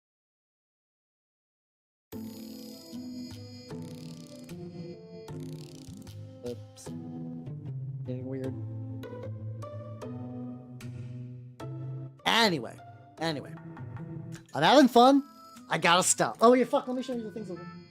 Go back to you two nerds later. So, the two big models today was this guy. This is my Sultanate heavy machine armor, Alchemist. He's really basically done. What I need to do is I need to do some weathering, and I need to apply some gloss medium to the dome so it's shiny as shit, because I want it to look like reflective glass. And then this is his Homunculus, who's actually like also very far along. Is doing pretty good. That's heavy flamethrower. Got the robes are looking pretty legit. Really everything's gonna turn out pretty good with him. This guy will need a wash at some point. I did a lot of skin work, just like little bits I picked up. Overall, pretty good. This guy is definitely like close to being table ready. This guy is in that stage of like, I could put him on the table and be okay with it. If I need to run him this Sunday, I'm okay with that. Turned out pretty good. But with that, let's go. Let me pause the music and let's go to the typing screen. Ooh, there we go. Choose a Fujo. Depends. Let me see who's on though. There's some people I see online that I don't get to see very often. So, but yeah, things are coming, everyone. I had a lot of fun. Schedule-wise, Thursday, I am playing a fan-translated PS1 dating sim called Imadoki no Bloody Bride, a game that no one has ever heard of, but it seems neat. I'm pretty jazzed for it. And then what am I doing? And then on Sunday, Sunday, I'm not painting minis. Oh, gasp, egads. Gadzooks, I don't know. On Sunday, I am going to be doing a zine making practice stream where I am going to be. I think like making physical zines is kind of neat. Yeah. Oh yeah. That's for Thursday. The vampire dating sim is on Thursday. I think zines are neat, and I want to do those. They seem really really cool. And I have not got to do. I've not really got to do any work on those. I've not really done much. Let me see. There's people playing stuff. You know, fucking Jay. What is your Fujo? What is your Fujo? I might so I may judge. But also while this is going on, YouTube people, since this is all Twitch rating stuff. Oh wait, I think I have. What a phoner. Anyway, everyone have yourselves a good night on YouTube side. Bye, YouTube people. I was following her for some reason.